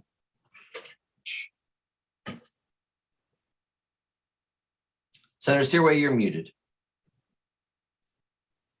Thank you, Mr. Chair, and thank you, Mr. Sasha, Dr. Sasha. I had a letter come to me, you know, also bringing that concern of the environment and you know, protecting what we have. You know, I mean, we're constantly trying to make electric cars and everything else now. And then if we go and do something like this, it's like a slap in the face to people whose fuels prices have gone skyrocketing and everything else. And so I'm concerned about that, because I think that and I think that you're on the right track. I wanted to know how we could get the verbiage so that we do want to accomplish what you had mentioned.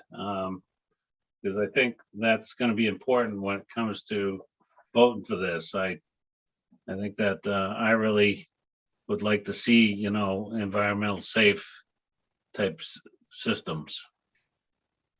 Yeah, I mean, you know, take this, by the way, I'm not a doctor. I love the concept of me being Dr. Derry someday, but has a wonderful alliteration to it, but I'm not a doctor. So, but thank you very much. You know, of course, I'm speaking from my own bias, but it's one that goes well beyond my company, but my sort of general moral standing of what we should be doing on our planet. I think this is the opportunity in time for I think the opportunity is to put a stake in the ground and say, we are only going to accept companies that are using earth-friendly propellants. I think putting our stake in the ground, and it does not just limit us to Blue Shift. There are other companies that are trying to move in that general direction. There are companies that are doing a fair amount of greenwashing, or not actually doing anything about it, but we're talking about maybe someday doing it. But I think if we have such an opportunity to access this particular orbit from Maine, and be really the only place on the eastern seaboard that can do this, let alone anywhere in the US that isn't a military base, then let's put our stake in the ground. If you're going to do it in Maine, you're going to do it right. You're going to do it in a way that respects our state and respects our environment. So when it comes to launch, I guess let's make the hurdle that you got to do it in a way that's not environmentally damaging, that's earth friendly. I think that's the message I think that people would want to hear if we're trying to go in that direction. So, thank you. Chair recognizes Representative Hassenfuss. Thank you, Mr.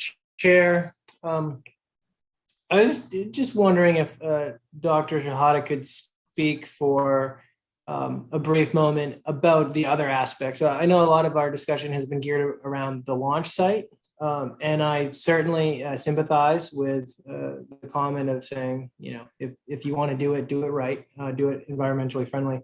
But regarding the company at large and drawing in workforce and whatnot, it's my understanding, and please, Dr. Shah, fill in the committee on what I'm leaving out, that the Advanced Data and Analytics Center, as well as the Innovation Hub, are really interesting areas that are going to bring in all of the pieces of the puzzle and create, you know, something much larger than just launching rockets. And could you speak to that for a minute? Yeah, sure. And please refer to me as Terry, and I'm more than glad to give Sasha my PhD degree. It's a little bit daunting. Thanks, Terry. Appreciate it. I think that, and thank you for the question, Representative Hassenfuss. What I'd like to convey to the committee is that what is being proposed is a three-legged stool to build a state's economy, space economy. The first is the Data Analytics Center, the second is the Innovation Hub, and the third is the launch site. How the corporation approaches this it's a phased-in approach, may focus primarily. initially on the launch sites or on the innovation. It really depends on what the steps a corporation wants to follow. I might add is that the Innovation Hub is a real important research and development opportunity, not only for higher education, for businesses. And what Sasha is mentioning about the environmental friendly fuel or environmental friendly launch in particular, there's a lot of R&D that can be developed in that hub with the industry and the university system and the community college to really push the envelope on that. So Maine could be really in the forefront of developing all those particular products. That would be very important to Sasha and others. And then the Data Analytics Center is a real opportunity for developing applications. And it's not only about the satellites that we had that would come out of this corporation, but there are satellites up there that are just waiting for data to be downloaded and massaged and cleaned up and provided to entrepreneurs that want to develop applications that are important for our industry and for new innovations that would occur. So this is a strategy that really relies on each of those legs. Which one starts really depends on the timing of the corporation. So I just want to make it a point that this is not only about the launch sites, it's also about the R&D and innovation and about data analytic that will be important to really attract the young people here to the state, to keep our graduates, as Sasha said, here in the state, but also to get those that left the state to come back home. So I hope that answers your question. Could I just add one quick thing, is that the corporation, I think, is aimed at organizing and orchestrating, being the organizing force behind making those connections between the data and analytics and industry, between the R&D and education, between launch services and the private companies that would potentially locate here. So just as a means of further explaining sort of the need for the corporation, that's what we anticipate it's being able to achieve. And we're gonna wrap up on terms of questions, or I'm trying to move us to, so we can get to committee members having more discussions. Are there other questions for any of our guests here before we are ultimately gonna shift folks back into the attendee list? And so I see you, Representative Ducharme, and honestly, I missed you've changed the tone of your hand, and so I don't see it that often. So thank you for waving at me. Representative Ducharme. Thank you, Chairman Curry. I wondered if that's why you didn't see it, that I had changed the tone. I didn't like the yellow, so. Anyway, I've got a couple of questions. I had asked a question prior to work session to see if there was any kind of financial analysis from the other space corporations, if you will, in other areas like New Mexico, Virginia, or Alaska. And I haven't seen any of that yet. I suspect that we're maybe working on that or whatever. My question, I believe, is I think my question is for Sasha. Your company is doing this, you're engaged in this, started by private money. We're told that there is a great deal of private money available out there for space exploration kind of things. So the fiscal conservative in me wonders why we have to create a state corporation. And if so, would that in fact do what we think it will do, or we need it to do, to advance the space exploration industry in the state of Maine? Thank you, Representative Ducharme. That's a good question. And I'm sort of myopic on my own business and what I do.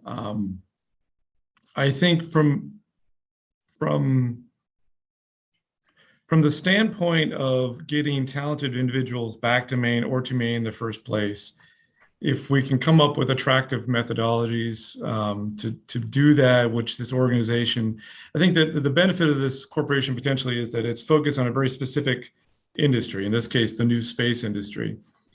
If there's focus on recruiting people and incentivizing people to come to Maine with these specific talents, that is a clear and real benefit to our organization. If it is also in connecting us with federal funds to help us build out our launch capabilities or launch infrastructure, which, as I understand, might be a possibility in the near term, that's certainly a benefit. So, and then I think, in general,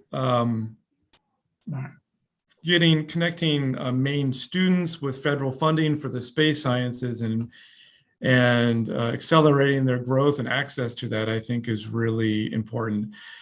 That said, we just about a month ago, I hand delivered these tiny little space science modules to the high school of Jonesport Beals, and I was really impressed by how excited and engaged the students were to do real science involving space, and just how engaged everybody was. And I know both the science teacher and the principal were too.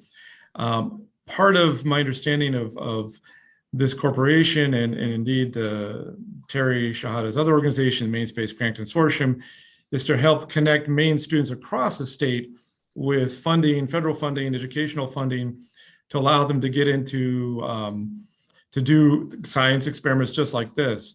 So I think there's some abstract sort of seed planting we can do with this corporation, where we can draw federal funds in a very focused way for the space sciences to kids across Maine, no matter how rural you are. I grew up in East Orland, Maine, which is a big town for Maine, about 2,000 people, or at least it used to be. And I would have loved that ability to access those, to participate in doing basic science and science experiments involving space. So I think there's some of that hope and promise around it. Now, there is a bit of like, if you don't know exactly what something is, you can put all your hopes and desires on it and expectations. And then there's a question of what happens in reality. I think much like, the real testament to the market and the free enterprise is that a business goes out of business if it can't find funds or it can't find the customers.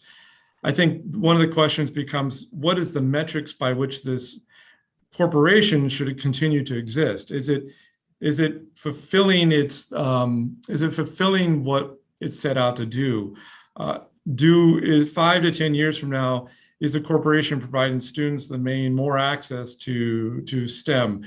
Is it growing the new space sector? Is it well supported by green and new space industries that are grown here in Maine?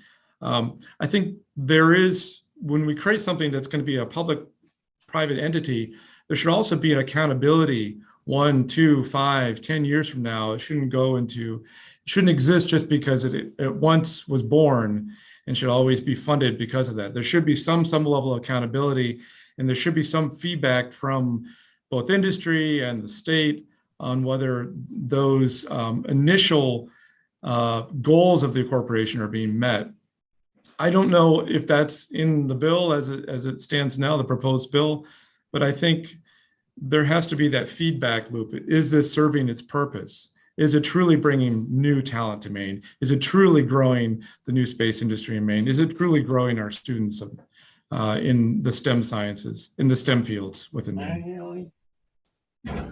Senator Daughtry, I would like to send the question back to you as well. The same question to you. Absolutely. Thank you, Mr. Chair. And sorry there, I was getting distracted smiling at Senator Searway's visitor. Absolutely important question about, what is the need for this and why do we need this within state government?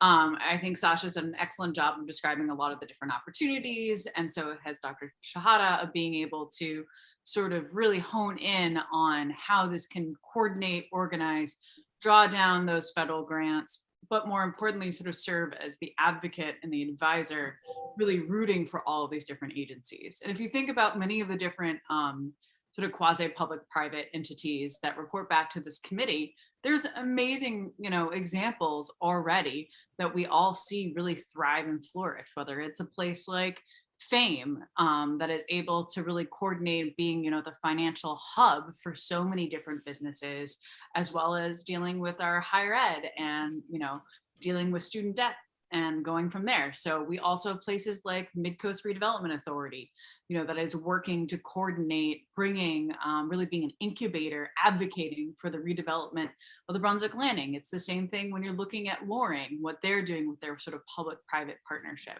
And that's exactly, what this corporation would be doing. There's plenty of examples of that.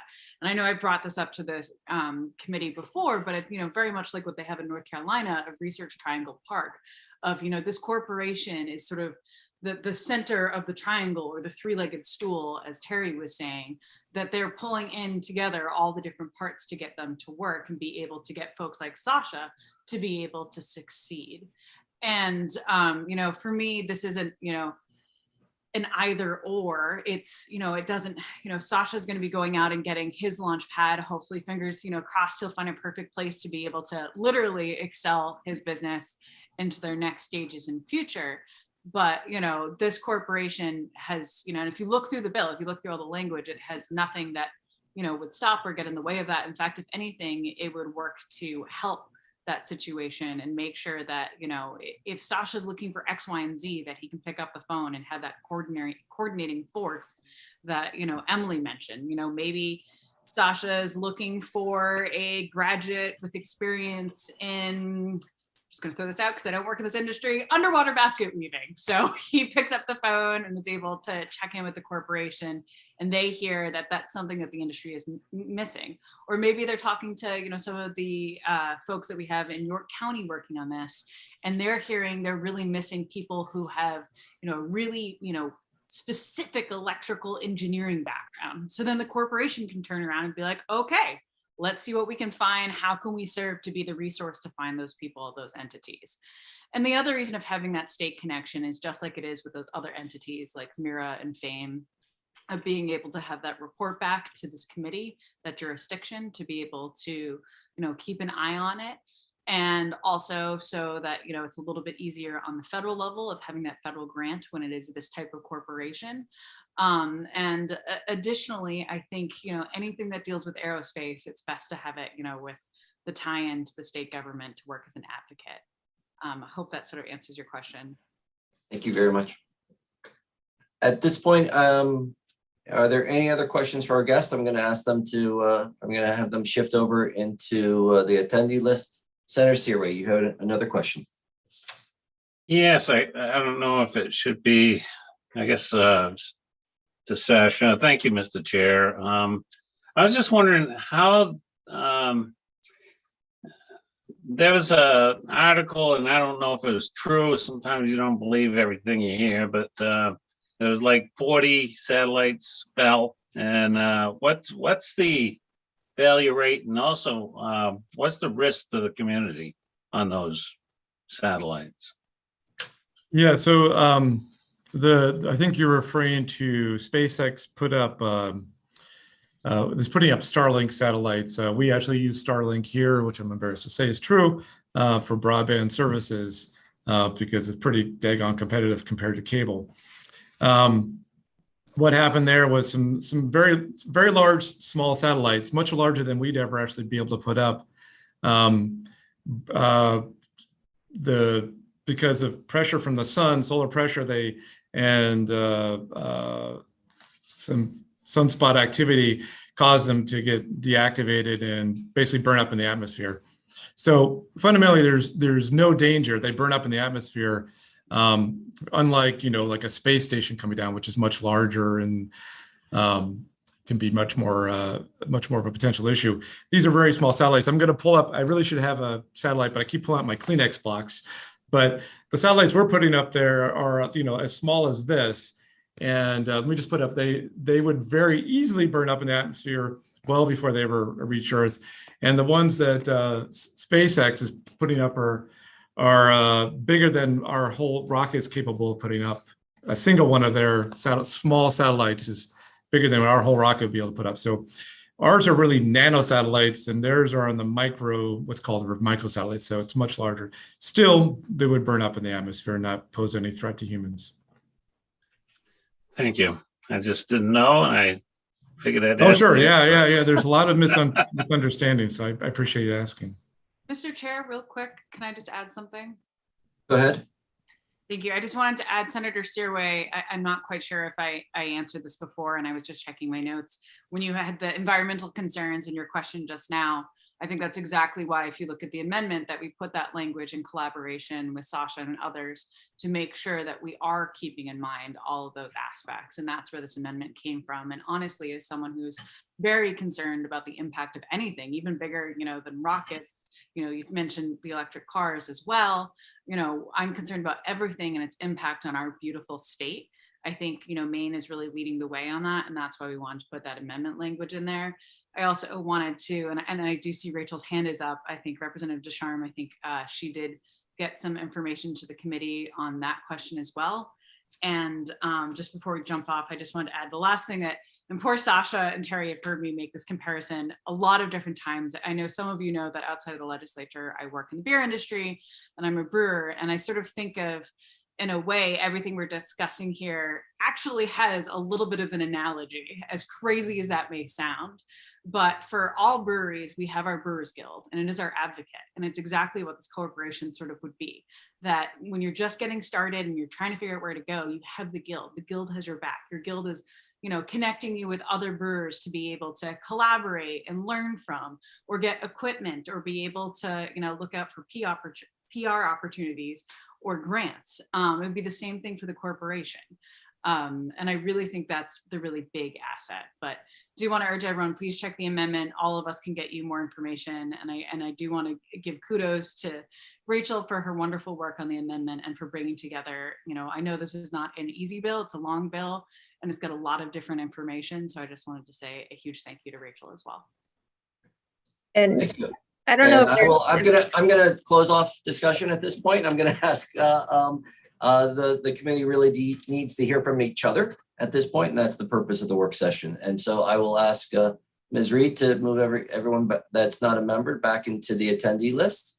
And Ms. Olson, and thank you very much for coming here. I greatly appreciate it. So, and at this point, Ms. Olson, you had your hand raised.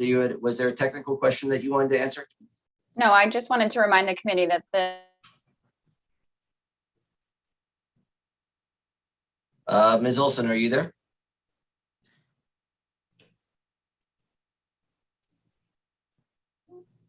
She got shifted to the attendees list. Oh, yeah, sometimes that happens. I went through the portal and I'm back. Wrong way. Okay, welcome back. It is jarring. I'm not sure I've been through the portal before. So now I know. Can everyone hear me? Am I back? Yes, you're back. Okay. The memo request regarding the financials for the public-private spaceport corporations was provided to the committee on the 14th in advance of what I thought was going to be our next work session. That does provide a detailed analysis regarding the total operating costs and sources of revenue for the 5 spaceports that were identified as comparison points. It was sent as a link in the memo and attached separately as its own document within the email as well. I'm happy to discuss that in more detail if there are questions related to that. And I'll just also point out there was a question about if there's a reporting requirement. And yes, the last section of the bill, section 13212, does have an annual report provision. Thank you. So discussion, I will lead off and say I'm excited to support this bill. I'm with the amendment. It is coming from the industry to move the sector. It seems like everything in our economic development plan From what we see from the governor's office in terms of it's consistent with moving sectors, and sorry about that. And so that's one of the areas that I'm very excited by, to be able to move the sector in a way that's consistent with Maine. But this is our time for discussion, and so I wanted to hear where people were. What questions or what are we ready for a vote?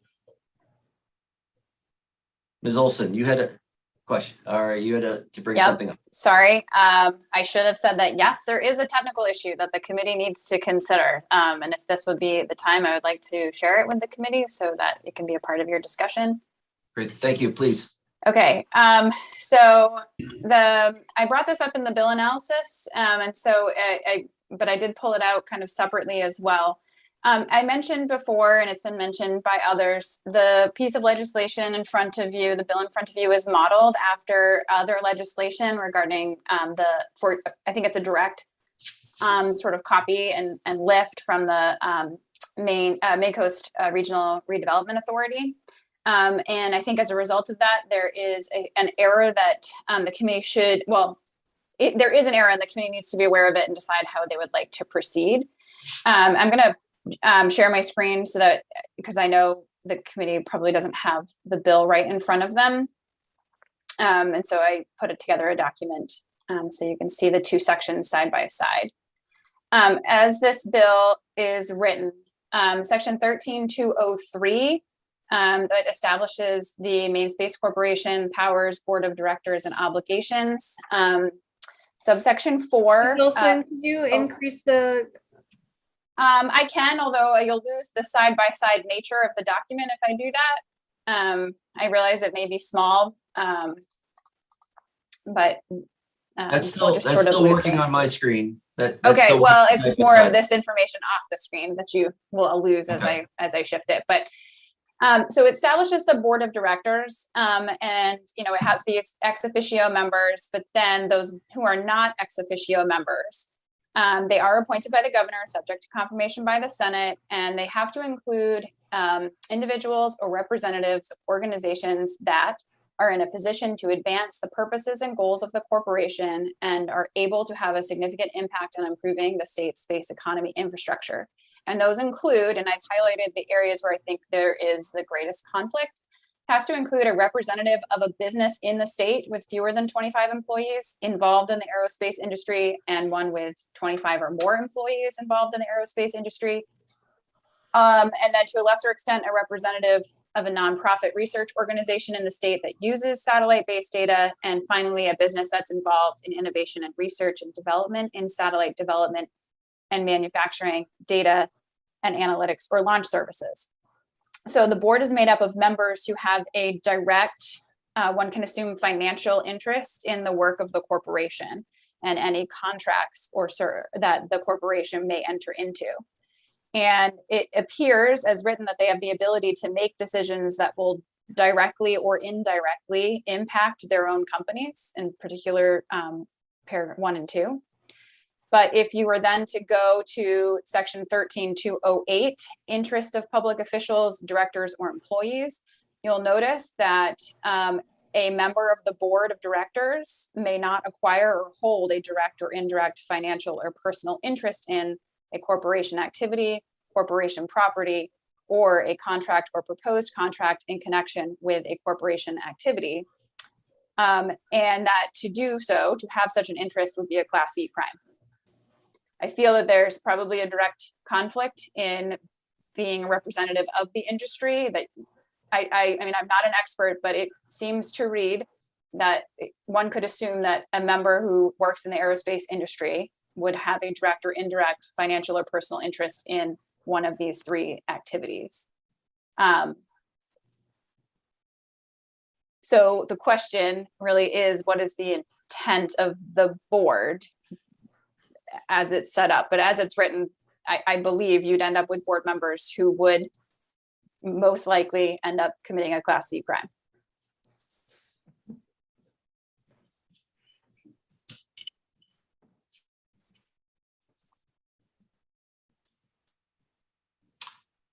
Can you scroll down, please? Yep. Thank you.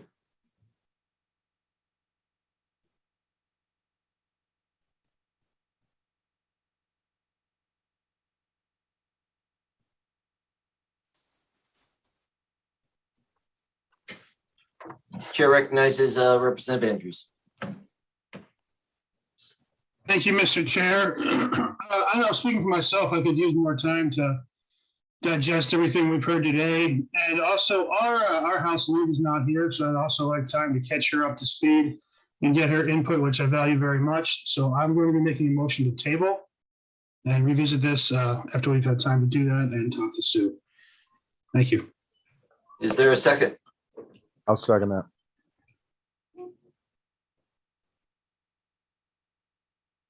All those in favor?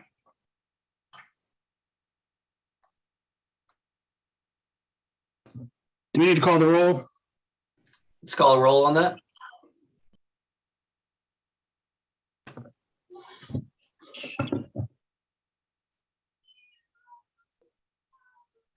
Ms. Reed, can you call the roll?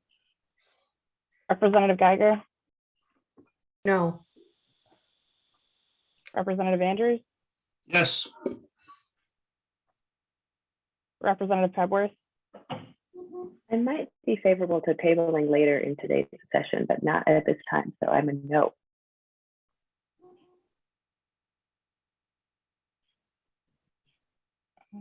Representative Collmore, Yes. Senator Rafferty's absent, Senator Searway. Say yes for now. Yes. Representative Ducharme, Yes. Representative Austin,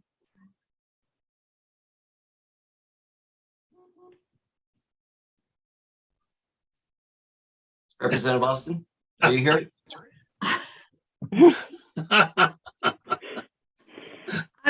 Yes, please. Representative Hassenfuss, No, I do not want to table at this time. Representative Larochelle, No.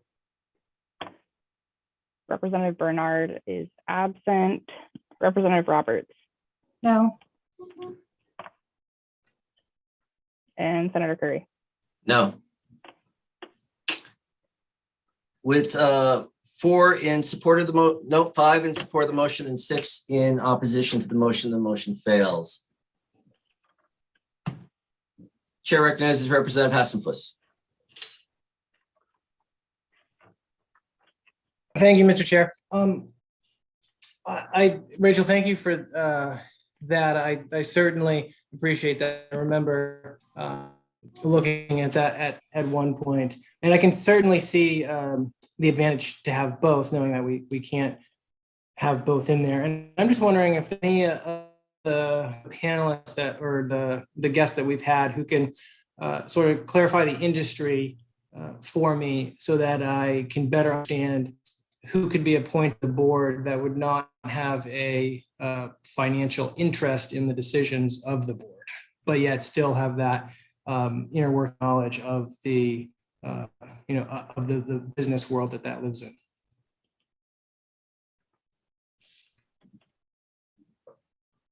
Representative Hassenfuss, were you asking a question for somebody? Yes, if we could bring in panel, and I'd say Terry Shahada to see if he can help answer that question about who is out there in this world that could serve on the board and not have a financial interest in the decisions of the board. Okay. Ms. Reed, if you could bring in Mr. Shahada.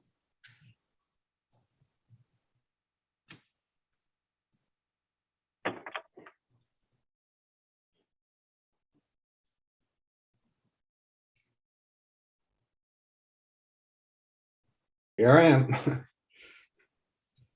Welcome, Mr. Shahada. Did you hear the question regarding the technical issue brought up by our committee analyst? Yeah, I did. Again, as Rachel mentioned, and I'll answer the questions. Rachel mentioned the bill is modeled after Mid-Coast Regional Development that also addressed some of the conflict of interest. Maine is a small state, And if we want to attract qualified people to serve on the board and direct the board of for the corporation, we have to accommodate that, but to make sure that we do have language in there that protects, that avoids the conflict, which could be a problem. So we have businesses in Maine, certainly Sasha, certainly Fiber Materials, other companies in the advanced materials world. We have the Gulf of Maine Research Institute that uses satellite data, Bigelow Laboratory that uses satellite data. So I can list a variety of organizations that would qualify as members of the board. And they'll have a vested interest in that, in what happens. However, the language about the conflict of interest that Rachel showed, again, mirrored after Midcoast Regional Redevelopment, and it's pretty clear that if you are a board member and you have a conflict in terms of whatever activities that the board is considering, that you can't be part of that conversation. And if you are part of that conversation and you pursue that avenue, then you will be subject to, I guess, a criminal prosecution. Again, that's the language of Midcoast, and it's served them really well. So I'm not sure where the technical issues are. You are on the, and this is how all board of directors, whether it's a corporation or in the private sector or in the nonprofit world, you bring the best quality people on the board. Representative Collmore, can you mute your mic? And then I called. Oh, not you. I'm sorry. My apologies. All right, it's Eva. No, the Thank motion you. failed. Ms. Reed. There we go. Thank you. So just to finish, we're trying to, I think the corporation is trying to attract the best people, but to make sure that there is a conflict of interest. If there is a additional language that needs to be put in there in the bill to make it absolutely clear that there is no conflict, then certainly that's the wish of the committee. Otherwise, you're going to be left with a situation where the only people that could serve on the board are people from outside of the state, and that's what we don't want. So anything that the committee is looking for that needs to tighten that language, that would be great. We want to make sure that there is no conflict, but at the same time attract folks from the state of Maine that would serve that corporation and the state of Maine well. Thank you very much. And Ms. Reed, if you can move Mr. Shahada back. And Chair recognizes Representative Geiger. Thank you, Mr. Chair. I would tend to agree with Mr. Shahada that we're looking at a dilemma here where we either have a board made up of people who don't know enough about the space industry to be helpful, or a group of people that are actively involved and therefore in potential conflict. And I think it's important to have people who know the industry and know what needs to be advanced. So I'm wondering if there's some way to weaken the conflict of interest section of this bill so that we can still have the people who know best on the corporation. Chair recognizes Senator Searway.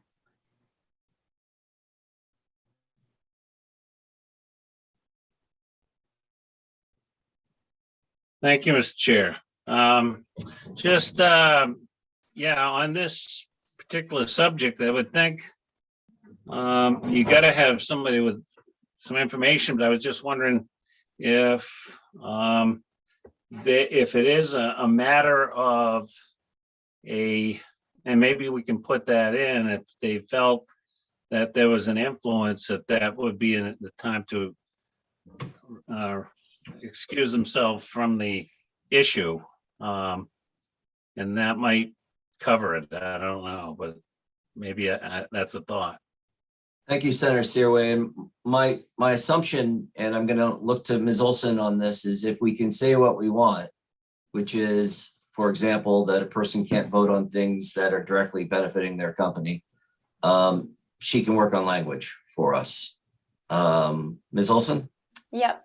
So, okay, so the first, there are two reasons this is brought in front of the committee as an issue. One is it has to be addressed as it's a technical issue, but the second is for the committee to have a conversation around the makeup of the board and to make sure the committee is aware that the makeup of the board is of individuals in the industry, and therefore the work of the board is it would most likely be beneficial to them outside of their work on the board. And that's something the committee needs to acknowledge and be aware of. My job is to present that to the committee. Should the committee acknowledge that and feel comfortable with it, but want to address the issue, the bill also includes in section 13208 a report and then a recusal section, so that if a member, it's a public official, a member of the board of directors, or an employee of the corporation presently owns or controls, or owned or controlled within the preceding 2 years, a direct or indirect interest in the property known to be included or planned to be included in corporation activity, that person should disclose the fact immediately in writing to the board of directors and included in the board's minutes. And that a public official, member of the board, or employee with an interest in a property would not participate in an action by the corporation affecting that property. So you could keep the report and recusal sections, and violation of, like, a failure to report or recuse oneself would still be, or could still be, a Class E crime, but you could remove the portion about acquisition of interest, which is where the immediate conflict exists. Thank you. I just follow up. Go ahead, Mr. Chair. Senator Searway. Yeah, I was just thinking that if we could maybe, if Rachel could look up some language of similar situations of what they've come up with, and maybe come back if we do table and come back with some examples of how we could handle it. Chair recognizes Representative Collmore. Thank you, Mr. Chair. I'm not sure how many of you have been on a town council before, but there's a lot of rules and regulations already in the state around that conflict of interest that I'm not sure that we need to rewrite this section. Right. I mean, we can certainly make sure the language is very clear in that they must report, but I've had to recuse myself as a town councilor because I could potentially, because of somebody bidding on a piece of land that was up for tax acquisition, I could be considered a potential benefit of that. And so I think that we already have very clear language about those potential conflicts, but we do not, like Dr. Shahada said, we do not want to exclude Mainers from being on this board and have out-of-staters doing that work. The other thing that I would add in recognizing the importance of the residents on this board is that I don't think the residents should only be from those 3 counties. I truly believe we should have one resident from every county being able to be represented, because any county has the potential to host land that could have impact here, and we want to make sure they're all able to be represented. So those are my couple of comments on this. Representative Hassenfuss. Mr. Chair, I left my hand up, but I concur with most of the last statements, and I think that we can certainly do this. And there's only 4 persons who would have a financial interest in this that are business representatives of all of the board members, and I believe that as long as we make clear that if there's a decision that you would be discussing or voting on that you may receive a financial benefit from, to recuse oneself. We do that all the time, others, so I think that would be entirely appropriate.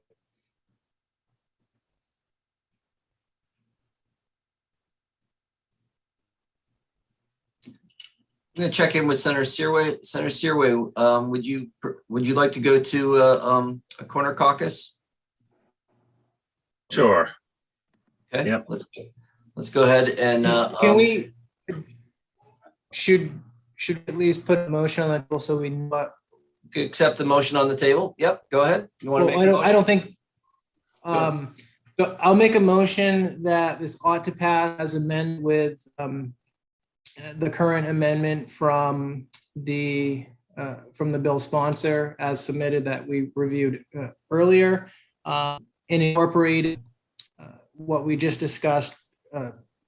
Rachel, just let me know if you need more, but what we just discussed about including individuals from the business community on board of directors, making sure that there is a clear demarcation that they will not be voted, participate in any decision that they have a financial interest in. And then I'm happy to entertain any other friendly amendments to that. Let's hang on to that as the motion. Is there a second? Second. It's been moved and seconded. Further discussion? Representative Austin. Thank you, Mr. Chair. Is there language for us to reevaluate, not us, but the state to evaluate this at some point again? I'm not clear on that. Thank you. Ms. Olson, can you speak to the reporting requirements? Sure. There isn't like a specific provision around like a review, like in a pilot program, but the last section does require an annual report to the governor, the executive director of the legislative council, and this committee, 120 days after the close of the corporation's fiscal year. And it has to be a complete report of the activities of the corporation, and any legislator can request it. And the report has to include the following information: a description of the corporation's operations, an accounting of the corporation's receipts and expenditures, assets and liabilities at the end of its fiscal year, a listing of all property transactions pursuant to 13205, which is, hold on, I'll tell you. Any lease or sale or acquisition of property for the for the corporation. An accounting of all activities related to the Main Space Complex Fund, a list of any bonds issued during the fiscal year, a statement of the corporation's proposed and projected activities for the ensuing year, and recommendations regarding further actions that may be suitable for achieving the purposes of this chapter. Again, that is very similar language to MRRA. There is a slight difference between that and this, but it's almost the same. So I want to be sure I caught you. Every year, or it has to, okay. And what was the legislator could request? Yep, the report may also be provided to any other member of the legislature and to any other person. This is, so just, I'm trying to give you some context. So the language is very similar to the Mid-Coast Regional Redevelopment Authority. This committee receives an annual report from that group every year, which I'm just being redundant here, but and it's the same required information. So if you were to see that report, you would get an idea of what such a report would look like for this new corporation. The only difference is the MRRA or MIRA has a description of the progress towards goals. That's the only difference. Should that be added, folks?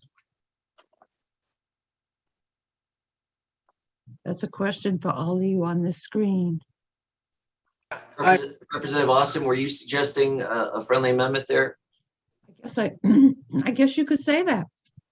Okay, and can you clarify it, or Representative Hassenfuss?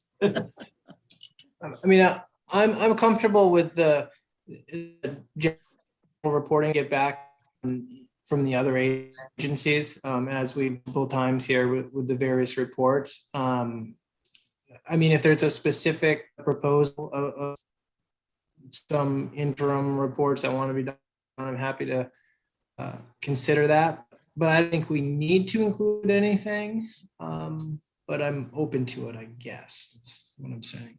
Rachel, can you just pull that out and describe that one piece to them in the language, or what you suggest, or what'd you say? The other, who'd you say? Yes, I can. So, Mark.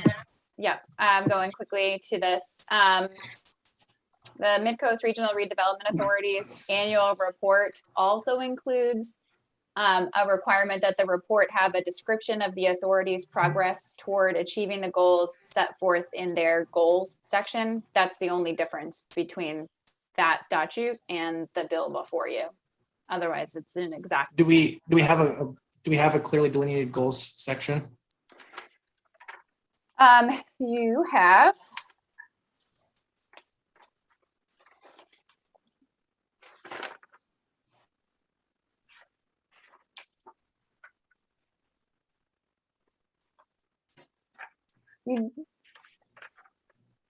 There is no, oh, am I on mute? Nope, I'm not.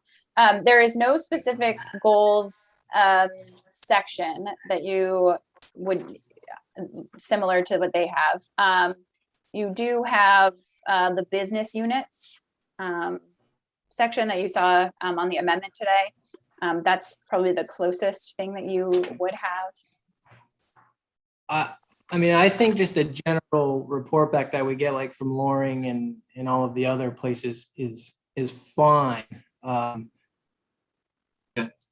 So I'm taking that as a you're fine with your initial motion that's on the table.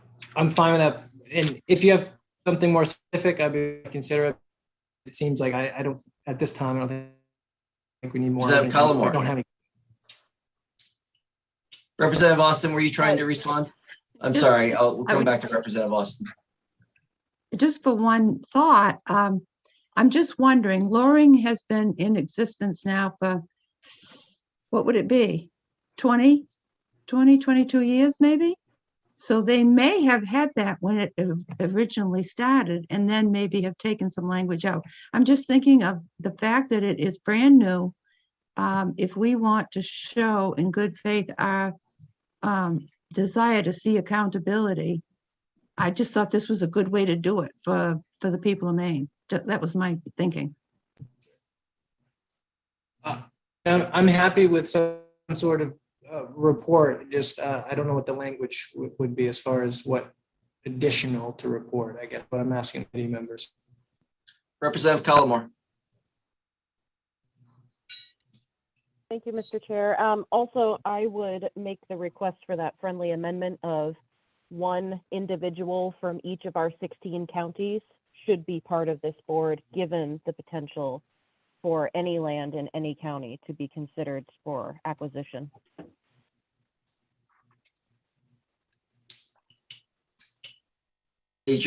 Are you asking Representative Hassenfuss to add 16 members to the board?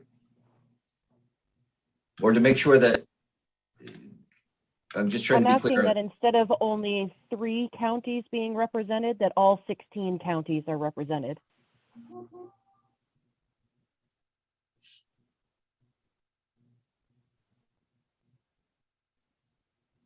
Representative Hassenfuss, Representative Collmore, did you want to consider that? Adding 16 members be super cumbersome. It's adding 13. 13. I mean, I think we could maybe do something regions.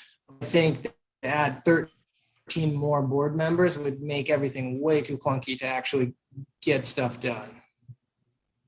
So I'm hearing no, you're not open to that. Are we, at this point, we've got a motion on the floor, we've got a second. I'm gonna ask that we go into quarter caucus, have some discussion, see where we get to. So, and Senator Searway, 15 minutes, you wanna do 15 minutes and check in? Maybe we call each other? Yeah. I'll see where you are, where your committee is, where your caucus is. Thank you. Thanks.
Get a little Star Wars background music or what? I have the Jeopardy theme song playing in my head right now.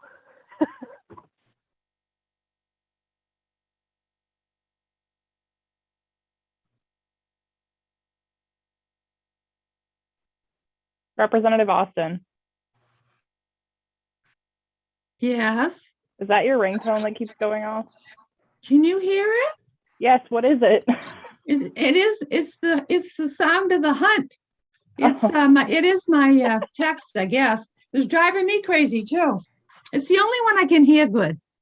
And everybody else can hear as well. Oh, my Lord. You get a lot of bloodhounds coming your way or what?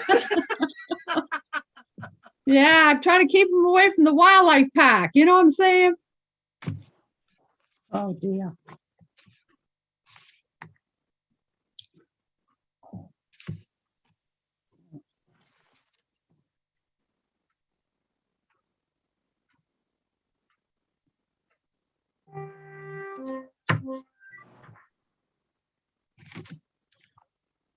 Holy Toledo. You must be very popular.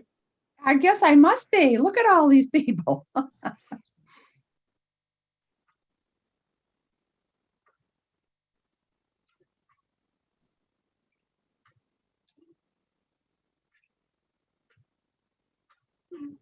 I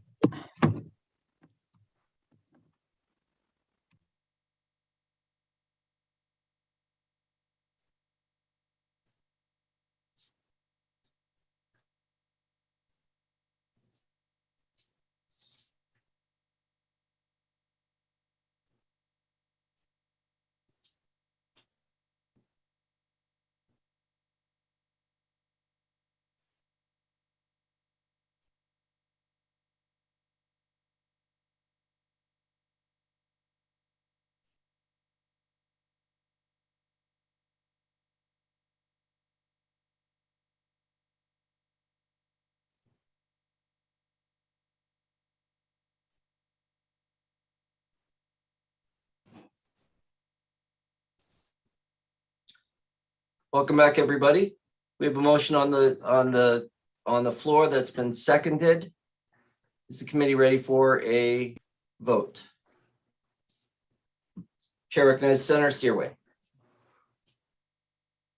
you, Mr. Chair.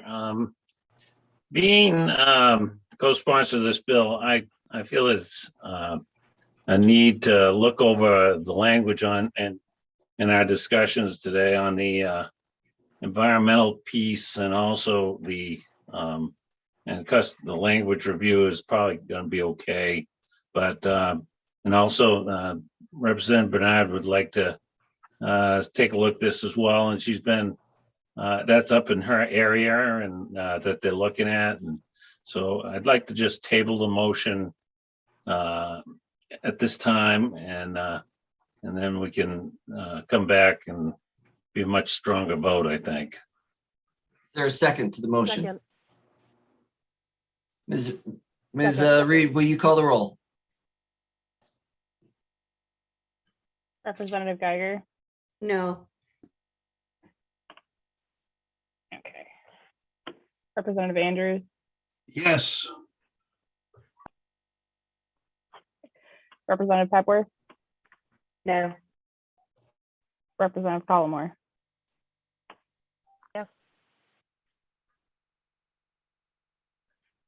Was that a yes or a no? Sorry. Yes. Senator Rafferty's absent. Senator Searway, I'll vote yes. I may change it at the review if it's not appropriate. Yes. Representative Bouchard, Yes. Representative Austin, What's the motion again? I'm so sorry. Just to clarify, Senator Searway, this is the tabling motion. This is tabling. Oh, okay. Yeah. Yes. Yes. Yes. Yes, me too. okay. Representative Hassifus, No on the motion to table. Representative Blair Shell.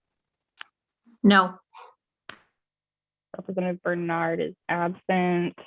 Representative Roberts. No. Senator Curry. No. Can you confirm the count there?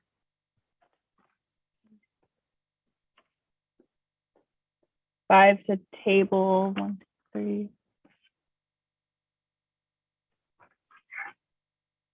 It looks 5 to table, 6 for no. 6 opposed. The motion has failed.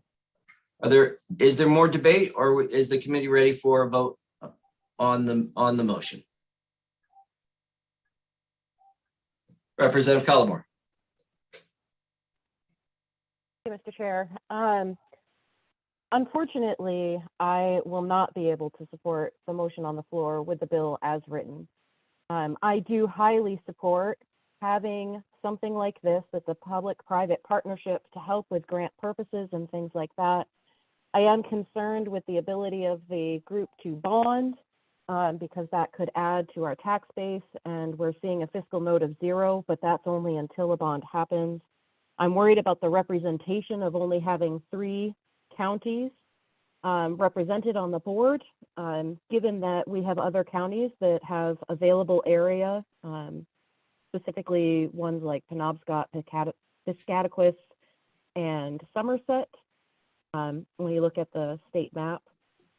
And so while I support the idea behind this, and I really do want something like this to exist, I can't support the bill as written.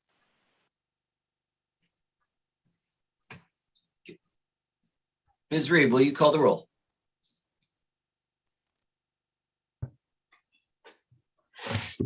That was an ought to pass as amended with Hassenfuss and Roberts, right?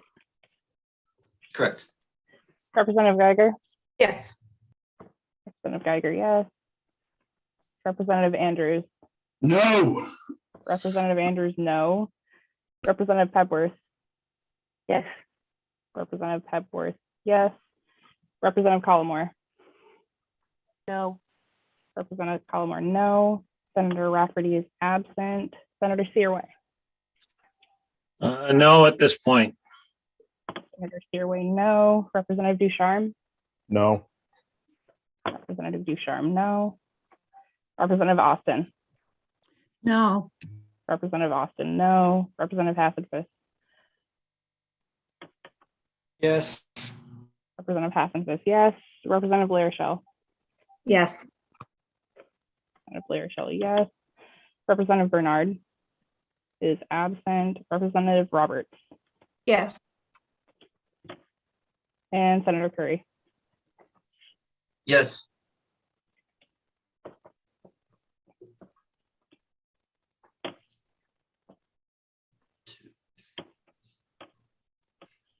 So that was 6 ought to pass as amended.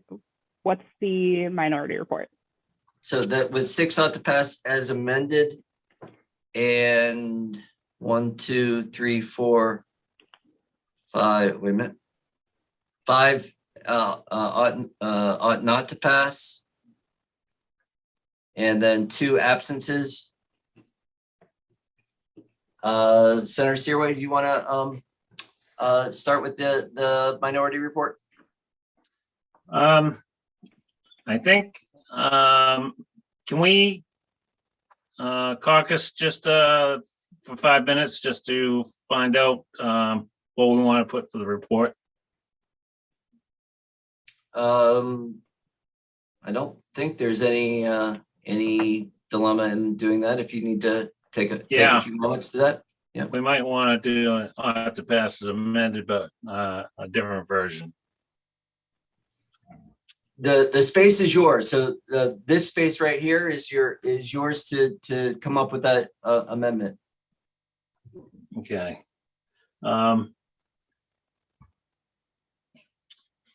Well, let me. I'm thinking the environmental piece needs to have clearer language, and the the involvement of the 16 counties should be involved at, I don't know how many times a year, but at least be involved in any land transition situations. And also, I think, I don't know if the group of ours has another one that they were interested in. Representative Collmore? And also the language of the about the competitive piece straightened out a little bit. So that would be the amendment, needs to be straightened out for, but I think I would go on to pass as amended on those 3 added concerns. Ms. Olson, do you have follow-up Yeah. questions? Yep, I do. I'm going to try to walk us through this. Is it your intention to continue to use the sponsor's amendment, but to make further amendments to that? Yes, Okay. yes. The addition of the representatives from all the counties is that you would like to have them added to the members, the voting members of the board? I'll let Amanda Collmore answer that. Can you let her on to Mr. Chair? Representative Collmore, would you like to assist? Yes. Yes, I would like them to be full members of the board. Okay. The question would be the same as the amendment that was just voted by the majority in terms of interest. Just no conflict of interest, but that members of the board can have an interest, but if they do, they need to report and then recuse themselves from any vote related to that interest. Okay. And then I'm going to need further clarification on what you mean regarding the environmental issues. What is it that you would like the bill to do or say? Not exactly how, but what is your intent when it comes to the environmental questions? When we talked to what was his name? Shahada? No, the other one. Sasha. Sasha. Yeah. He had explained, he thought that it should be a stronger language as far as the environmental impact of these satellites launches. So I just wanted to make sure the verbiage was clear and with his agreement on that. Okay, so when talking about the 3 business units being created by the main space complex, is this it just in reference to the main launch sites and services portion? I believe where the environment would be affected. Yeah. So Okay. I guess that's the biggest key. Okay. And is it your intention to limit the use of any launch site, staging or launch site created by the corporation to those that are deemed environmentally friendly? Is that what you're looking for? Yeah. And I'll have a follow-up question is, and I Right. think that one question I would ultimately probably bring back is who determines what is considered environmentally friendly for this industry? These Yeah. are relatively new. I don't know enough about that. So some Right. direction on what it is you would be looking for in regards to environmentally friendly Well, I mean, vehicles and launches. well, so, the key thing is we don't want to be spreading, chemicals all over everybody's land in those areas. And so, and I think that they've come up with new technology. And so what we're trying to do is eliminate from adding more to the problem. I mean, we've got PFAS problem right now. It's just terrible. And if we do things without taking precautions, I think we're gonna have serious issues later. And so I'm just looking at what everybody else is looking for, is make it environmentally safe. Okay, so we could include language that would restrict the use of main launch sites and services to those space vehicles and launches that are considered environmentally friendly. I think I'll probably have to come back on language review with some clarification around what that means.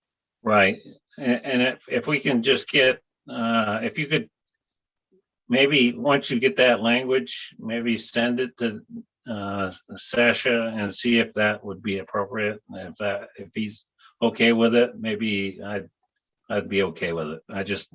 I know he tend to seem to think that there should be a strong piece in that, so. Senator Searway, I'm going to request that that go to you, and then Yep. if you want to communicate with someone else, that's Yep. that's up to you, and not to put the analyst in between. Oh, that's fine. That's fine. Yeah. Okay. Is there? So I have that the minority report as it currently stands, and we're going to review it, is to keep the sponsor amendment presented as well as the changes made by the committee and the majority report, but to add representatives from all 16 counties onto the board, and to change the language in section 13203, subsection 1, paragraph C, that would make it a requirement for the main launch sites and services to only offer their services to space vehicles and launches that are considered environmentally friendly. Correct. Is there anything And else? I think, I don't know if Representative Collmore and Representative Andrews had something to say too, so. Representative Collmore, are you getting onto this report and trying to add to it? Yes, I'm looking to also remind the senator about the removal of the bond language. Senator Searway, did you want that as part of your report? Yes. Okay. So you want the entire section regarding bonds to be removed? Yeah. Okay, and the bonds that are currently allowed, these are bonds that, hold on, I'm sorry, I'm in the wrong section.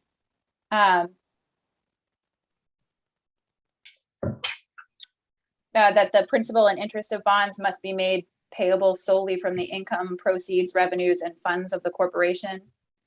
So they're revenue bonds, just for clarification's sake, you would like the revenue bond portion stripped? Yes. So that's the corporations or from government? From the corporation. So the principal and interest of bonds, this is on page 7 of the bill. So the principal, do you want to see it on the screen, or would you like me just to read it? Sure, no, I'd like to see it, yeah. Okay. Get it for you.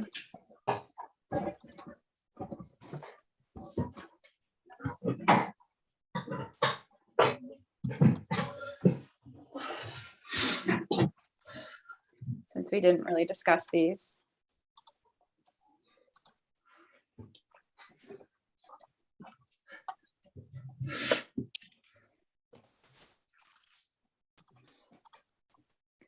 So, sorry, a second. The bonds here, the principal and interest must be payable solely from the income, proceeds, revenues, and funds of the corporation derived from or held for activities under this chapter. They can be further secured by a pledge of a loan, grant, or contribution from the federal government or other source in aid of activities of the corporation under this chapter, by a mortgage of an urban activity or project or part of its project, title to which is in the corporation. These do not constitute an indebtedness within the meaning of any constitutional or statutory debt limitation or restriction. They're not subject to other laws or charters relating to authorization, issuance, or sale. So that's the bonding section. We didn't go over this thoroughly within the work session. So I just wanted you to just point out those elements of the bonding section. And there are also, I'm sorry, it is quite long. If you go here to page 8, they represent no personal liability and they are not considered a debt of the state. So the bonds and other obligations of the corporation must state on their face that they are not a debt of the state and the state is not liable on the bonds as well. So those are some standard, this is some standard bond language related to the revenue bonds. Mr. Chair, may I ask a question of that? Representative Cullimore. Thank you. Just so that we're clear, because some of this language is just way out there for me. And so what I'm concerned of, and it seems like it may have been answered by the indebted part, what I'm concerned with is bonding that could raise the tax base. So as written, the bonds cannot be repaid through taxes. Is that correct? That's correct. Okay, thank you. Then I don't have a concern with that language. Okay. We have Representative Andrews wants to speak. So, sure, Senator. Representative Andrews, did you want to get onto this this minority report? I do not. I would like to have my own minority report that is One second. One second. I want to go back to Senator Searway, and then we'll come back to you for your own minority report. Senator Searway, did that wrap up your minority report? Yeah. Okay. And Representative Cullimore, are you on with that minority report? And yes, Mr. Chair. So we're not doing anything with the bond part. So okay. Okay. And Representative Ducharme, are you doing your own minority report, or did you want to be with Senator Searway's minority report? Are you frozen? No. He looks it. No, I'm not. I'm trying to decide where I want to be. I can come back to you. Please do. Representative Andrews, did you want to share your minority report, and we'll come back to see where your colleagues are. Certainly. I just want a clean and simple ought not to pass. Thank you. Ought to pass. So ought to pass is amended with is one, and ought not to pass. And I bought you a little bit of time, Representative Ducharme. Representative Austin, did you wish to join Senator Searway on the minority report, or have your own minority report?